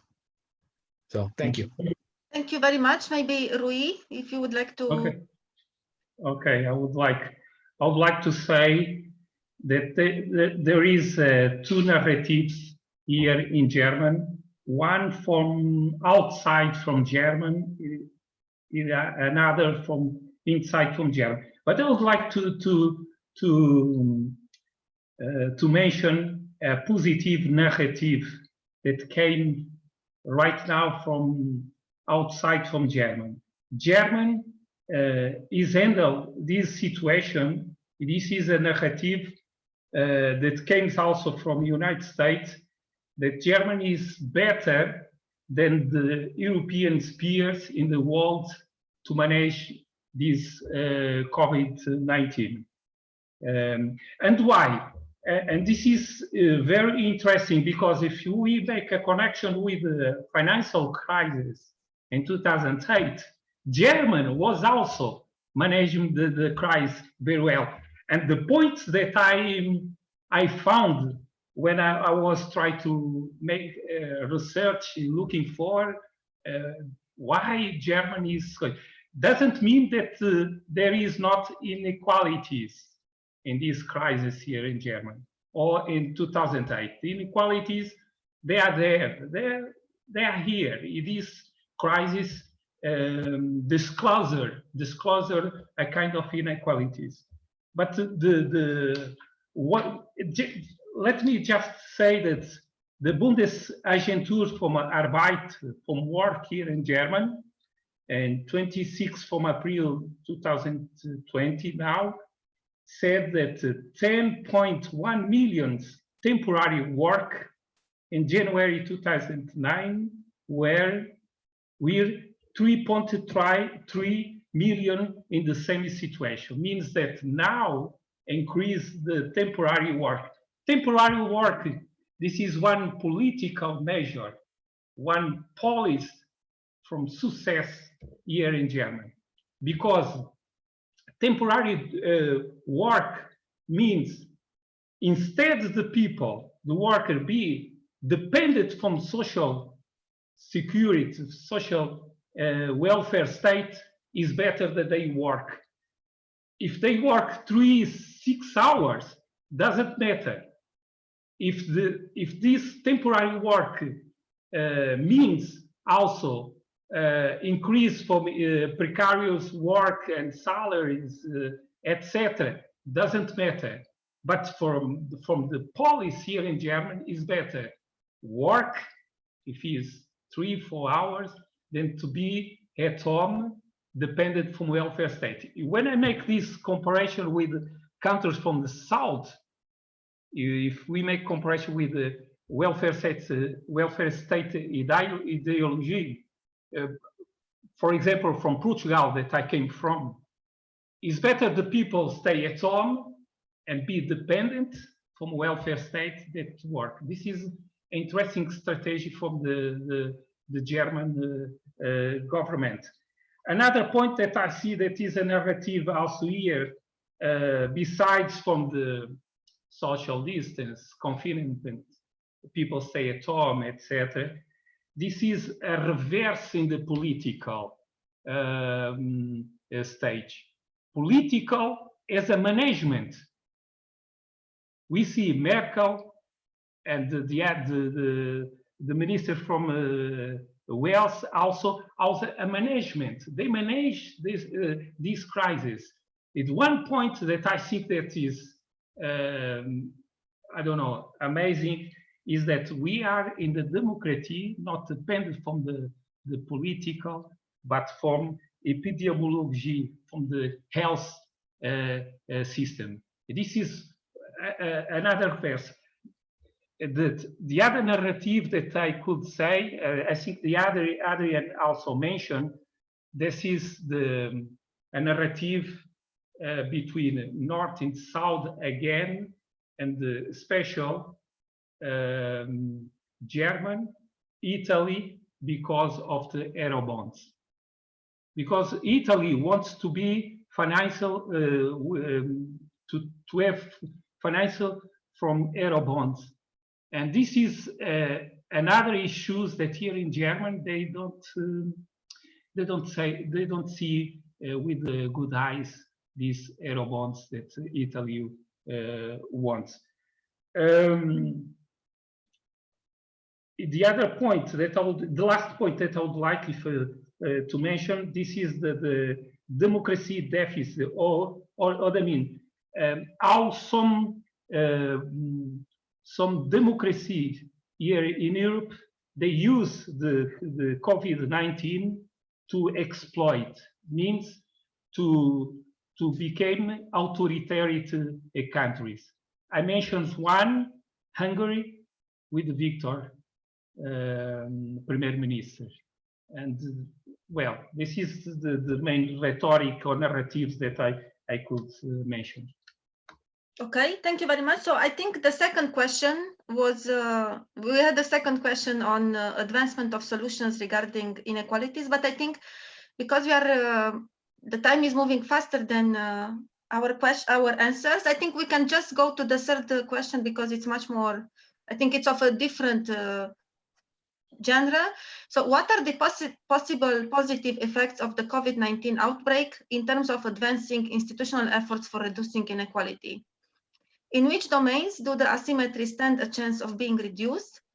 In which domains, although the asymmetries stand a chance of being reduced, they probably won't be? So I think in the same order. So this is this would be the brighter side of the discussion. Heat. Yeah. So sorry again. Disclaimer. I thought I'd anyway. I don't have a clear answer to this. I don't know. I'm not an expert on COVID-19. You want me to speculate?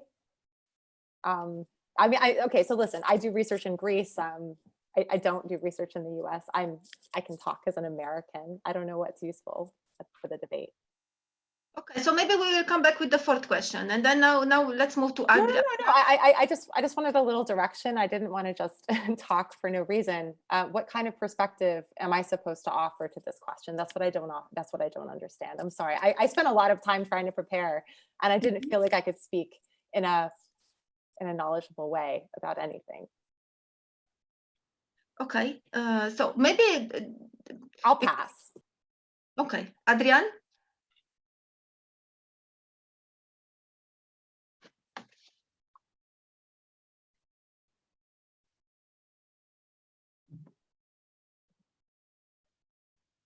Adrian, you have to unmute yourself.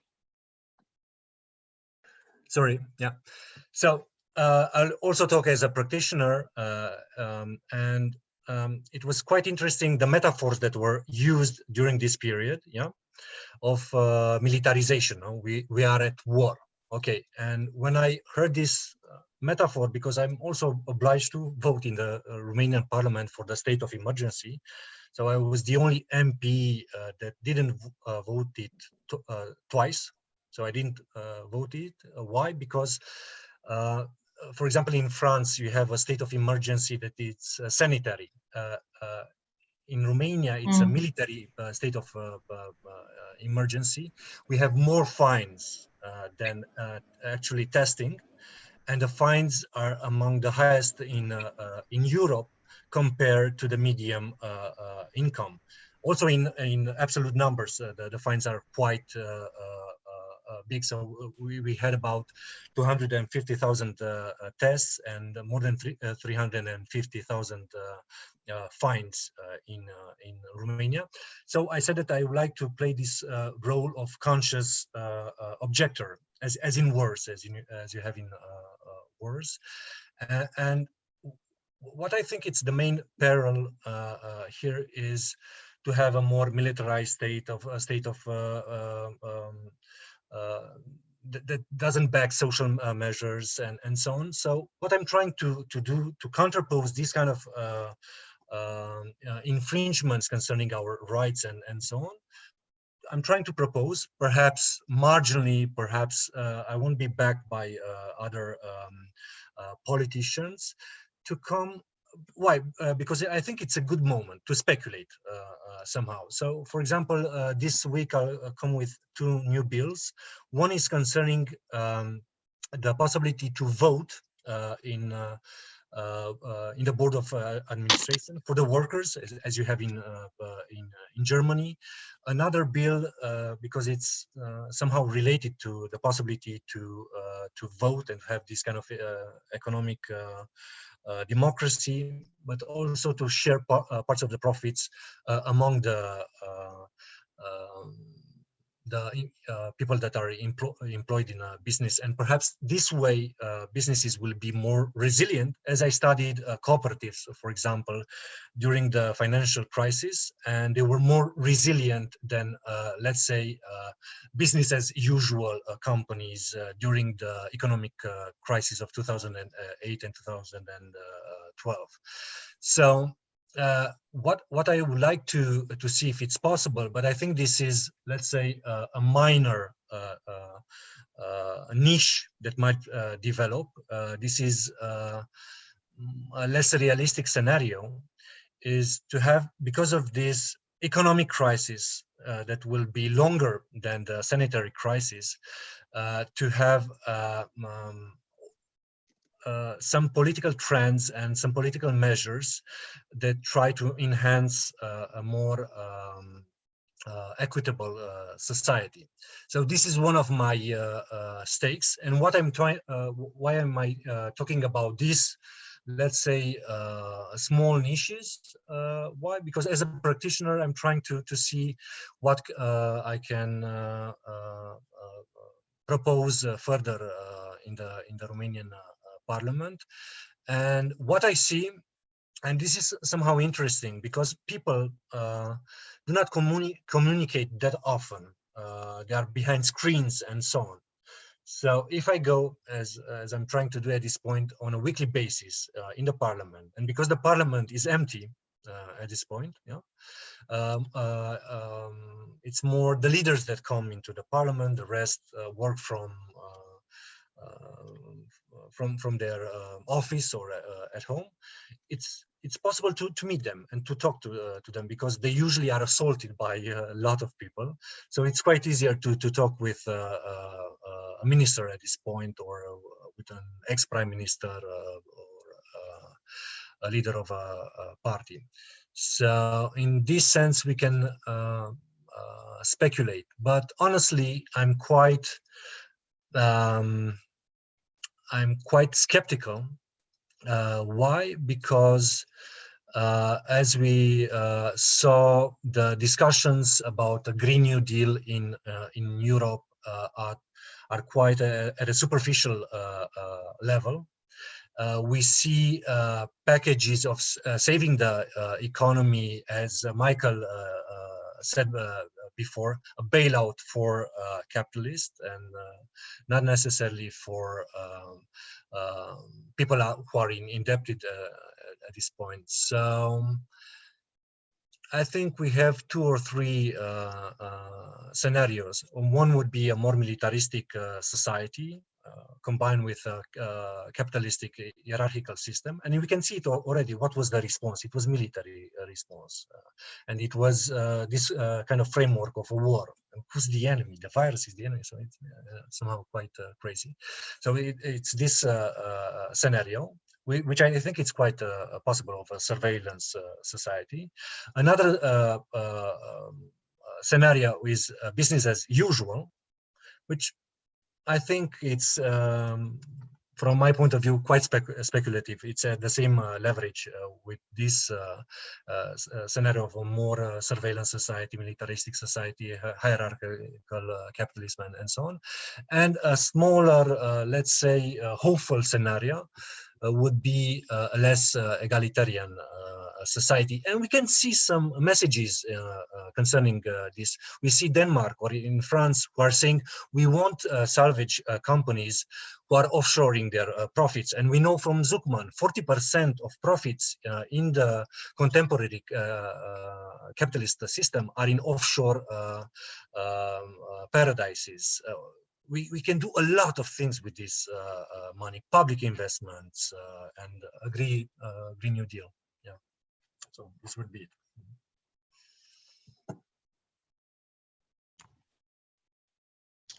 You're muted. Michael?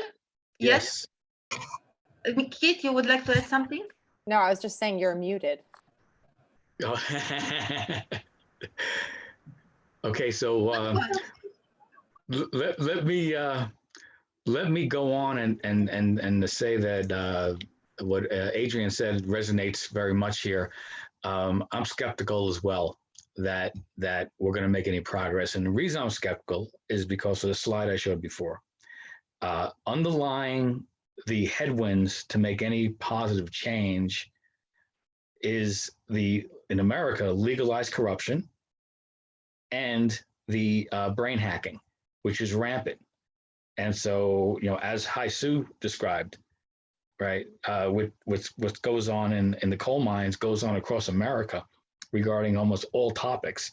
The political divide is a strategy. It's not there just because of trying to get political points. It's there as an economic strategy as well. Okay, to drive the division. If you want to have earn big money correlated with destruction, like in climate change, you need to throttle down the negative feedback from that. And how do you throttle down negative feedback from that? Right, that's through the brain hacking. So that's why I am skeptical, because in America, quite frankly, we would need like the two Roosevelt presidents. We would need Teddy Roosevelt style to come in for the for like antitrust laws, for like anti-legalized corruption, anti-brain hacking, right? And how do you do that? It's not an easy task. Great benefit if you get it, but not an easy task. And then you need an FDR style character to what Adrian was talking about. You need to get more of a social safety net out there so that people aren't, as soon as any kind of disruption, boom, people are gone. They just disappear, from society. They're on a food line, basically. And so in my mind, if I had to put it in America, it's real simple. We need a Teddy Roosevelt to straighten the damn thing out in terms of getting the legalized corruption cleared out and brain hacking. And then you need a Teddy, a FDR, federal, Franklin Delano Roosevelt to basically get that social safety net, in place. That's exactly what he did during that Great Depression that we had. So, we have headwinds here to get to anything that's rational, quite frankly, in America. And I think Romania sounds like the same thing, quite frankly. Thank you. Okay, thank you very much. So my proposal. I have a question. Okay, so I just wanted to hear out Rui, and then we can open the floor for the public. Is it okay for you, Fauzia, or you want to address the issue now? Okay. You can address it now. Okay. Okay. So go on, Fauzia. Okay.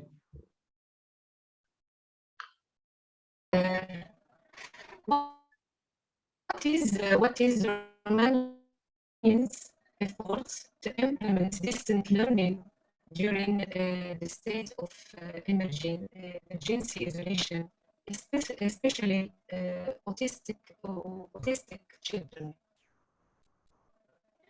Thank you. Maybe you can write your comment in the chat and I can read it, because we cannot hear you properly. Okay. Okay, and then I will try to read it. Is it okay? There is a problem with the connection. Okay, so Rui, you can go on, and then I will open the debate for the public. Okay. I think the positive, this is interesting that in 2008 until 2014 came out the populisms in the right wings here in Germany with the Pegida, and now IFT, so there are so these extreme groups here in Germany. But the positive until now, I didn't hear this kind of movement to say something about this crisis.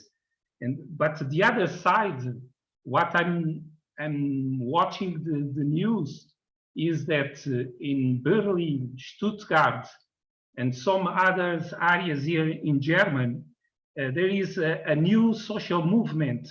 This is a social movement called against lockdown, against the shutdown. And these kind of movements are integrated right wings, left, and people with this kind of conspiracy theories. And I don't know, this is a kind of positive things, but this is the things, the way democracy here in Germany works. I think the second point that I would like to stress, this is the health system here in Germany. The health system here in Germany is very strong. This is so a kind of culture here in Germany that with this COVID-19 pandemic, the things work very well. But there are one class, work class, that was exploited. They didn't get the right, I will say, the right salary. This is the worker. They are not a nurse. They are under the nurse. They make all kind of the work that nobody wants to do it. But the positive thing is that this government wants to increase the salary as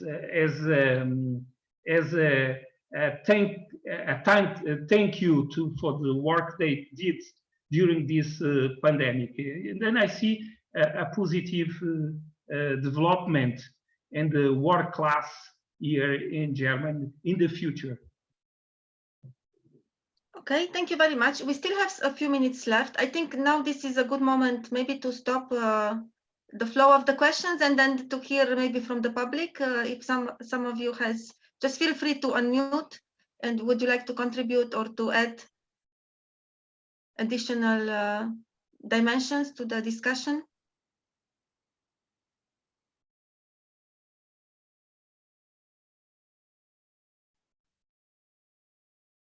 So then maybe I can read, this is a question addressed to Adrian, if I understand correctly. So what Fozia, she was trying to transmit to us, what is Romania's efforts to implement distance learning during this isolation, especially with autistic children? Well, I honestly do not know what the Romanian authorities did concerning autistic children, but the measures were in Romania were quite, let's say, harsh, not as in Spain, but quite harsh. And what I can say that from my point of view, they should have been more proportional.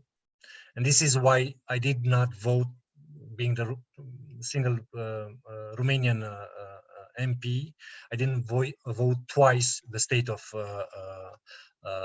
emergency. What would be proportionality for me? I'll give you some examples. Elder people, as my mother, but a lot of elderly people of above 65 were prohibited to go outside for less, it was only for 2 hours. And there were a lot of cases of people saying, because they were let between 11 and 1 o'clock, that they didn't find their necessities,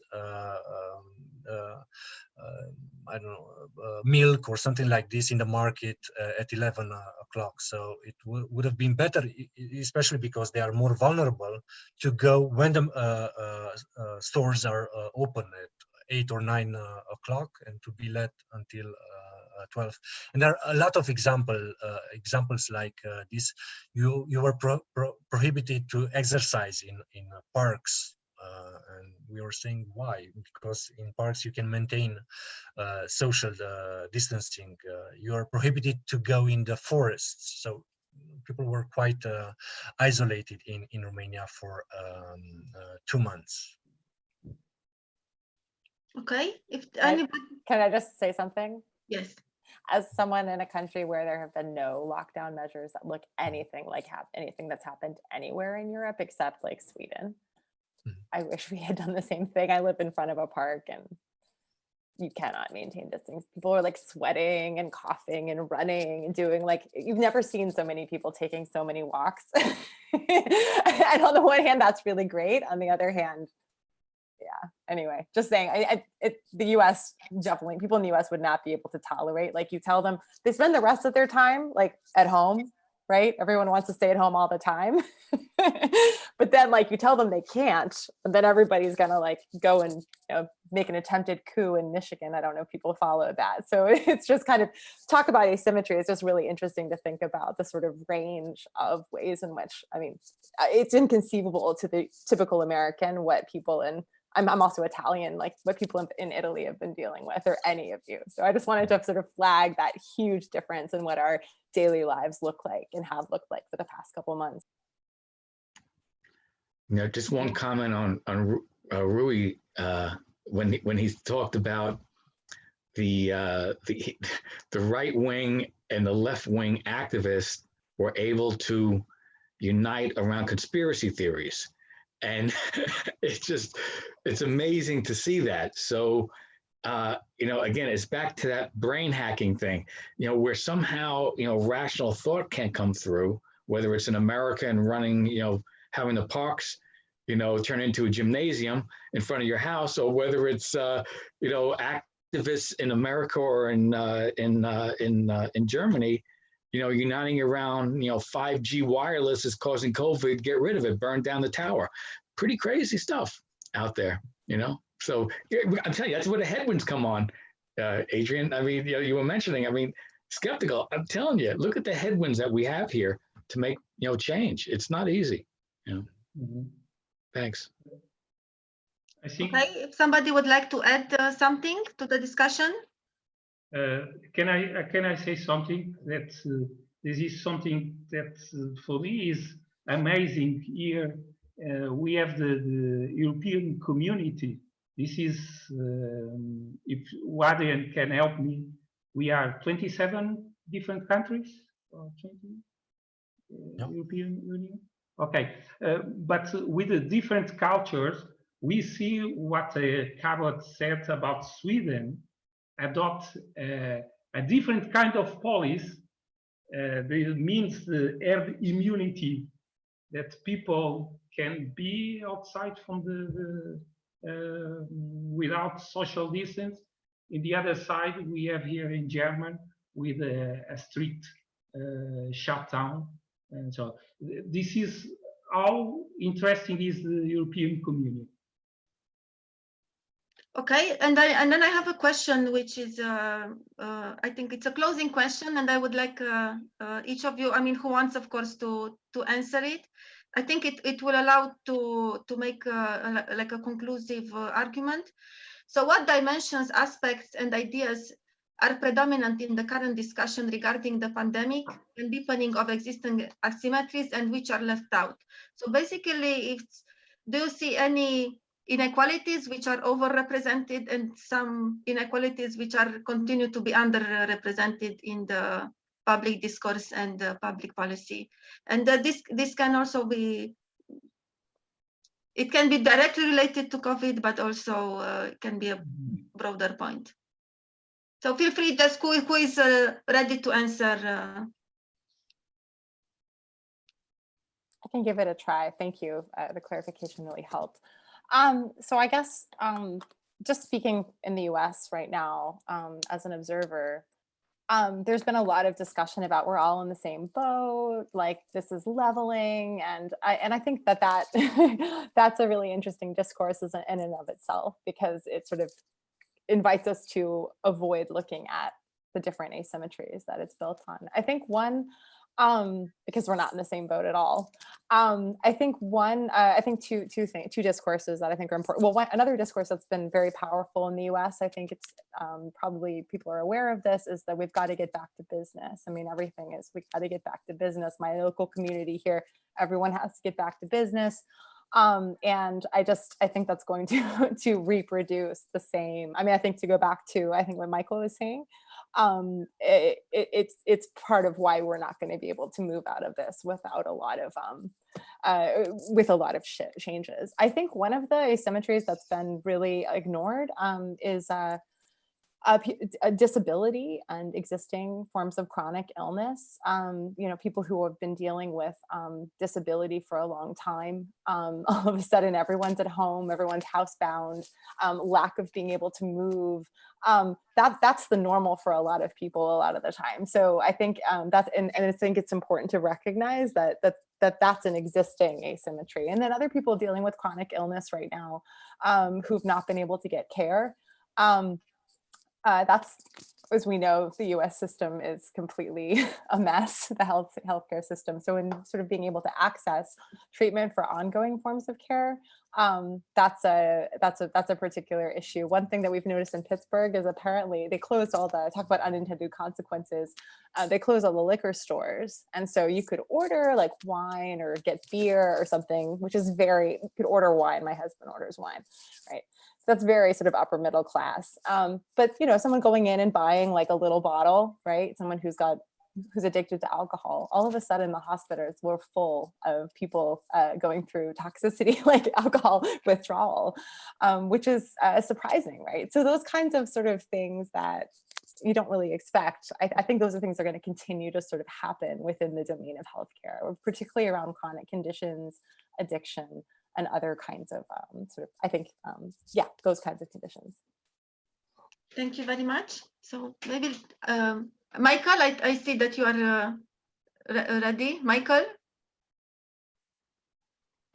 Yeah, so, in taking a look at some of the, issues that might have a chance, at least, even though, again, the headwinds regarding legalized corruption and brain hacking are there, safety net issues, I think, as Heath mentioned, in general, you have, healthcare is a biggie.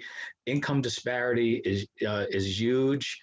The fact that, the professionals can stay at home and work, and all these service workers, they are now essential workers. I remember the first time I went to a grocery store during this thing, and at the checkout clerk, I was like, man, did you know that when you signed up for this, you were an essential worker? Did you know that?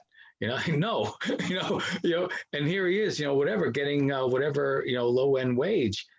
So really have to kind of level that off on this notion of these folks who are just out doing whatever manual labor is out and servicing people. Somehow that's not highly valued. Clearly a high valued operation. But I think ultimately, if you want to get, again, I keep harping on this. If anybody wants to join me on LinkedIn, please join. I don't get involved with any social networks other than LinkedIn because it's more professional. But when I respond now that I have a new mission regarding destructive institutions and calling them out, I speak to legalized corruption and brain hacking. That's what I speak to almost all the time. Go on LinkedIn, check out my recent posts. You'll be amused, okay, on what I'm calling out in the USA. If we don't get to that, ultimately, and yes, you have to convince everyone that is getting to your ultimate cause.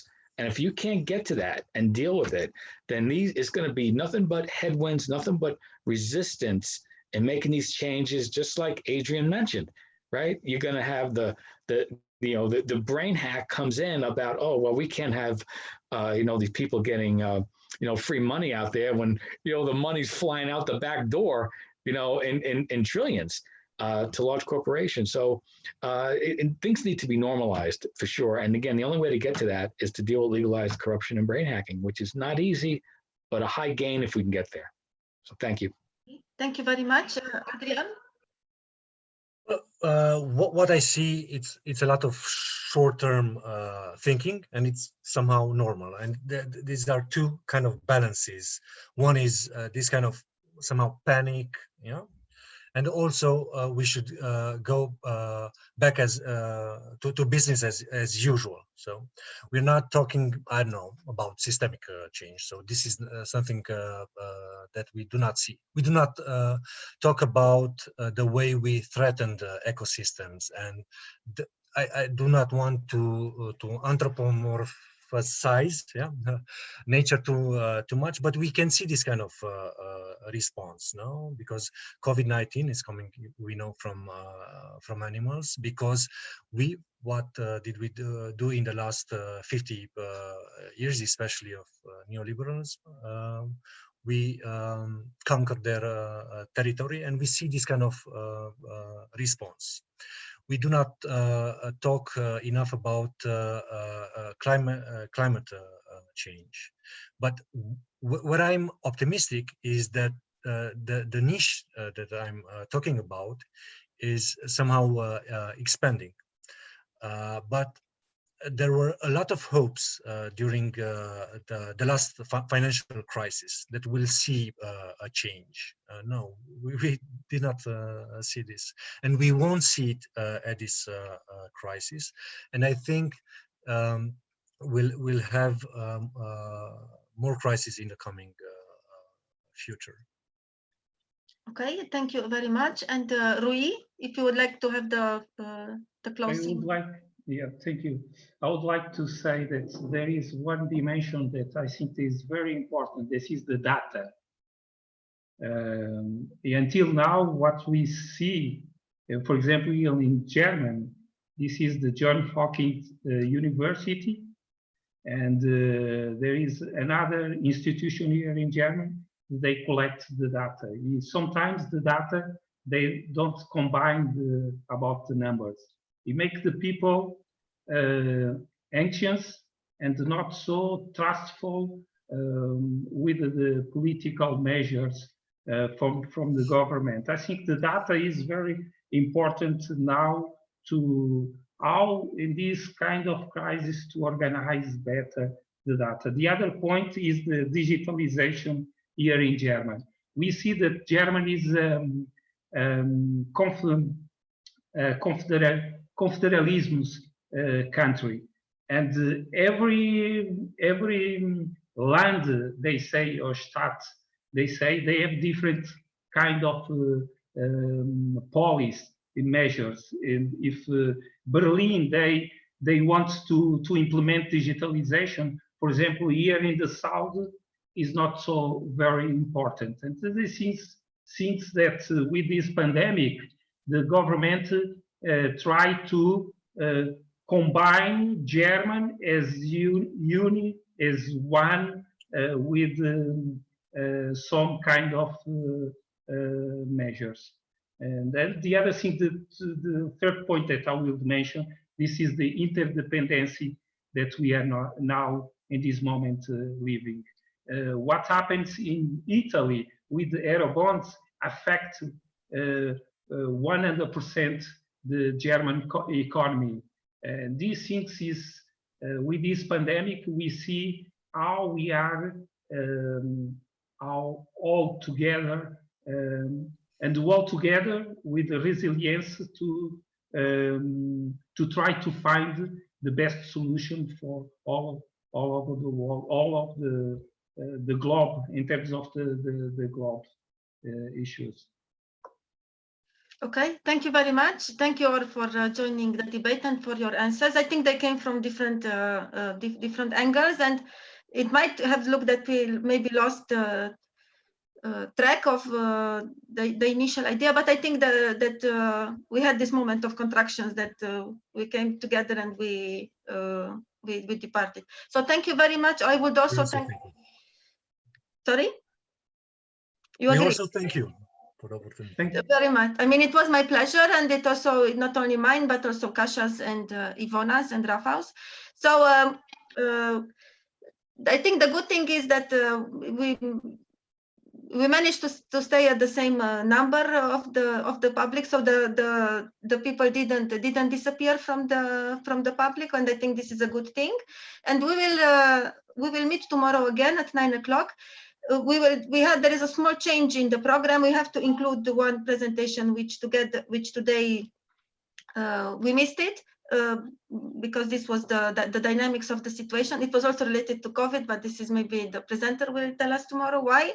So see you tomorrow at 9 o'clock. I will leave the room open if you would like to still discuss some issues. I wouldn't like to take this chance from you. So see you tomorrow, and thank you very much. Ciao, ciao. Ciao. Ciao. Thank you all for participating today, and see you tomorrow. Very interesting day, very interesting. Thank you. Thank you.